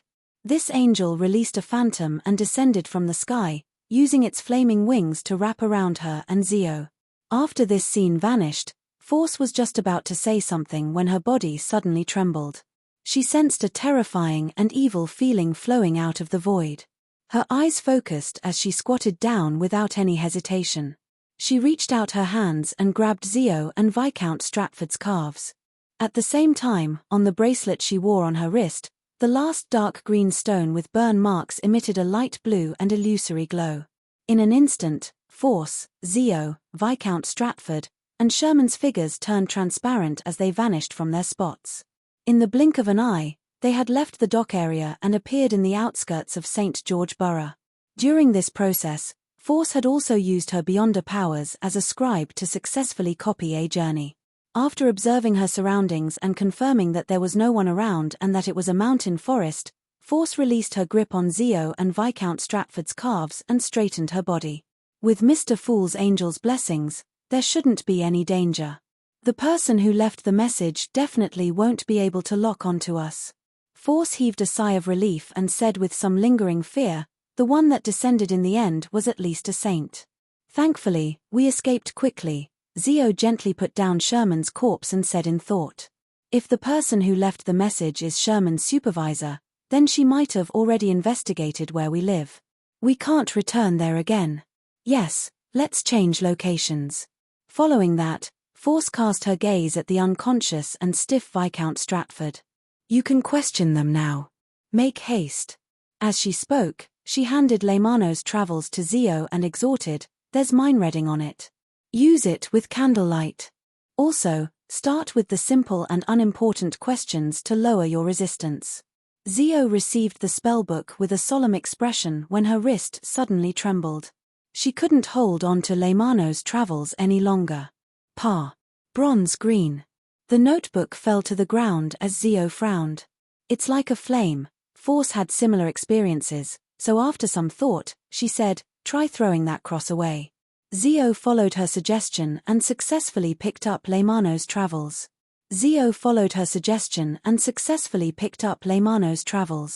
It repels other mystical items.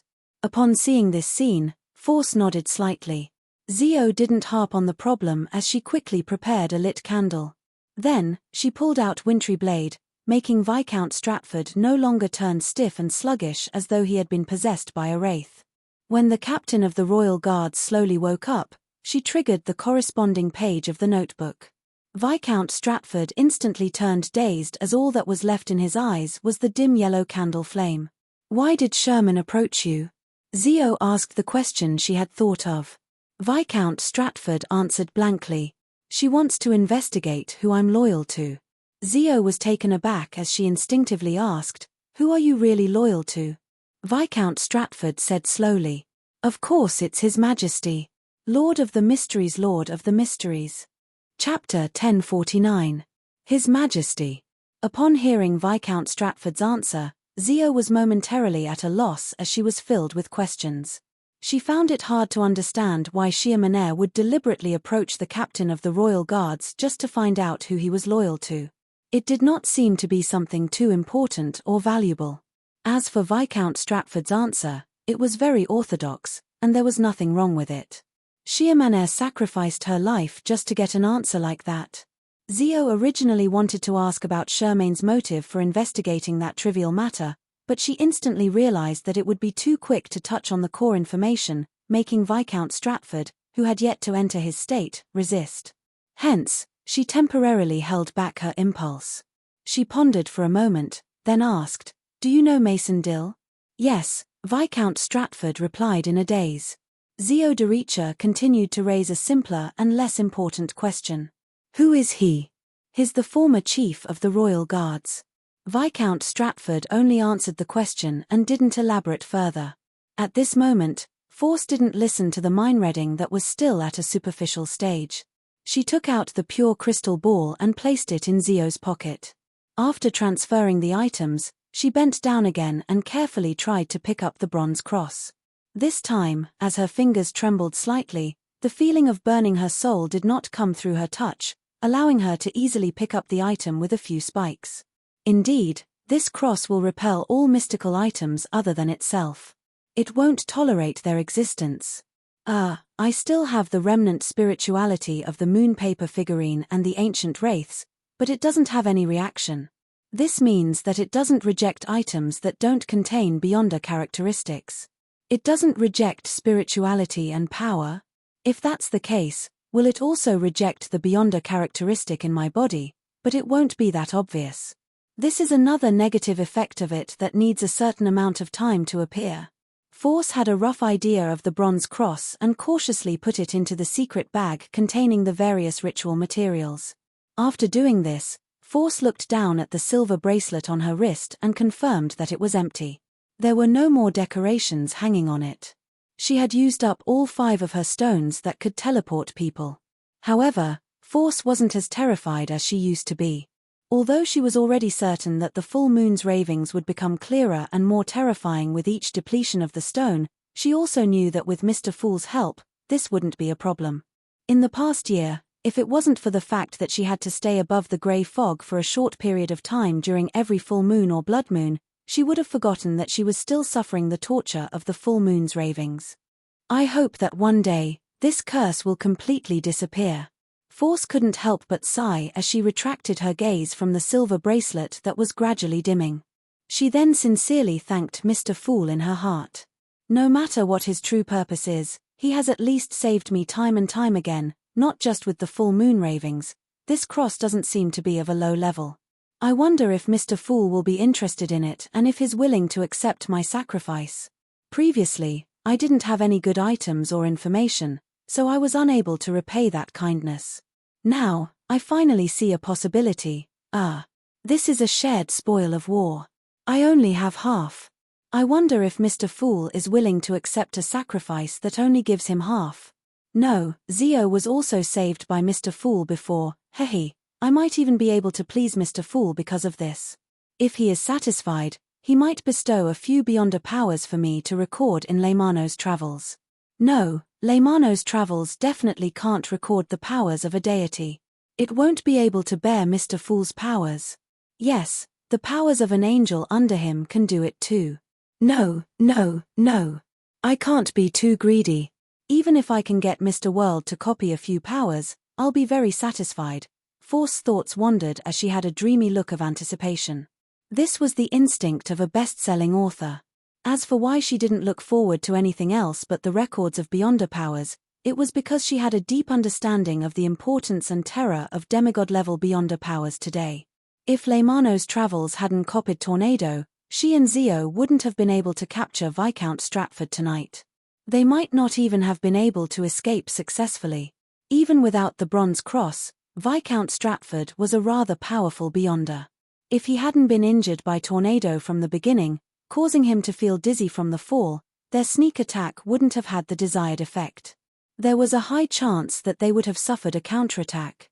Of course, separating the terrifying Radiant Cross from Viscount Stratford was the key to the outcome of the short battle tonight. And it was also thanks to Tornado. On careful thought, in a less pressing environment, under the premise of removing the bronze cross and the Travels' demigod-level powers, It's not impossible for Zio and I to defeat Viscount Stratford by joining forces. We might even have a high chance of winning. The variety and reasonable combination of the Beyonder powers in the Travels is truly very powerful. Together with Zio's psychic piercing powers and wintry blades effects, as well as the direct combat, Viscount Stratford's defeat would only be a reasonable outcome if he didn't have any special mystical items. A living scribe with rich experience is actually this powerful. The more Force thought about it, the stranger she felt. It was that she had probably become a little more powerful. Back when she dealt with the ancient Wraith, she already had a similar understanding. However, she later suffered a strange corruption, leaving her with a lingering fear. She didn't think too deeply about it. Back when she punished the sanguine Viscount Ernst Boyar, she and Zio hadn't participated in the actual battle, so they naturally didn't measure their strength. And this time, their enemy, Viscount Stratford, was the captain of the Royal Guards of the Ruin royal family. He was at least a sequence 6, with a high chance of being a sequence 5. Furthermore, he wielded a demigod-level item, so the difference in strength was rather clear. This allowed Force to instantly determine her level in the Beyonder world.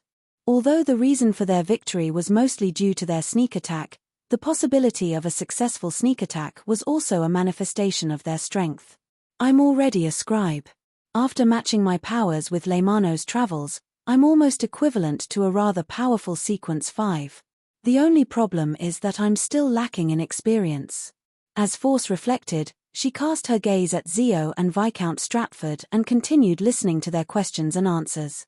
At that moment, Zio's question had already entered a core region that could easily cause resistance. What caused Mason Deer's death? After asking this question, Zio's emotions suddenly became extremely complicated. She felt anticipation, unease, excitement, and fear. This was the question she had wanted to ask 8 years ago. In the past 3,000 days and nights, she had been searching for the answer, but she was afraid that the answer was not what she wanted. She was afraid that her father had indeed participated in the rebellion and had been executed for it, without any honor to speak of. Viscount Stratford didn't immediately answer Zio's question. He discovered His Majesty's secret and wanted to inform the 3 major churches. He failed and was executed on the spot. Zio was stunned for a few seconds before finally confirming that she had obtained the answer. Although this answer frightened her, it allowed her heart to return to its original position and settle down. Secret. His Majesty's secret. She whispered to herself and asked in an urgent manner, "What secret is it?" Force, who was next to her, was also stunned. She didn't expect things to develop to this extent. At that moment, Viscount Stratford's facial muscles visibly contorted as he spat out a few words with great difficulty. That secret is... Suddenly, his body trembled violently as his dazed eyes regained their luster. Right on the heels of that, he disintegrated from the most minute of structures, instantly turning into a firework. The blood-colored firework shot into the sky and exploded, illuminating the night and reflecting into Force and Zio's eyes. This. With her previous experience, Force's gaze faltered. Without another word, she immediately squatted down and grabbed Shermaine's corpse and Zio's calves. Their figures quickly turned transparent as they vanished from the spot, teleporting to the south of the bridge. Above the grey fog, Klein, who was holding the sea god scepter, also saw the firework that dyed the sky red.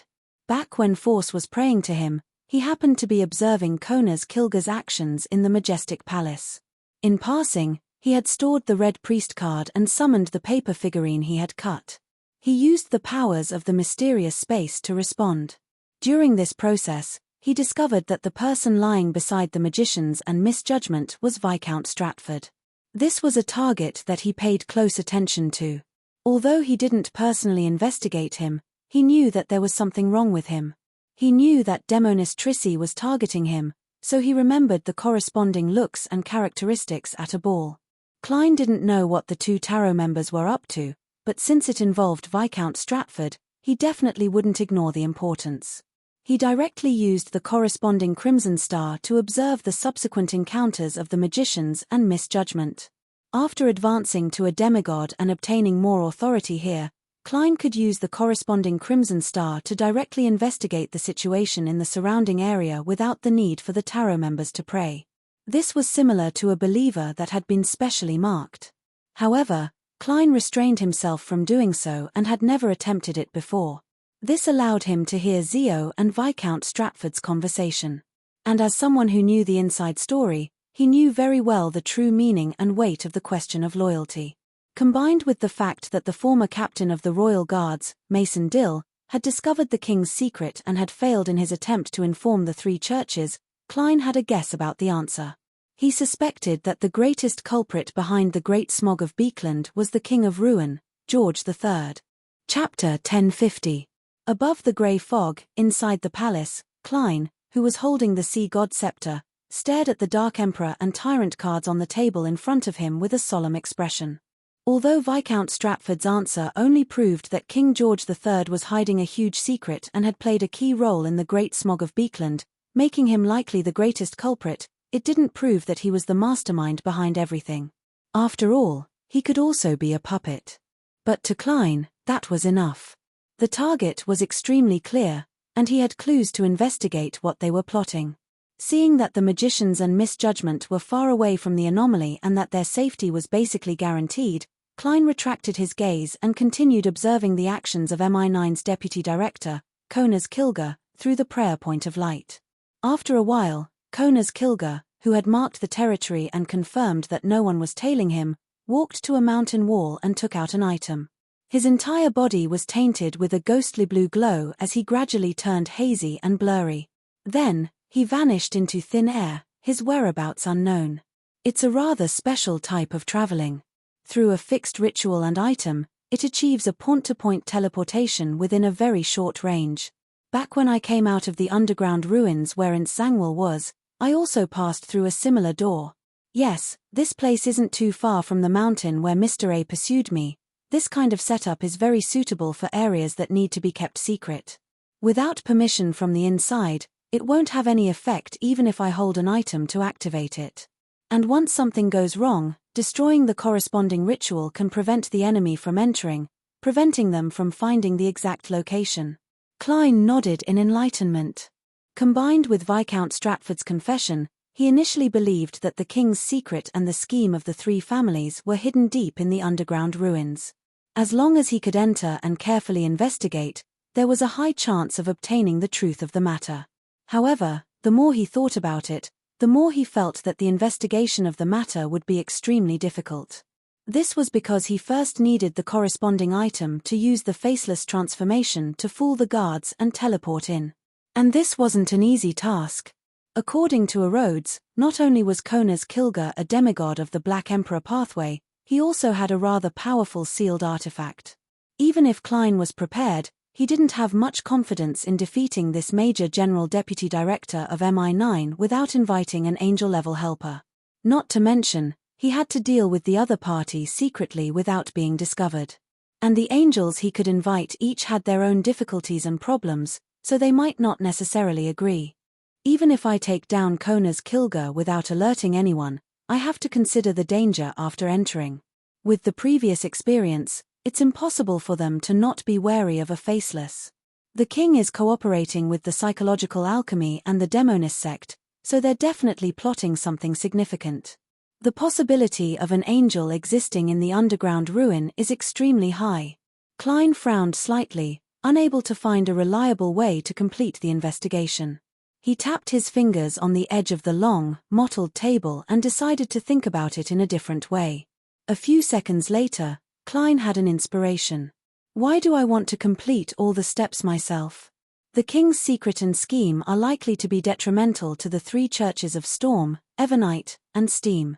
Otherwise, the former captain of the Royal Guards, Mason Dill, wouldn't have informed the three churches. As a blessed of the Evernite goddess, at least for now, isn't it obvious what I should do? This can also accumulate contribution points in preparation for exchanging for the scholar of your potion formula in the future. In an instant, Klein's thoughts became extremely clear.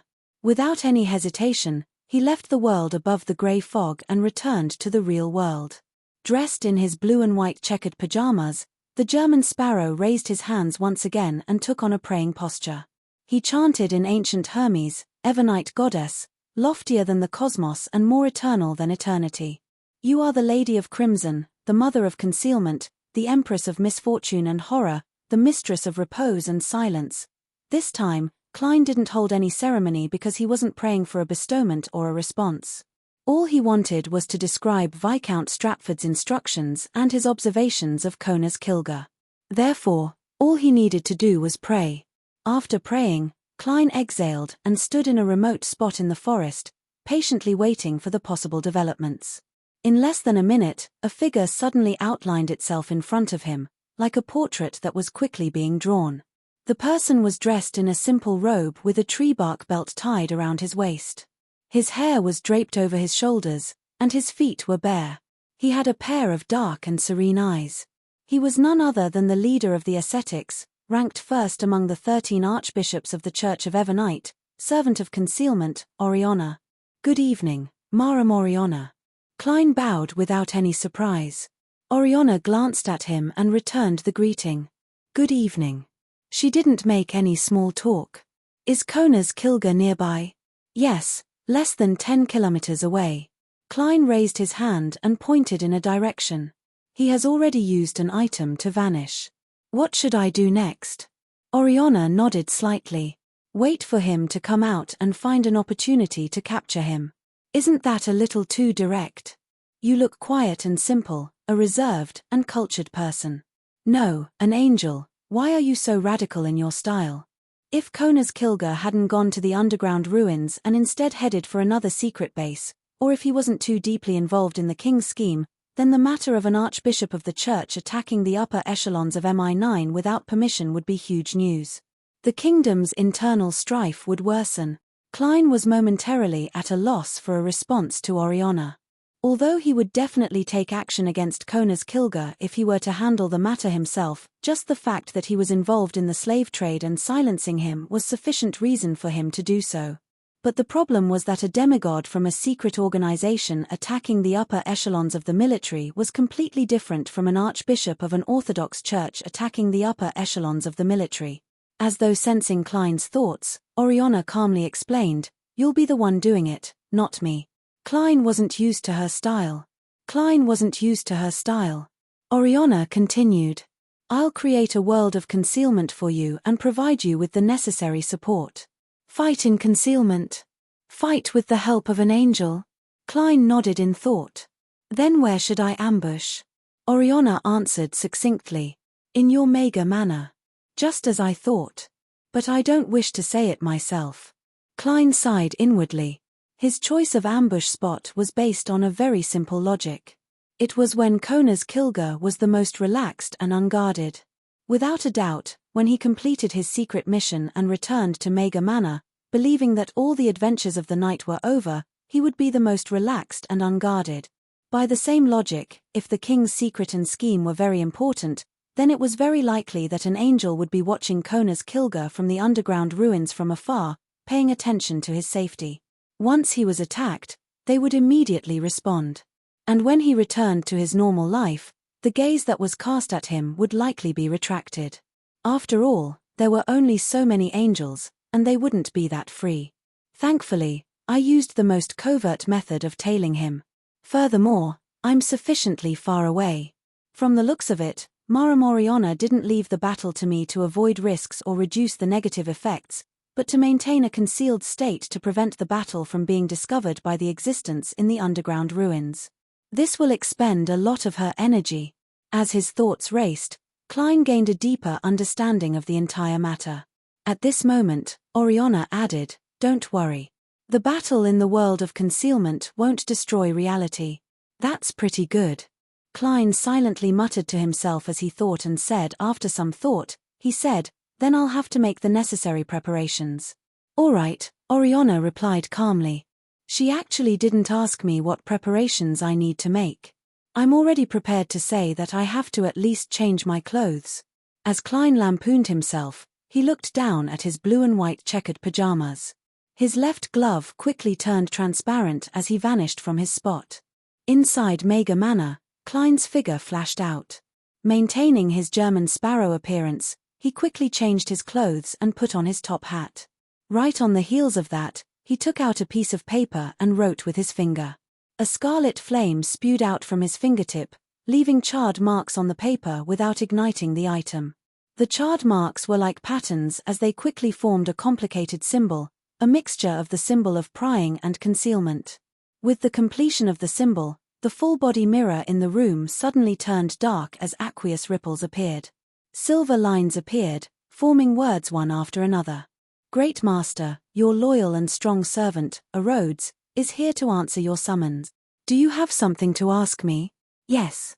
Klein nodded and looked out the window.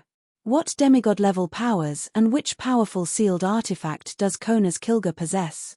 This was the general information he had previously obtained.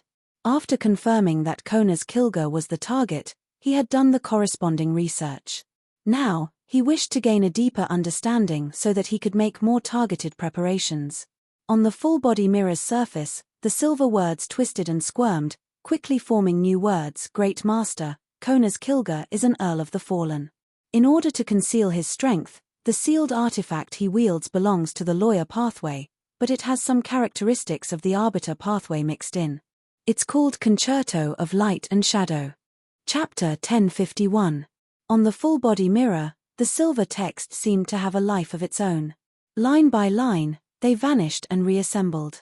Concerto of Light and Shadow is a pocket watch. It can prohibit certain actions within a certain range, and it can also deprive the target of certain beyonder powers. However, the restrictions caused by the two combined don't exceed 2. Concerto of Light and Shadow can also bestow certain negative states onto the target, making them slack off, be greedy, lose their fighting spirit, or focus all their attention on money. Apart from these, the wielder of this sealed artifact can also distort the target's words, actions, intentions, and attack effects.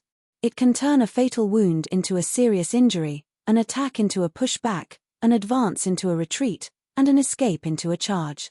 The negative effects of Concerto of Light and Shadow are rather serious. Among them, the main point is that once the wielder enters a combat state, all the beyonder effects that appear within a certain range will undergo intermittent and random mutations. It doesn't differentiate between friend and foe, making it difficult to control and unpredictable.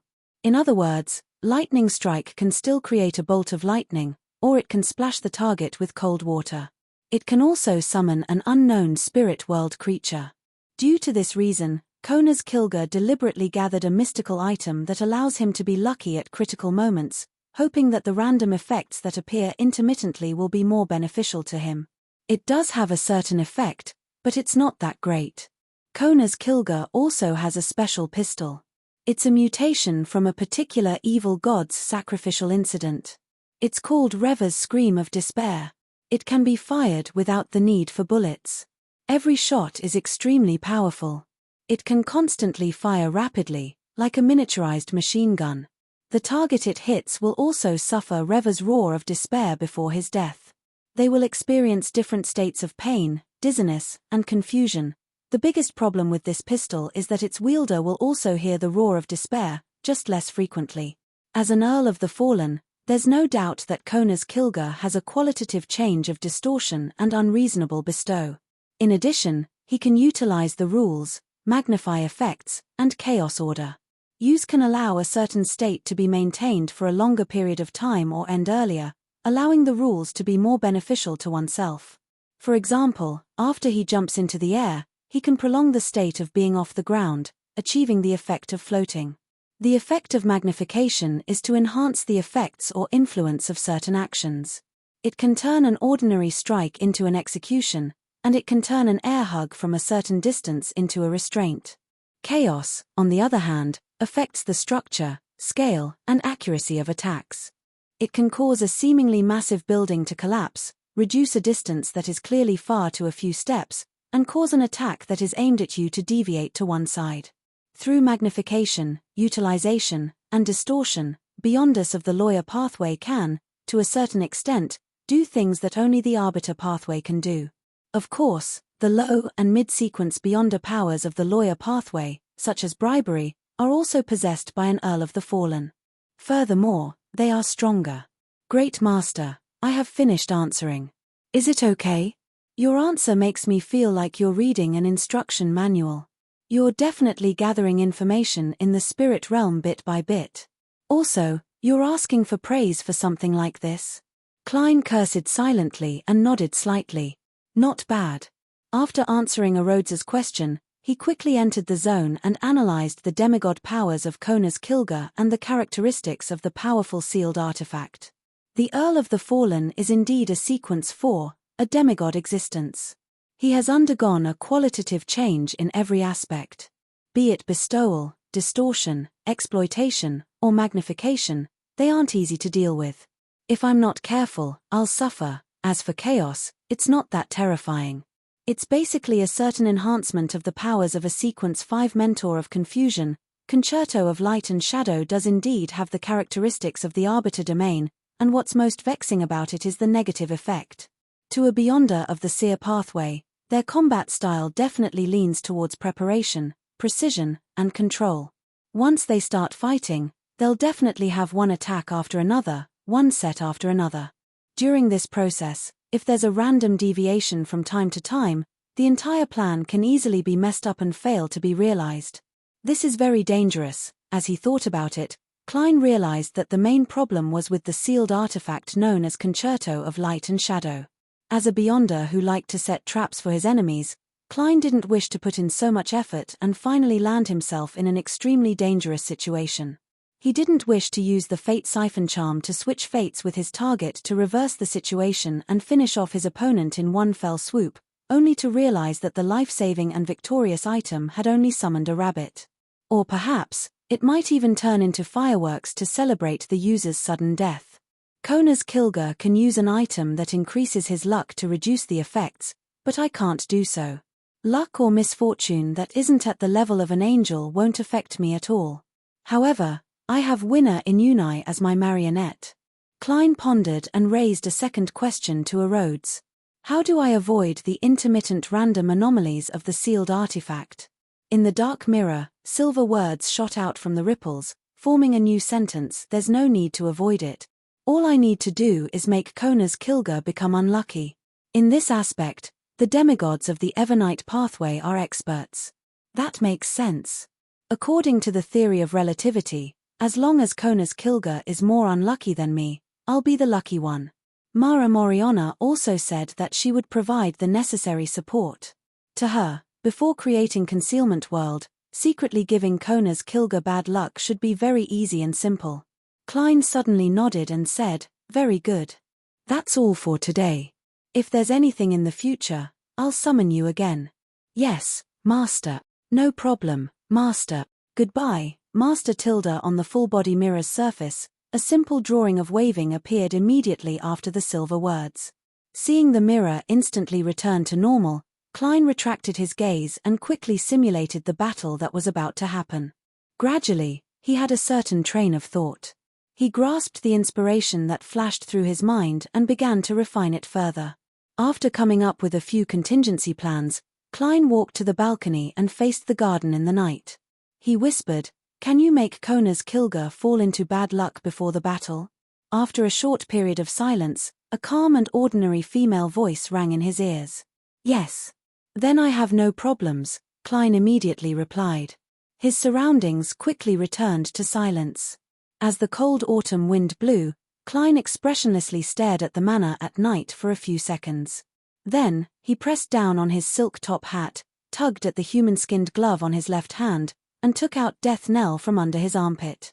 Right on the heels of that, he swiped his thumb diagonally, making the iron-black revolver's revolver move.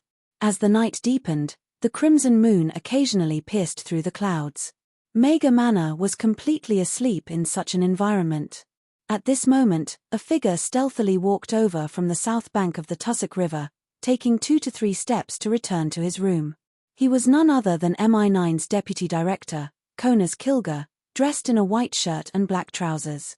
This demigod, who had the appearance of a tough man, surveyed the area and didn't discover anything abnormal. He smiled and walked to the tiny bar counter in the guest room. He took out a glass and picked up a bottle of red wine produced by Mega, preparing to pour himself a thin layer to celebrate this beautiful night. At this moment, his spiritual perception was triggered as he abruptly looked up.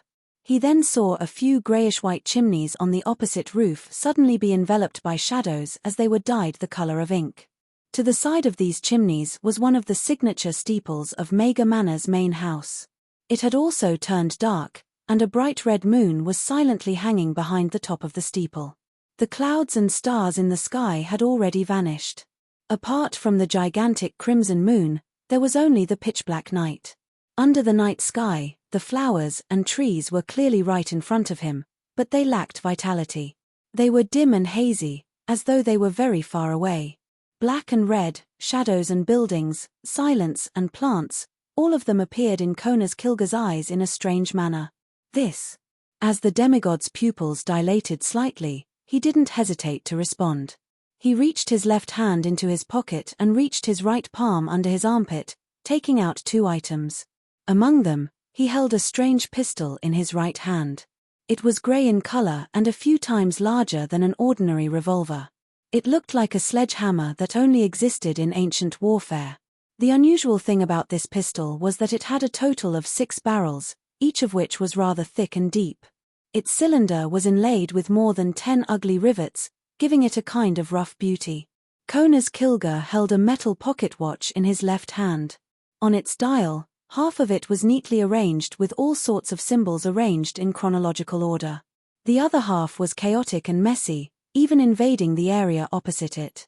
And the two seemed to be connected to a mechanical core that couldn't be seen directly. It had a more complicated and dizzying structure. Almost at the same time, a figure appeared from the gigantic crimson moon outside the window, gliding over at an extremely fast speed. He grew bigger and clearer. He was a young man with black hair and brown eyes. His facial features were chiseled, and his lines were cold. This young man wore a silk top hat and a black trench coat. He held a unique revolver in one hand, and his other hand was covered in transparent human skin. Under the bright light, it was as though he was carrying the gigantic crimson moon on his back. German Sparrow. Chapter 1052. Upon seeing a young man dressed in a black trench coat and holding an iron-black revolver descend from the crimson moon, Konas Kilga, who was no stranger to important figures in the world, immediately responded. His left hand, which held the iron-skinned pocket watch, moved his thumb rapidly, reaching for one of the few metal buttons that were messily embedded at the top of the pocket watch. He raised his right arm abruptly and aimed the 6 grey barrels that formed a circle at German Sparrow. This process was like the sparks from the collision of metals. It quickly ended, and Konas Kilga's left thumb ultimately didn't press down. He overcame his conditioned reflex and didn't directly use the concerto of light and shadows prohibition. This was because he didn't know much about German Sparrow and didn't know what he was best at. Furthermore, someone with German Sparrow's looks might not necessarily be German Sparrow. Blindly prohibition would only be a waste of an opportunity. He planned on observing and waiting a little longer so that he could formulate a more targeted law and distort the rules. Bang! Bang! Bang! Bang! The strange revolver let out a scream of despair as it spewed out a black and cold storm of bullets, instantly enveloping the enemy under the crimson moon. At this moment, German Sparrow's figure suddenly turned transparent, turning incorporeal. At the same time, the bullets that arrived tore through the target in the black trench coat, tearing apart the afterimage he left behind. And behind Konas Kilga, the cold-faced German Sparrow suddenly appeared. His body was half-hunched as he leaned forward. The black top hat on his head was dyed with a hint of blood under the crimson moonlight. He suddenly raised the iron-black long-barreled revolver in his hand, and as he took aim, he opened his mouth slightly and touched the trigger. Bang! To Konas Kilga's right, the floorboard exploded as countless fragments splattered. German Sparrow's shot was ridiculously off-target, and its destructive power was clearly lacking. This was the Earl of the Fallen's distortion. It deviated the trajectory of the bullet and reduced its might. Seizing this opportunity, Konas Kilga disrupted the measurement of distance and arrived at the bedroom's balcony in one step. Then, he half-turned his body and pressed one of the metal buttons on the iron pocket watch in his hand. He then solemnly said, "Don't worry, don't worry. Teleportation is prohibited here. Without a sound, Mega Manor, which was illuminated by the gigantic crimson moon, underwent some unknown change. After firing the shot, the German sparrow, whose body had quickly faded, appeared in the void again. He did not succeed in changing positions. Concerto of Light and Shadow, forbidden. To Kona's Kilger, regardless of what German sparrow was good at, since he could teleport, he had to immediately stop him. An enemy who could teleport at a high frequency without any gaps was not only annoying, but dangerous. Realizing that his teleportation had failed, the German sparrow's expression did not change. His figure quickly distorted, and all the colors faded, leaving only deep black. This deep darkness suddenly collapsed and spread out on the ground. It merged with the shadows in the areas where the moonlight couldn't reach, and it was difficult to distinguish them from each other. Bang, bang, bang, bang, bang. The spot where German sparrow had been standing was riddled with bullet holes, tearing through the floor. Rumble. That place immediately collapsed, revealing the room below, but no dust rose up. And amidst this commotion, Mega Manor remained shrouded in deep shadows. No one was jolted awake, and there was no echo. Kona's Kilger resisted the urge to immediately forbid him from hiding in the shadows. With Reva's shout of despair and Concerto of Light and Shadow in hand, he calmly observed his surroundings, waiting for German sparrow to appear again and launch an attack. However, in the dilapidated room, the shadows were silent without any movement. And outside the window, the steeple and chimney were still covered in a cold black. The gigantic crimson moon seemed to hang above the roof. The plants in the garden, the distant grapevines, and all sorts of classical windows seemed to have degenerated into the background in such a night. Despite being visible to the naked eye, they didn't even shake. The entire Mega Manor was cold, dark, and silent. It was as though it had been forgotten in a corner that no one paid attention to or discovered. There was no vitality to speak of. As a demigod and an important figure in the world of intelligence, Kona's Kilger quickly had a guess about this. He suspected that it had something to do with the authority of concealment. This made him make many connections, but German sparrow still hadn't appeared. He actually didn't launch a sneak attack, and he even gave up on the opportunity to strike continuously, leaving me with so many openings. Doesn't he know how difficult it is to deal with a high-sequence lawyer or arbiter once they make sufficient preparations in the early stages of battle? Kona's Kilger was puzzled. His observation of his surroundings and his relatively relaxed state allowed him to quickly recognize his situation. He understood that defeating the enemy, German sparrow, wasn't the key. Escaping this strange and secretive world was the key. If I can't leave this place, there might be other dangers in the future.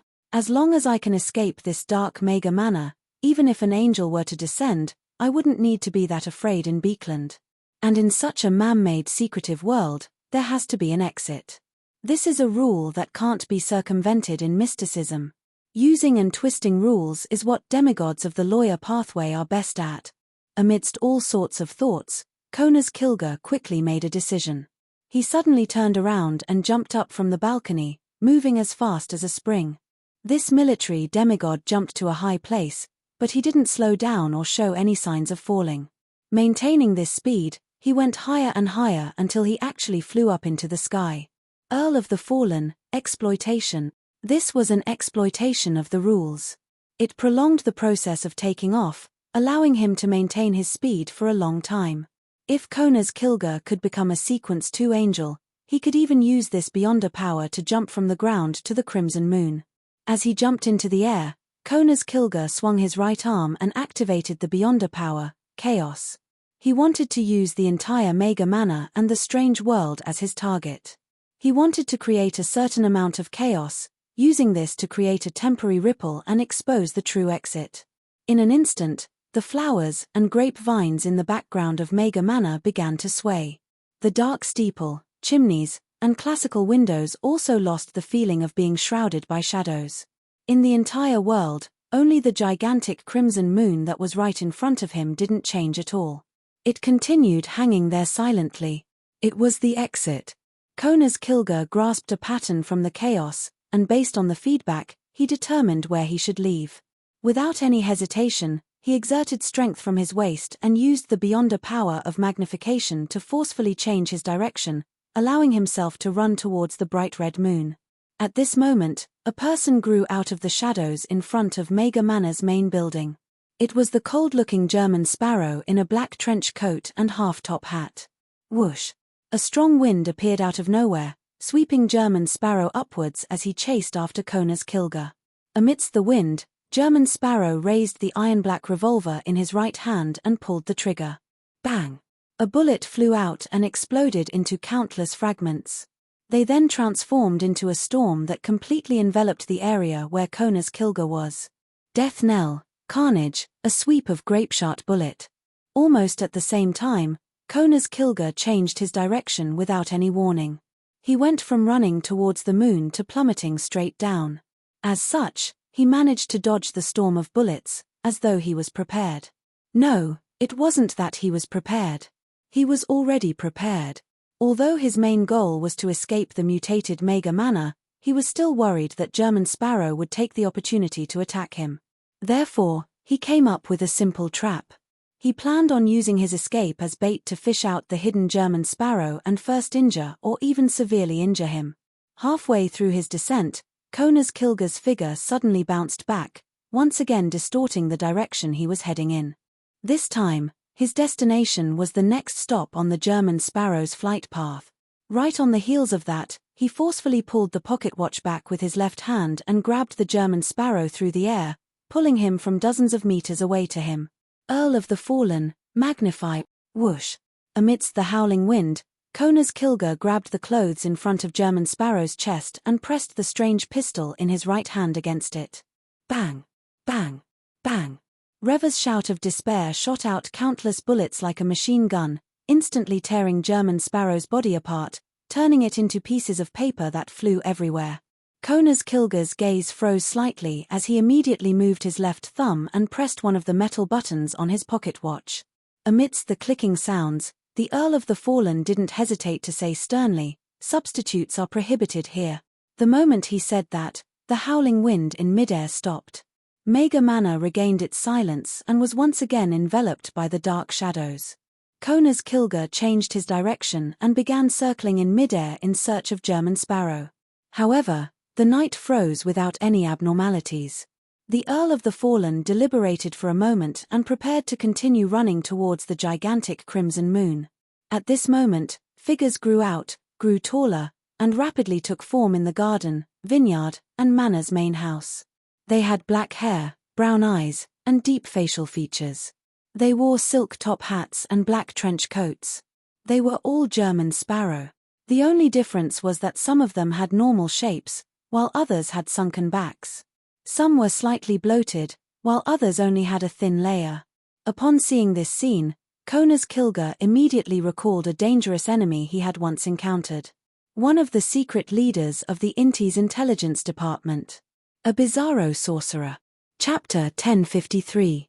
After Kona's Kilga finally figured out which beyonder pathway the enemy belonged to, the German Sparrow in the garden, vineyard, and Manor raised his left hand at the same time. He bent his middle finger, ring finger, and pinky, and extended his index finger and thumb, making them form the simple image of a pistol. The index finger that represented the gun barrel and muzzle aimed at the mid-air Kona's Kilga, and the corresponding forearm trembled as though it was struck by the recoil. Bang! Bang! Bang! Bang! Amidst the deafening sound, rather illusory white pigeons appeared beside the Earl of the Fallen, who was wearing a white shirt and black trousers. They flew in all directions in an extremely spectacular and beautiful manner. This was the random anomaly brought about by the iron pocket watch's concerto of light and shadow. It turned the air cannonballs that could destroy houses into harmless white pigeons of peace. Kona's Kilga, who had used chaos to interfere with the enemy's salvo, wasn't surprised when he saw the white pigeons flap their wings and disappear into the sky. He was already mentally prepared. He had already suffered the negative effects of the sealed artifact for several years. Seizing this opportunity, he didn't hesitate to raise his palms that held the iron pocket watch and the strange pistol, hoping to make them collide. This was distortion, a distortion that targeted all the German Sparrow beneath him. To Kona's Kilga, The most troublesome thing about fighting a Bizarro sorcerer was that he couldn't tell if the enemy in front of him was a marionette or the actual body, unless the marionette was crudely made. This way, he didn't dare to use many of his Beyonder powers because they were useless against marionettes. It was still fine if it was an area of effect prohibition, but deprivation that targeted a single target was completely meaningless in combat. No matter how many Beyonder powers were deprived, it wouldn't affect the actual body. When the time came, the other party could just switch to another marionette to resolve the problem. Due to similar principles, the amplification of the negative effects of the mystical items on his marionette was also strategically abandoned by Kona's Kilga. Similarly, the Earl of the Fallen's bestowment was useless. It was even inferior to deprivation. At the very least, deprivation could make a Bizarro sorcerer marionette lose the corresponding Beyonder powers. The negative state provided by bestowment couldn't affect a marionette at all. Be it slacking off, losing his fighting spirit, or being anxious or only focused on money, it was meaningless to a marionette that was essentially a dead person, one that didn't have the ability to think or act. Therefore, Kona's Kilga decided to first resolve the problem of identifying his marionette and body. In this aspect, others might not have a solution, but a high-sequence Beyonder of the lawyer pathway definitely didn't have such worries. Everything had rules and followed certain patterns, and the lawyer demigods were good at finding loopholes and making use of them. In addition to having combat experience with other Bizarro sorcerers, and having seriously considered how to deal with similar situations, Kona's Kilga was rather certain that distortion could restrain his enemies. He knew that a Bizarro sorcerer could seamlessly switch between his main body and all his marionettes. He planned on distorting this point, making it so that a Bizarro sorcerer could only switch with 2 or 3 specific marionette. This way, the difficulty of distinguishing between his main body and marionette would be minimized. Of course, if it wasn't for the fact that distortion couldn't exceed the necessary limits, and that the area of effect prohibition had reached its limit, Kona's Kilga would definitely use a simpler method to deal with it. For example, he could make a Bizarro sorcerer only be able to switch with one marionette, or he could directly prohibit everyone from switching with their marionettes. Kona's Kilga held Reva's Shout of Despair and Concerto of Light and Shadow with his hands as though he was doing an action of compressing a large area to a small one. Earl of the Fallen, Distortion. Silently, a red flower dyed with deep shadows appeared in his hand, as though he wanted to dedicate it to the German sparrow in the garden, vineyard, and manor. As for the crazy adventurers who were either thick or thin, normal or terrifying, they didn't show any abnormalities. Kona's Kilga had also encountered a random anomaly. It was a random anomaly brought about by Concerto of Light and Shadow. It had changed the effect of distortion to summon a flower from the garden below. And at this moment, the illusory dove formed from the air cannonball had yet to dissipate. At this moment, the battle between the two demigods added a sense of absurdity, comical, and hilarious. Of course, be it the German sparrow or Kona's Kilga, they didn't think so, especially the latter. He once again felt a familiar sense of helplessness. He didn't stop and immediately clashed his palms again to complete distortion, using numbers to fight against the random anomaly. However, German Sparrow wasn't a dead man, so he didn't abide by combat etiquette. The large swath of crazy adventurers either gestured with their pistols or used Death Knell, which was of unknown authenticity, to aim at the Earl of the Fallen in midair. At the same time, Kona's Kilga's heart stirred as he turned his head slightly and looked up. He saw another figure appear in the gigantic crimson moon that hung silently at the top of the pitch-black steeple. This figure wore a silk top hat, a black trench coat, and human-skinned gloves. He held an iron-black revolver and had a cold expression. His facial features were deep. It was another German sparrow. With the crimson moon on his back, he glided down as his figure grew larger and clearer. The iron-black revolver in his hand had long been raised and was aimed at Kona's Kilga. Bang! Bang! A bullet with translucent parts shot out from the muzzle, heading straight for Kona's Kilga. This was a deprivation bullet made from a worm of time left behind by Amorn's avatar. It was different from the Arbiter Pathway's deprivation. In essence, it was theft. It could steal the 3 Beyonder powers that the target had recently used in a chronological order for them to use. However, the Arbiter Pathway's deprivation could directly deprive a target as long as it chose a target. Although the deprivation of this bullet didn't need to hit the enemy to be effective, the target had to be within a certain range without leaving the area. This also meant that one couldn't be dodged, and one could only rely on one's level and sequence characteristics to resist or weaken it. The other could be effectively dodged if one detected it ahead of time. Klein had given up on launching a sneak attack to stall for time. On the one hand, it was to allow Kona's Kilger to use his prohibition and deprivation on Beyonder powers that seemed important to him but weren't key to the battle. On the other hand, he was waiting for the first random anomaly to appear. Then, he would seize the gap between the two anomalies to use the deprivation bullet to steal Kona's Kilger's 3 powerful powers. For these 2 goals, he had even handed Death Knell and Creeping Hunger to Enigmas, making him look like a real German sparrow and not a marionette. From the looks of it, Kona's Kilger would lose distortion, chaos, and magnification. Bang! Bang! Bang! Bang! At the same time, the German sparrows below also began firing. Suddenly, the air cannonballs and the deprivation bullet exploded, turning into red, purple, yellow, or green fireworks. However, they were unable to illuminate the deep night. The concerto of light and shadow had once again created a random anomaly. It produced multiple effects in a row, as though it didn't need to pause or pause. Kona's Kilger immediately smiled as he clasped his hands together.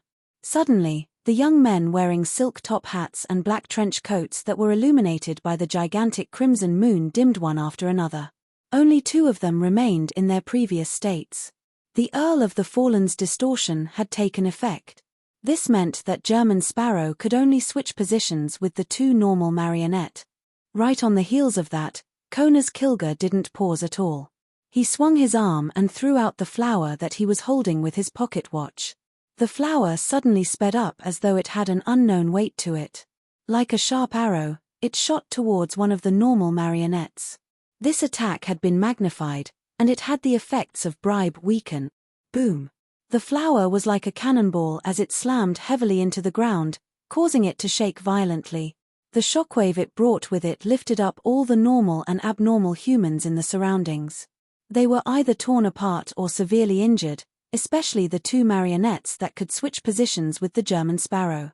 They were reduced to pieces of flesh and blood. Kona's Kilger maintained his calm. As he distorted in midair and circled around, he raised Reva's shout of despair and aimed it at the German Sparrow who had descended from the crimson moon. At the same time, he secretly prepared bestowment. He wanted to make the target suffer the negative state of lack of fighting spirit. At this moment, Kona's Kilger's mind suddenly went into a daze as his thoughts turned sluggish. This. Turning into a marionette. Kona's Kilger tensed up as he understood his situation. He then saw that the German Sparrow who had descended from the crimson moon wasn't as far from him as before. The distance between them was only about 100 meters. The other party had unknowingly entered the range where he could control spirit body threads and had stayed there for at least 3 seconds without him noticing. Deception. It was a deception bullet created by Amorn's avatar.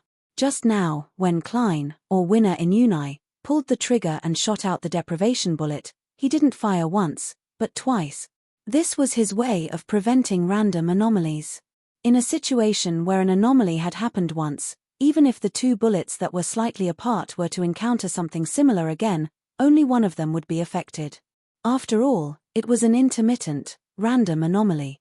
It was possible for it to happen 2 or 3 times in a row, but the probability of it happening 4 or 5 times in a row was extremely low.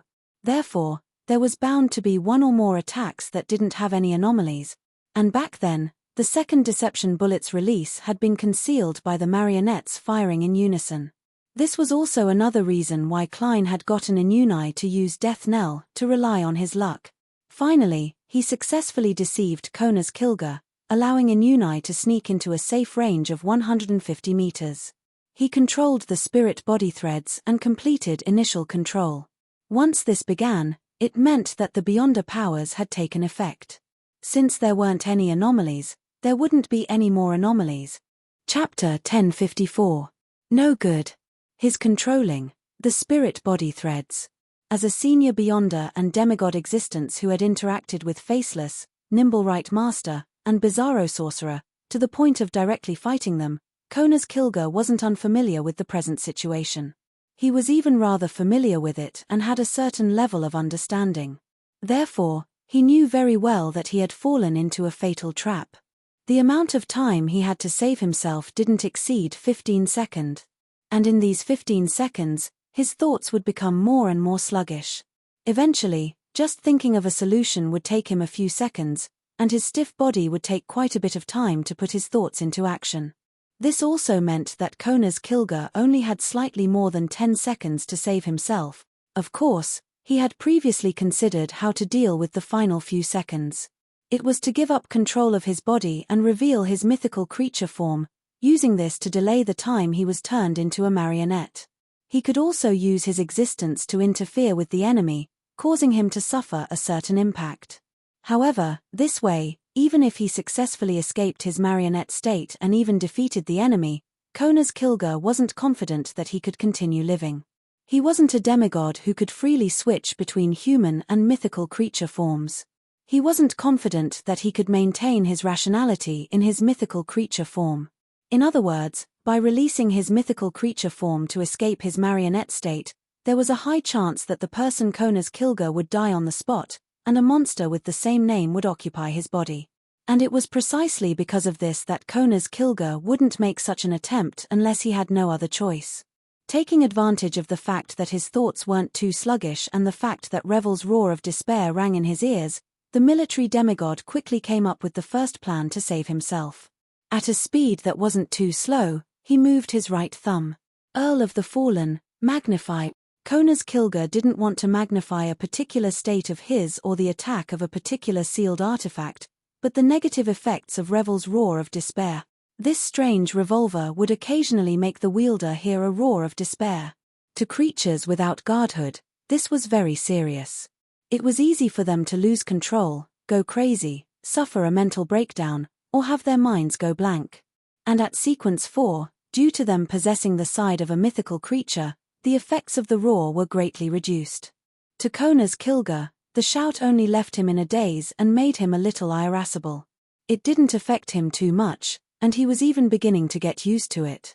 And at that moment, he wanted to magnify the roar of despair to the point where even a demigod couldn't withstand it. This would cause his psyche to experience a piercing pain, allowing him to escape the control of the spirit-body thread. As Magnify didn't require any obvious actions, it took effect extremely quickly. Opposite him, the German Sparrow, who was holding Death Knell and wearing a half-top hat, wasn't able to stop it in time. This allowed the Earl of the Fallen to successfully use this Beyonder power. But in the next second, what Konas Kilger waited for wasn't a terrifying roar, but silence. The normal roar that was still present also disappeared. This was a random anomaly brought about by the concerto of light and shadow. How unlucky! These thoughts slowly flashed through Konas Kilger's mind. Without the time to be depressed, he immediately began his second attempt to save himself.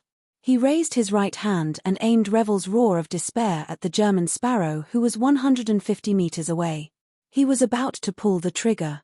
At the same time, the strong winds that were blowing at his right hand suddenly disintegrated from within, quickly dissipating into air currents. Earl of the Fallen, Chaos. Konas used this to resist German Sparrow's interference.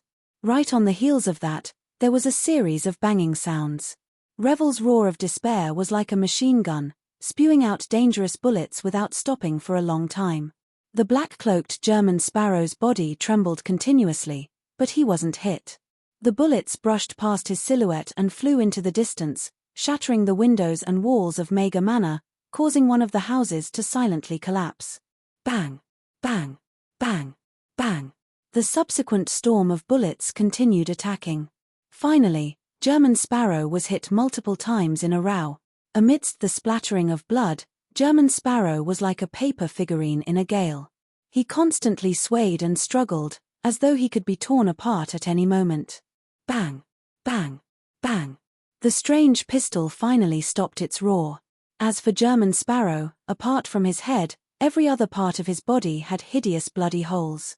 Typically speaking, this was definitely a state that only a dead person would have, but German Sparrow continued controlling his spirit body threads as though he wasn't affected at all. The exaggerated wounds on his body were slowly but resolutely healing. This was the effect of the flower of blood ring. This German Sparrow was essentially winner in Unite. The reason why he didn't die from the whirlwind of attacks was because he had released the luck he had accumulated. It was because Kona's Kilga was sufficiently unlucky, and the roar of despair brought about by the bullets was equivalent to nothing to a marionette. Seeing that the violent attacks hadn't achieved the desired effect, and that the time he had to save himself was dwindling, Kona's Kilga followed the plan he had just thought of. Without any thought, he slowly released his left fingers. The iron-skinned pocket watch left his palm and fell to the ground. At this critical moment, Kona's Kilga decisively abandoned the concerto of light and shadow and made it leave the battlefield so as to avoid the effects of the random anomalies. Following this, he might only have 1 or 2 chances to save himself. If any negative anomalies happened, there was no way to salvage the situation, as the sealed artifact, which was half order and half chaos, rapidly plummeted. Kona's Kilga moved his finger with great difficulty at the rapidly healing German Sparrow's wounds. He should have had 2 choices. One was to follow the third method of saving himself that he had originally thought of, acting without thinking.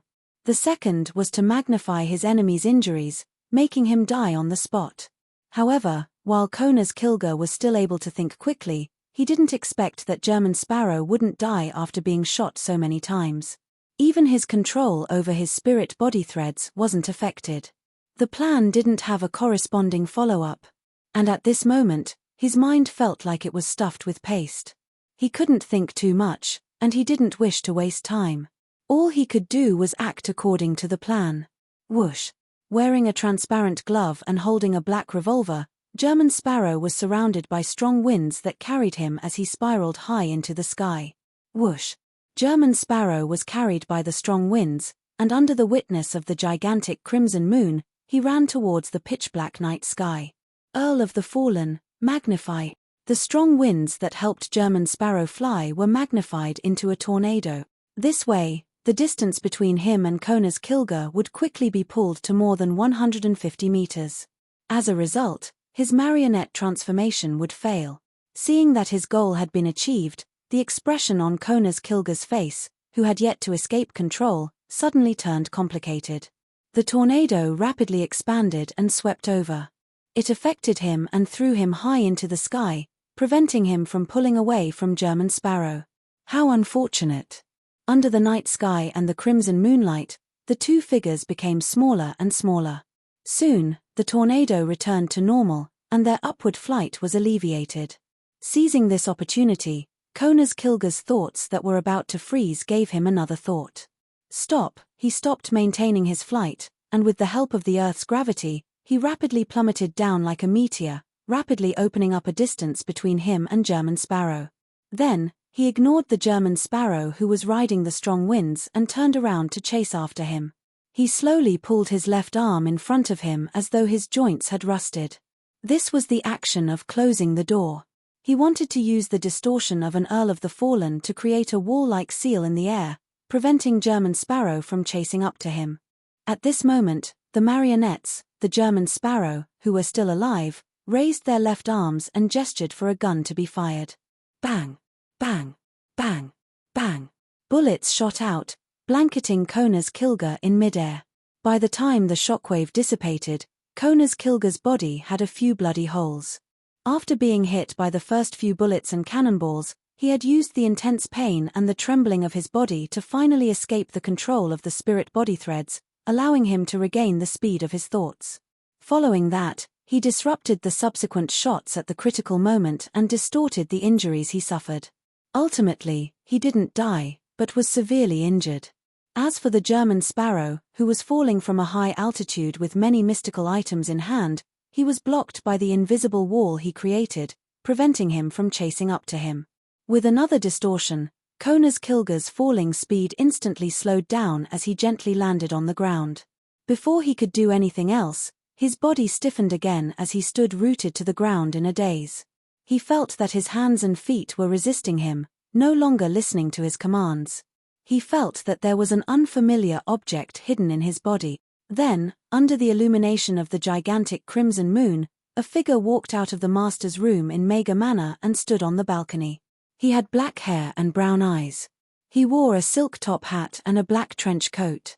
His facial features were chiseled and cold. He was another German sparrow. This German sparrow's right hand was also in a shooting stance. Then, he retracted it and brought it to his mouth to blow at it. This was Klein himself. What he had just shot wasn't an air bullet, but a parasitic bullet that had been pushed out with the strength of an air bullet. A parasitic bullet made from a worm of time left behind by Amorn's avatar. It could create a worm of time that couldn't live for long, allowing it to parasitize the target's body, allowing the user to control it. Klein had deliberately taken out the bullet and held it in his hand because he was waiting for an opportunity. He was waiting for Kona's Kilga to throw away the concerto of light and shadow while in a state where he couldn't dodge or distortion.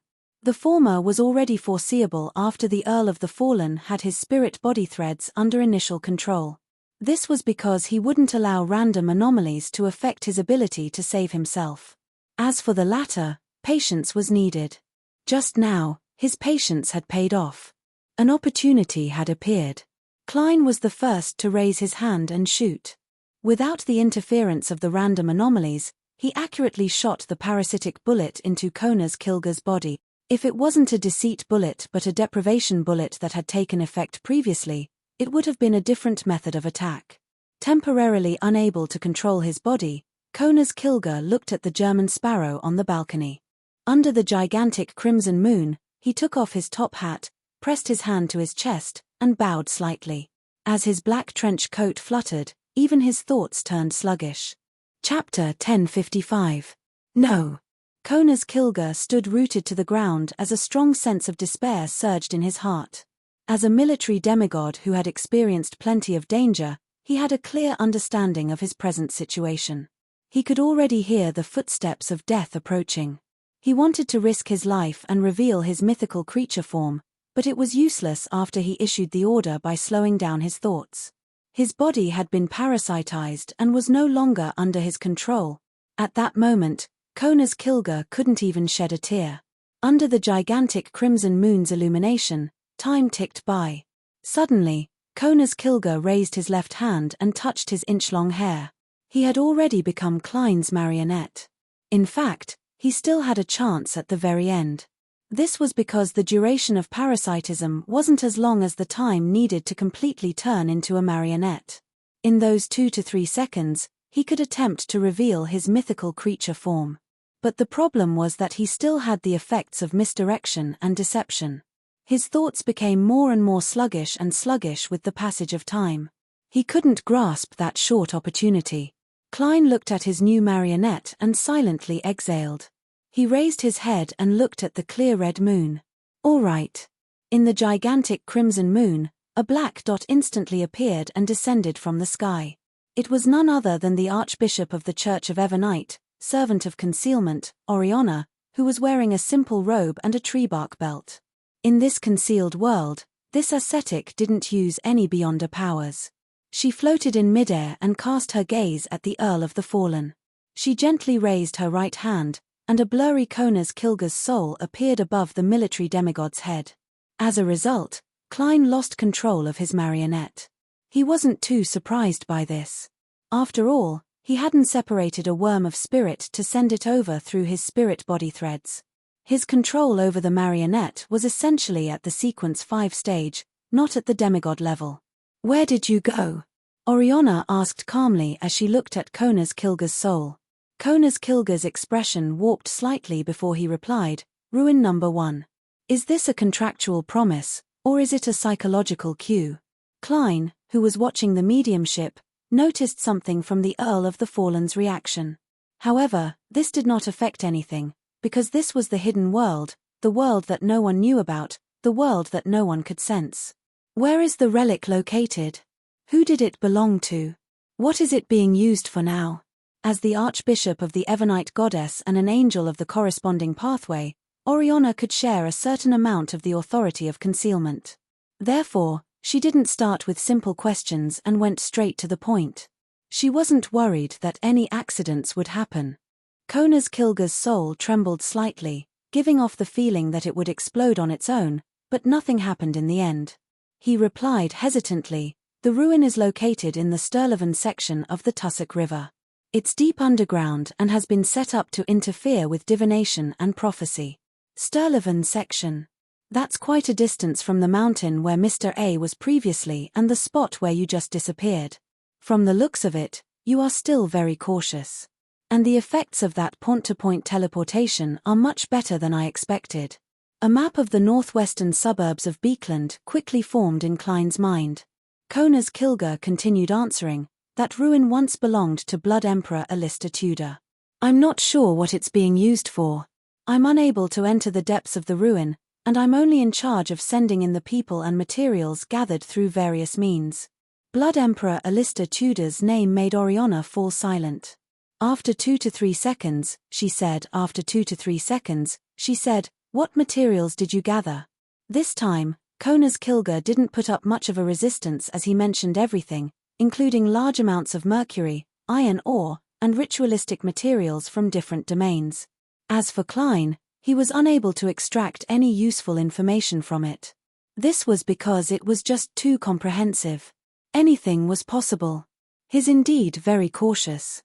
He's using large amounts of junk to conceal what he's truly searching for. Even the demigod in charge of such matters doesn't know why. This is very much in line with the style of a spectator pathway beyonder. A design by psychological alchemy? Klein nodded his head indiscernibly with a guess in mind. Oriana didn't seem to notice anything. "Do you have any guesses as to what they're doing?" "What is it?" "Yes, I suspect that they're digging up something and attempting to perform a ritual." Kona's Kilga voiced his judgment. Oriana quietly looked down at him for a while. "Who allowed you to participate in the underground ruins? Who can enter the depths of the ruins?" Kona's Kilga struggled again, but nothing happened. He said hesitantly, "I accepted His Majesty's orders. The reason why I was able to become a demigod was because he provided me with formulas, ingredients, and opportunities. Furthermore, he gave me Concerto of Light and Shadow, allowing me to act as a Sequence 5 Beyonder without holding back. Apart from His Majesty, only 2 demigods of the royal family can enter the depths of the ruins. One is Prince Grove, and the other is Duchess Georgina. They all have the surname Augustus. But the royal family definitely doesn't only have these 2 demigods. Miss Justice doesn't know much about the 2 of them either. She only mentioned that they seldom participate in social activities. Even their seats as a member of parliament have been given to their children. Yes, at the level of a demigod, even if they don't have the beyonder characteristics of undying or ageless, it wouldn't be a problem for them to live to more than 100 years old. It's indeed not suitable for them to hold public office and frequently appear in public. Klein tried hard to recall, but he failed to come up with anything. Oriana was silent for a few seconds. "Have you seen Collins in the underground ruins?" "Who is he?" Kona's Kilga asked in confusion. Oriana didn't answer. She continued asking, "Apart from them, who else did you see in the underground ruins?" Kona's Kilga maintained his slightly dazed state from being channeled. "There's also the Demonist sect and the psychological alchemy. The former's representative was originally Despair Nightingale Panatia, but after the Great Smog, it was changed to Saintess of White Katerina. The latter is Hvin Rambais. Did they enter the depths of the underground ruins?" Oriana asked in detail. "I don't know. I wasn't following them at all times." Kona's Kilga shook his head. "At least when I met them there, they were in the periphery." Oriana asked about other matters, attempting to outline the overall outline of the matter from another angle. However, she could tell that King George III arrangements were flawless. Even a demigod like Kona's Kilga only knew what his mission was. He could only move about in a certain area and was unable to learn more. After some thought, Oriana flipped her right hand and gently pressed down, pressing Kona's Kilga's soul back into his body. Klein's control over his marionette was restored. Klein could not help but sigh in his heart. The authority of concealment is truly amazing, Even if Mara Moriona were to secretly interrogate my marionette one day, I wouldn't know." At this moment, Oriana turned her body and said to him on the balcony, "We can basically confirm that there's something wrong with George III, as well as the location of the underground ruin. I'll meet the archbishops of the Church of the Storm and the Church of Steam in Beekland immediately and persuade them to take action tonight to open the relic. Before I inform you, control Kona's Kilga and pretend that is fine. Then, make him vanish. He's worried that when he negotiates with the Church of the Storm and the Church of Steam, they will discover that something has happened to Kona's Kilga and seal the underground ruins ahead of time or activate other emergency plans." Klein roughly understood and nodded. "No problem." Oriana, whose hair was simply draped over her shoulders, didn't say anything else. With a casual wave of her hand, she pulled the iron pocket watch over. This sealed artifact was bestowed by George III.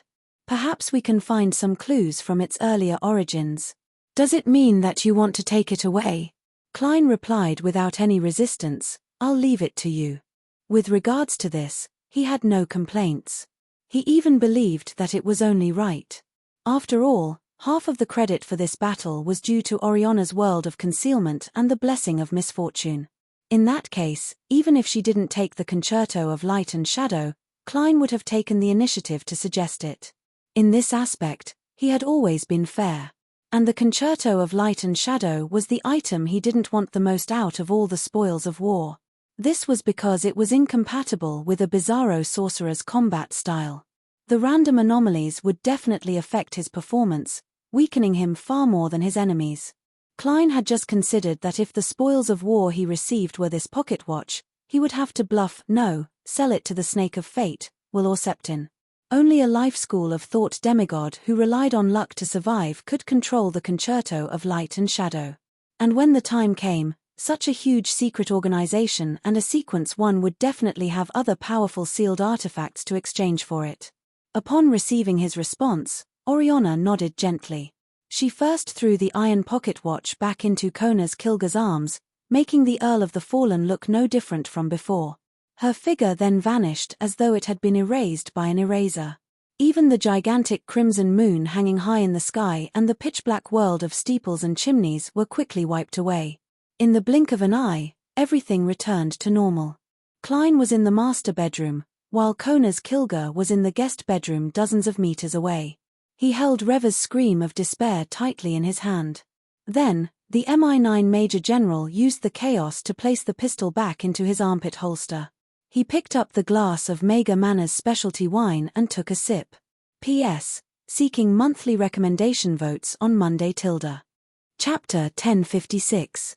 Beekland, North Borough, St. Samuel Cathedral. The Cardinal of the Church of the Storm, the Archbishop of the Beekland Diocese, deep blue efficient Randall Valentine descended from the wind and landed in the steeple with the huge bell on the left. He wore a black robe embroidered with the symbol of the storm. He had a thick beard, and his hair was short and straight. Its color was dark blue that was nearly black. This muscular demigod cast his gaze to the side and said to the figure who was already waiting there, "Horamic, do you know what's going on? Why did Antony suddenly invite us over?" The person he spoke to was wearing a white priest robe and a clergyman's bonnet. He had a benevolent look and a gentle expression. He was none other than a member of the Church of Steam's Divine Synod, the Archbishop of the Beekland Diocese, the demigod Horamic Haydn. Upon hearing Randall's question, Horamic calmly replied, "I didn't arrive much earlier than you. I didn't arrive much earlier than you. In fact, I only left the lab a few minutes ago." Not only was he a clergyman, but he was also a famous scientist. He was an honorary professor at the University of Beekland's physics department. Randall Valentine was just about to say something when he suddenly saw a figure walk up the winding narrow staircase. In the darkness that the crimson moon couldn't illuminate, he ascended the steeple. This figure wore a black clergyman robe with a tinge of red. There were 5 dark sacred emblems on his chest. His face was clean without a beard, and his eyes were deep and serene. He was none other than one of the 13 archbishops of the Church of Evernite, the person in charge of the Beekland Diocese, St. Anthony Stevenson. "Is there something that can't wait until daybreak? Or does your Church of Evernite like to discuss matters at night?" Deep blue efficient Randall Valentine was the first to speak. Anthony walked up the stairs and stopped there. With a serious expression, he said, "There's something very urgent." "What is it?" Randall pressed. At this moment, Horamic Hayden also cast his gaze at Anthony Stevenson, waiting for him to give him an answer. In such a situation, Horamic especially liked the presence of people from the Church of the Storm. This meant that they would take the initiative to ask questions without being tactful. There was no need for him to say anything else. Anthony glanced at them and said, "It's related to the royal family. It's related to the royal family. Let Madame Oriana explain it to you." As soon as he finished speaking, the silhouette of a barefooted woman wearing a simple robe and a tree bark belt quickly appeared in the shadows beside him. As soon as they saw this existence, Randall and Horamic immediately bowed. "Good evening, Madame Oriana." Their expressions became solemn at the same time. They had a deep understanding of the importance of what happened that night. It was definitely not a small matter for an angel who walked on earth to appear. At the same time, they could not help but be shaken, realizing that they did not know when the mistress of the night cloister, the stealthy servant, Lady Oriana, had come to Beekland. Under normal circumstances, the three churches, the royal family, and the military had a certain tacit understanding in this aspect. It was that the grounded angel and Grade 0 sealed artifact wouldn't appear in Beekland. "Good evening, Archbishops." Oriana returned the greeting without the slightest arrogance. She raised her right hand and made a grabbing motion in the air. A faint glow bloomed, producing scenes in the darkness. It was the entire conversation between Oriana and Conas Kilger. It was as if this secret that had been kept for so long had finally been revealed to others. As he watched, deep blue efficient Randall Valentine couldn't help but say, "Don't worry." He actually advanced to sequence 4 and became a demigod. This archbishop knew Conas Kilger. He originally believed that the deputy director of MI9 was only a sequence 5 and had relied on a sealed artifact with severe negative effects to have combat strength at the demigod level. He never expected that it was just a disguise. The Church of the Storm had a greater influence on the military than the other two churches. No one responded to Randall. After the secret was revealed, Horamic said, "That's right. A secret relic that involves the Blood Emperor and a large number of people being sent in. No matter how you look at it, it's not a good thing." "Indeed." Randall agreed. "Let's go to the ruins now." Oriana looked around and calmly said, "This concerns the royal family and the king. You'd better seek permission from your respective Holy See first." In this angel's context, the Holy See referred to the Holy See, the core of the church's power. "All right." The two archbishops agreed without any hesitation. After a while, deep blue bishops Randall Valentine and Horamic Hayden, who had received feedback, each carried a sealed artifact. Together with Anthony Stevenson and Oriana, they arrived at the spot where Conas Kilger had previously entered the Blood Emperor ruins. Oriana then took out an iron-black coat of arms engraved with complicated symbols and held it in her hand in an attempt to activate it. She didn't disguise herself at all. She just stood there calmly, as though she wasn't worried that the guards in the ruins would recognize her. Seeing the actions of this secret servant, Horamic seemed to be thinking about something. Randall wore a calm expression, as though he didn't think there was anything wrong. In the underground ruins, on a strange metal pedestal, a ghostly blue light suddenly soared up, forming a door. 4 black-armored guards immediately looked through the ghostly blue light to observe the situation outside. They were prepared to use a certain method to confirm if the person who had awakened the teleportation door was someone else in disguise, so as to decide if they should open the door. However, they didn't see anything. There was no one in the corresponding area. Just as they were feeling a strong sense of unease and puzzlement, a figure quickly outlined itself behind them. It was none other than the leader of the Church of Evernite Ascetics, Oriana, whose robes had traces of being mended. In the blink of an eye, the 4 guards fell asleep. Anthony, Randall, and Horamic entered the underground ruins one after another. They didn't directly head down the path. Instead, they passed through the hall and floated in midair, overlooking everything. This was the world that was ruled by darkness. Some of the light came from the strange moss that grew in different places, as well as the flames that were reflected from the human buildings. With their illumination, even beyond us who didn't have night vision could grasp the overall appearance of the massive ruins. On one side was a grey rock wall. It extended upwards with no end in sight, as though it was connected to the ground. On the other side was a bottomless dark valley, like the abyssal residence of a devil. A stone-paved path ran through the two, connecting the halls and buildings together. From time to time, humans would come and go in silence. The archbishops of the three churches were just about to capture a few people who could enter the underground ruins and interrogate them about the situation inside when they suddenly saw a figure fly out of the dark valley, heading straight for them and the other demigods. The figure had a rectangular face, and he wore a white wig. By his mouth, there were two slightly curled whiskers. His eyebrows were thick, and his eyes were rather large. He looked somewhat similar to the characters on poker cards. He wore a formal attire and a cloak. The tips of his shoes were extremely long, and his attire was out of sync with the current era. It was as though he had lived 100 years ago. Antony, Horamik, and the other archbishops weren't unfamiliar with him. They knew that he was Prince Grove Augustus of Sonia, one of the demigods of the royal family. "How did you enter this place?" Grove asked first, his expression somewhat alarmed. After exchanging looks, Antony took the initiative to say, "We've been investigating a few cases of mysterious disappearances. We locked onto MI9's Kona's Kilga, and through him, we found this place." Grove's expression changed a few times. He looked at the woman who made one feel calm and deliberated before asking, "What's the matter?" He deliberated and asked, "Mara Oriana?" "Yes, I'm in charge of those disappearances," Oriana replied succinctly. Prince Grove revealed a bitter smile. "We were too greedy. After discovering this ruin, we only wanted to excavate it ourselves and harvest the items inside. In order to keep it a secret, we even established a certain connection with the Demonis sect. We used them to gather people to build a passageway and hold a certain ritual. No, it's not what you think. It's just a normal ritual. They're still alive, deep in the ruins. If you don't believe me, I can lead you down to investigate now.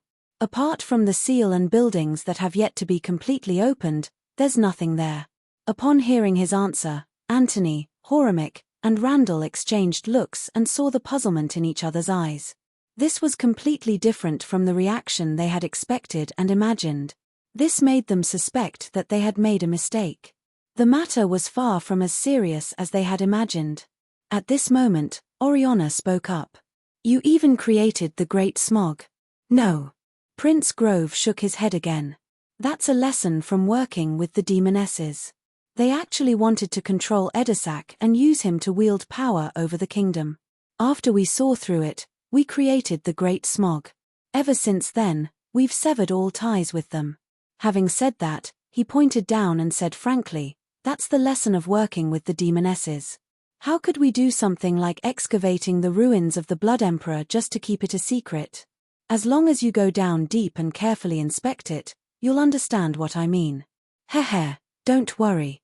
With Mara Oriana around, no trap can trap you.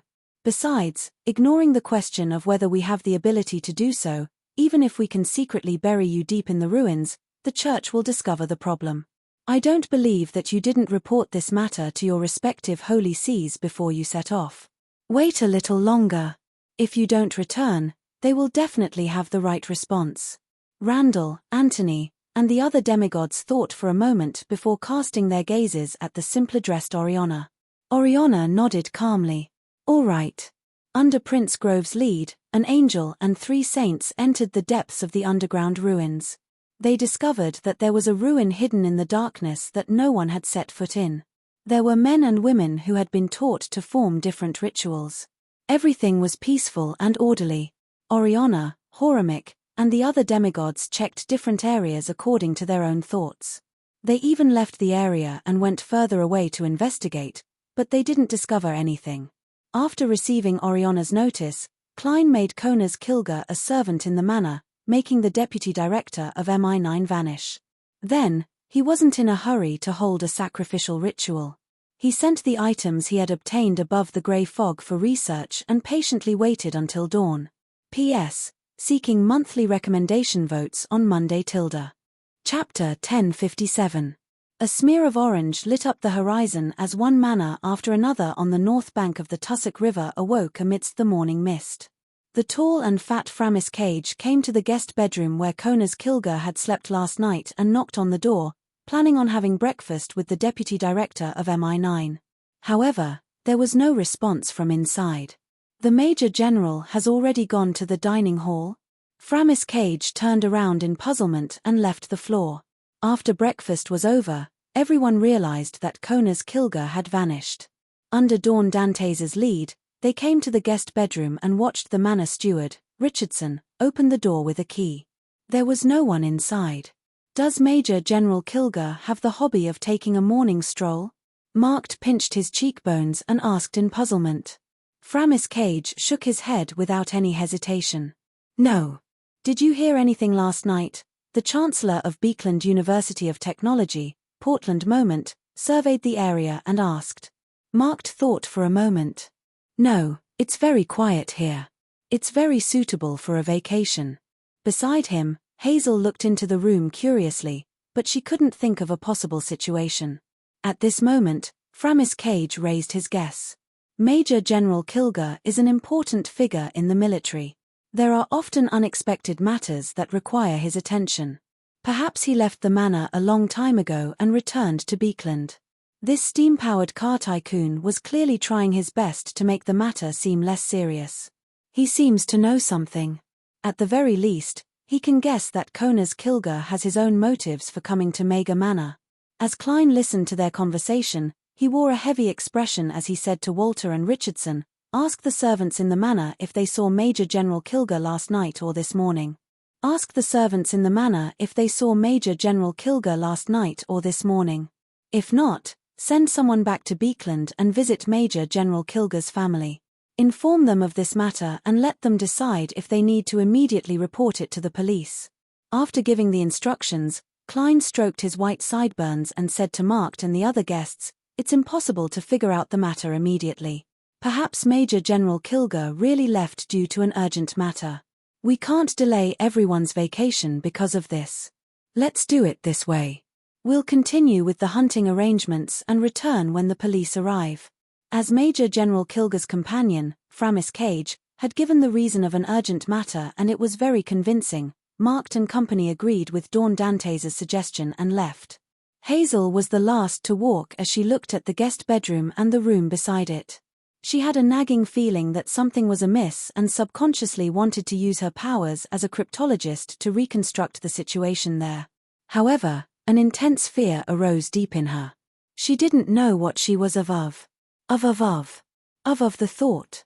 She vaguely felt that she had some experience in similar matters, and those experiences told her not to look at things that she shouldn't see, and not to listen to voices that she shouldn't hear. After all the guests and servants left the floor, in the room beside Conas's guest room, a thick carpet that carried a coffee table suddenly moved.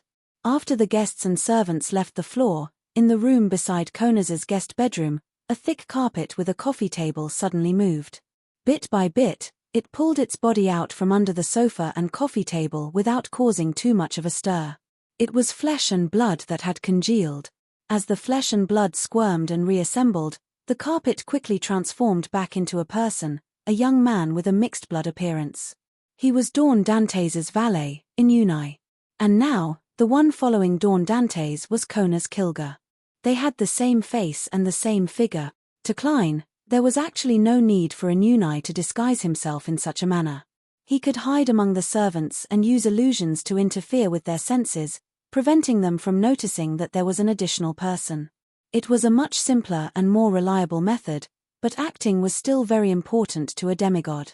It was to speed up the digestion of the potion and resist the inclination of losing control and madness. Therefore, Klein would deliberately seek to be strange when handling the details. Of course, he didn't wish to harm the innocent. Even if he had to create a strange and terrifying atmosphere, he tried his best not to let others notice it. He didn't want them to be overly horrified and traumatized. That strange and terrifying atmosphere was mainly used to make himself and the potion in his body acknowledge him. This would undoubtedly speed up his digestion, but without the feedback of the audience, it meant that their acting wasn't complete. The speed at which the Bizarro Sorcerer potion was digested definitely wouldn't be as fast as expected.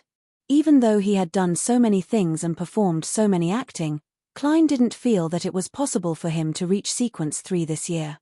East Beekland, in a 2-bedroom rental apartment. Zio sat on a chair that wasn't stable enough, looking out the window in a daze. She wore a rare gloomy expression. Force drank a mouthful of water and walked to sit opposite Zio, blocking her line of sight. You seem to have lost your motivation. Is it because of that answer that you don't know what to do next? Is it because the king is out of your reach? Zio's eyes flickered as she slowly came to life. Be it restoring my father's reputation or seeking revenge, the hope is so slim when facing a king. I can't think of any way to complete such matters. That's because you're still too weak. When you reach Sequence 4 and become a demigod, you'll realize that there are plenty of solutions, just that it's more dangerous. In addition, you can still make use of others. Just like that monitor of Charmaine's. She also wants to know who Viscount Stratford is loyal to. She's definitely very interested in the king's secret. Shiamaner. Zio repeated the name as her mental state suddenly recovered. On the table beside them, there was a bronze-green cross and a ghostly blue gem that resembled a vertical eye. The surface of the gem had thread-like patterns. It was the Beyonder characteristic that had seeped out after Charmaine's death. It softened the surroundings and added a sense of beauty. However, due to the existence of the bronze-green cross, its light could only be shrunk to a very small area. That monitor is one of the murderers who caused Charmaine's death, Zio said rather seriously. They had already found a place to bury Shiamaner, and Force had flipped through Leymano's travels to bury her soul. Force immediately nodded. Yes, that's why she was driven to investigate the king's secret and touch upon the potential risks. Didn't you say that she might be monitoring our previous residence? Then, we'll find a chance to disguise ourselves and return there. We'll throw a piece of paper into the mailbox and write that Viscount Stratford is loyal to King George III and that George III is hiding a huge secret. This way, I believe that person will be able to see it. Zio thought carefully and nodded solemnly. All right. After discussing what to do next, Force stood up and pointed at the bronze-green cross. We've received Mr. Fool's help many times. It's time to show our sincerity. I plan on sacrificing it to Mr. Fool now. Do you have any objections? No, Zio answered without hesitation. Mega Manor. It was another evening. As Kona's Kilger's family had informed them to wait a little longer, saying that the deputy director of MI9 often did such things and that it involved secrets related to national security, Marked and company didn't panic. On the lawn behind the manor, they used the animals they hunted to hold a barbecue dinner that was different from the usual. He watched as the gentlemen rolled up their sleeves and personally busied themselves by the grill. He watched as the ladies went over to help from time to time. He watched as the children ran around, eager to give it a try. Klein held a cup of sweet white wine produced by Mega Manor and sat on a white wooden chair with an obvious smile on his lips. Beside him, his mixed-blood valet, Inuni, stood straight and awaited instructions. And in a particular room in the manor's main building, a pair of eyes was silently watching the area below. It belonged to a person who looked identical to Inuni. As the evening breeze blew, Klein was just about to get up and head to the grill to perform what it meant to roast Dessa-style meat when he suddenly saw a figure quickly outline in front of him. It was Oriana, who was wearing a simple robe and a tree bark belt. This secret servant looked at Dawn Dantes and said, "There's nothing special in that underground ruin, there's nothing special in that underground relic." He then described the situation that he and the 3 archbishops had seen there, as well as Prince Grove Augustus' speech, and highlighted the key points. This was because Saintess of White Caterina had provided help to Viscount Stratford. This clearly meant that the king's faction and the Demonist sect hadn't severed ties. This was because Viscount Stratford had the help of Saintess of White Caterina. This clearly meant that the king's faction and the Demonist sect hadn't severed ties. This was because Saintess of White Caterina had provided help to Viscount Stratford. This clearly meant that the king's faction and the demonist sect hadn't severed ties. With such a deep collaboration, wouldn't the demonist sect and psychological alchemy request for a split of the spoils? In that case, why didn't they directly seek out the three churches? Klein's intuition told him that the problem with the ruin hadn't really been discovered.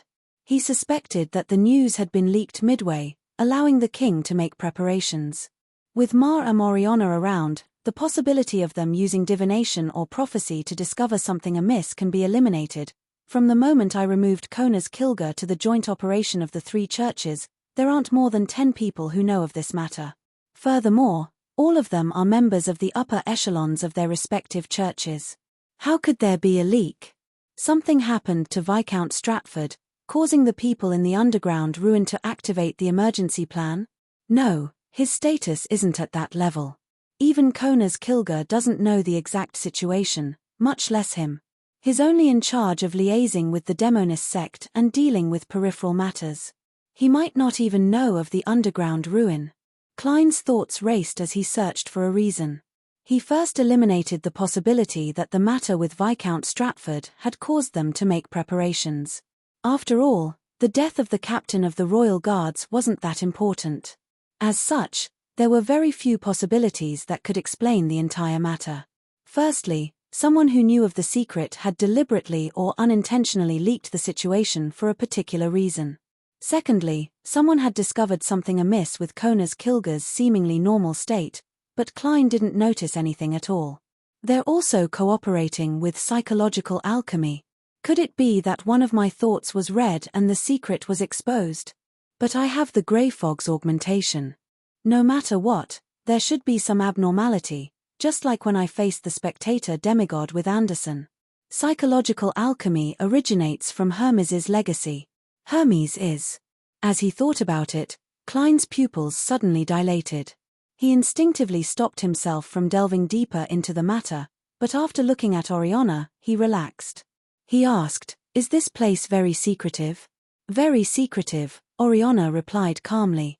There were people coming and going behind her, but no one discovered her. Klein exhaled, and the thoughts in his mind finally took shape. Roselle the Great mentioned in his diary that the members of that ancient secret organization are all important figures. Then, could it be that some of the upper echelons of the three churches are members of the Twilight Hermit Order? And could the ruin that Oriana and the other archbishops saw not be the real ruin, but a ruin that Adam imagined? P.S. The Citic Bank's custom-made credit card from some event was released. As for the exact event, I've already forgotten. Students who are interested can take a look.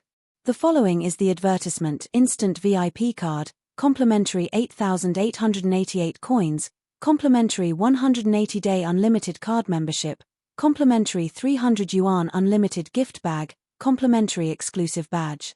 The first 500 copies of each work card can be applied for free. Application method: Chijian Reading app, personal account page, starting star exclusive card, pull down to find the corresponding work card and click to apply. Chapter 1058. Reining in his thoughts, Klein looked at the concealment angel opposite him and deliberated. Is there a possibility that the ruins you saw were actually imaginary? He didn't directly mention Adam and the Twilight Hermit Order, worried that directly discussing such matters in Oriana's concealment domain would be heard by Adam, who had grasped the spectator pathway's uniqueness and had obtained 0-08. In Oriana's world of concealment, Klein believed that it wasn't a problem to think about Adam and the Twilight Hermit Order, but it wasn't necessarily the case once he said it out loud. After all, Mr. Dorr had been able to discuss Adam with Roselle the Great without any scruples. Apart from the secret sorcerer's beyonder powers of secret guarding, he was also a king of angels. His level wasn't lower than Adam and Amorn's, and he might even be higher. Fantasy. Oriana repeated the keyword in Klein's words in a low voice, as if she had already guessed it. At his level and rank, he wasn't too unfamiliar with ancient history and the main characteristics of the 22 pathways. Moreover, he was also an angel who acted on behalf of the authority of concealment and had the highest reading authority on all the information held by the church. A few seconds later, Oriana stared at the seated Dawn Dantes. Psychological alchemy? From Kona's Kilga's confession, It was obvious that the king's faction was cooperating with the psychological alchemy, and this was an organization that controlled the spectator pathway. Klein first nodded before adding, "That's right. Their higher-ups probably don't have the ability to dream. In this world, there are only one or two people who hold such authority." Oriana nodded thoughtfully. "I understand. Now that the underground relic is open to us, I'll find a way to verify it. If it's true, it means that one or several archbishops of the Church of Storm or Steam are his people." He didn't mention the possibility that there was a problem with the upper echelons of the Church of Evernight.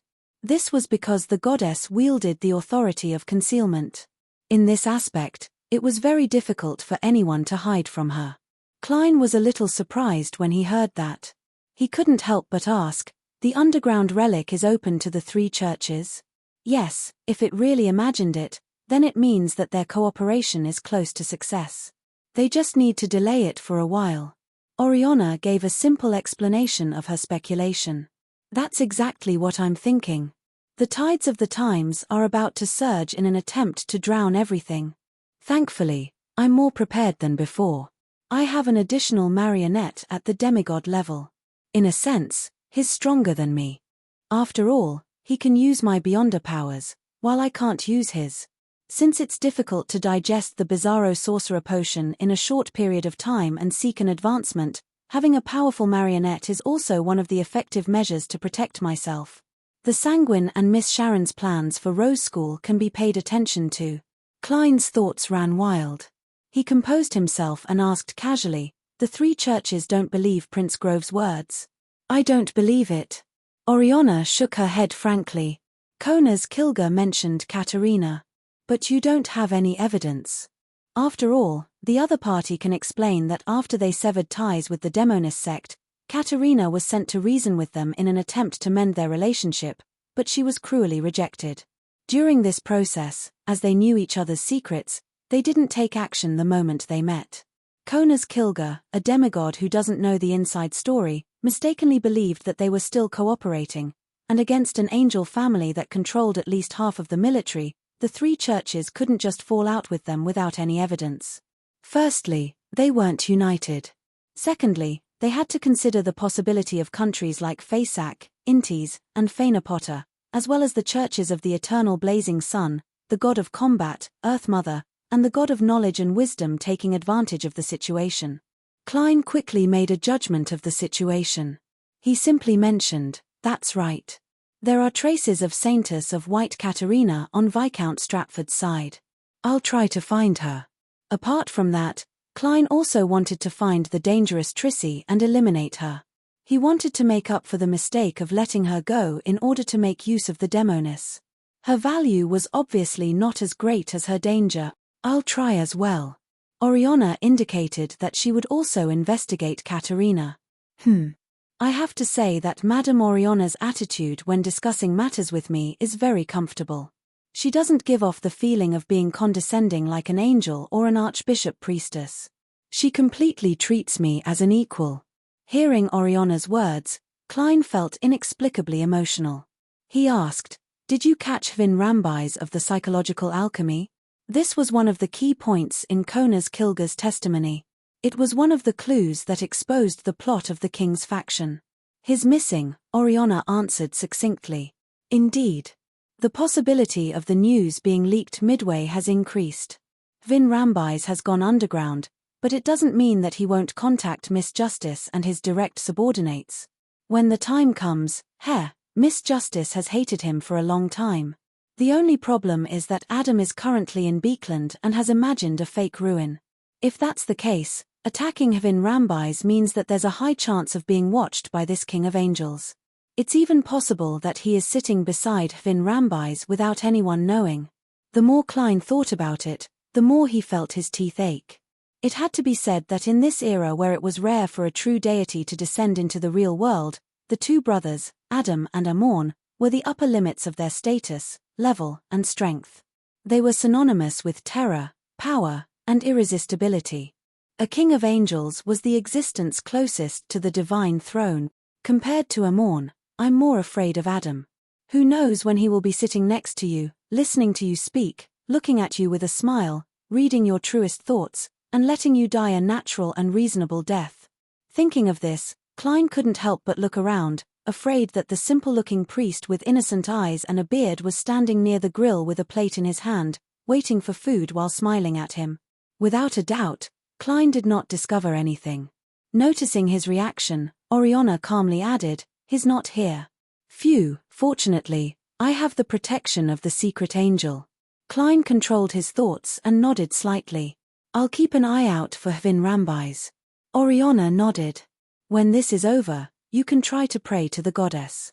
In other words, the goddess is very satisfied with my performance this time. When the time comes, she will bestow me the scholar of your potion formula." Klein roughly understood what Oriana was getting at. He stood up and tapped his chest 4 times in a clockwise fashion. "Praise the lady." Oriana also drew the crimson moon. "Praise the lady." Her figure vanished inch by inch, as though she had been wiped away into thin air. And the guests at the bonfire banquet did not notice the ascetic's arrival and departure. Klein sat down again and continued analyzing his situation from another angle. Kona's Kilga disappeared without any warning, and the evidence and words Mara Moriana presented indicate that the deputy director of MI9 has fallen into his hands. In other words, the attack on Kona's Kilga is definitely related to the Church of Evernite. Kona's Kilga disappeared in Mega Manor. Mega Manor belongs to Dawn Dantes, and Dawn Dantes is a believer of the Evernite goddess. From the king's faction and from what I know from psychological alchemy, there's a high chance that Dawn Dantes is a secret informant of the Church of Evernite. This way, my safety can be guaranteed, but I can't avoid being watched and monitored. I have to be careful. I have to think of a reason to add a new servant in the future. I can't keep Kona's Kilga or Inuni hiding. This will make it easier for problems to be discovered. Or, I can make one of the marionettes change into human skin clothes and fuse with the other marionette. As he thought about it, Klein stood up and placed the sweet white wine in his hand on the small table beside him. He turned around and walked back to the manor's main house and entered one of the washrooms. He then took 4 steps counterclockwise and arrived above the grey fog. He beckoned for the sea god scepter and used the prayer light he had marked for Inuni to observe every corner of Mega Manor. During this process, Klein's mind was a little tense. He was rather worried that he would see a simple-dressed, bearded, golden-eyed priest. Of course, compared to seeing such a priest, he was more afraid that the priest would raise his head and smile in response to his gaze before raising the wine glass in his hand. Fortunately, after a series of inspections, he confirmed that there was nothing abnormal about Mega Manor. Klein heaved a sigh of relief and retracted his spirituality. He cast his gaze at the bronze cross placed on the long mottled table. This was an item that the 2 tarot members, the Magicians and Judgment, had just sacrificed. They said that they were thanking Mr. Fool for his various blessings, hoping to please this existence. It looks like it's of quite a high level. Klein picked up the spiked cross and used divination to quickly grasp the beyonder powers and negative effects of this mystical item. The 2 were actually one. This bronze cross could purify the powers of degeneration, filth, corrosion, darkness, evil, disease, and other domains, making them quickly dissipate until nothing remained. Based on this principle, this mystical item could also remove the mental corruption of a beyonder characteristic. It was also because of this powerful and pure purification that the bronze cross repelled other mystical items and beyonder characteristics from coming into contact with them. It couldn't coexist on the same person. Furthermore, it also repelled the wielder's beyonder characteristic, but it was relatively less obvious. Over time, it would cause the beyonder characteristic to seep out bit by bit. In other words, if one wore or held the bronze cross for more than an hour, the beyonder sequence would drop by at least 1 level. If it exceeded 3 hours, a non-demigod would definitely regress to an ordinary person. If it exceeded 6 hours, Sequence 4 and Sequence 3 saints would also lose their beyonder powers. It was almost useless against angels because angels could shatter beyonder characteristics and had extremely powerful control over their source of power. It can be used to retrieve characteristics from beyonders who failed to advance but didn't die or lose control. The powers of this cross are very similar to the unshadowed of the sun pathway. Klein nodded in thought.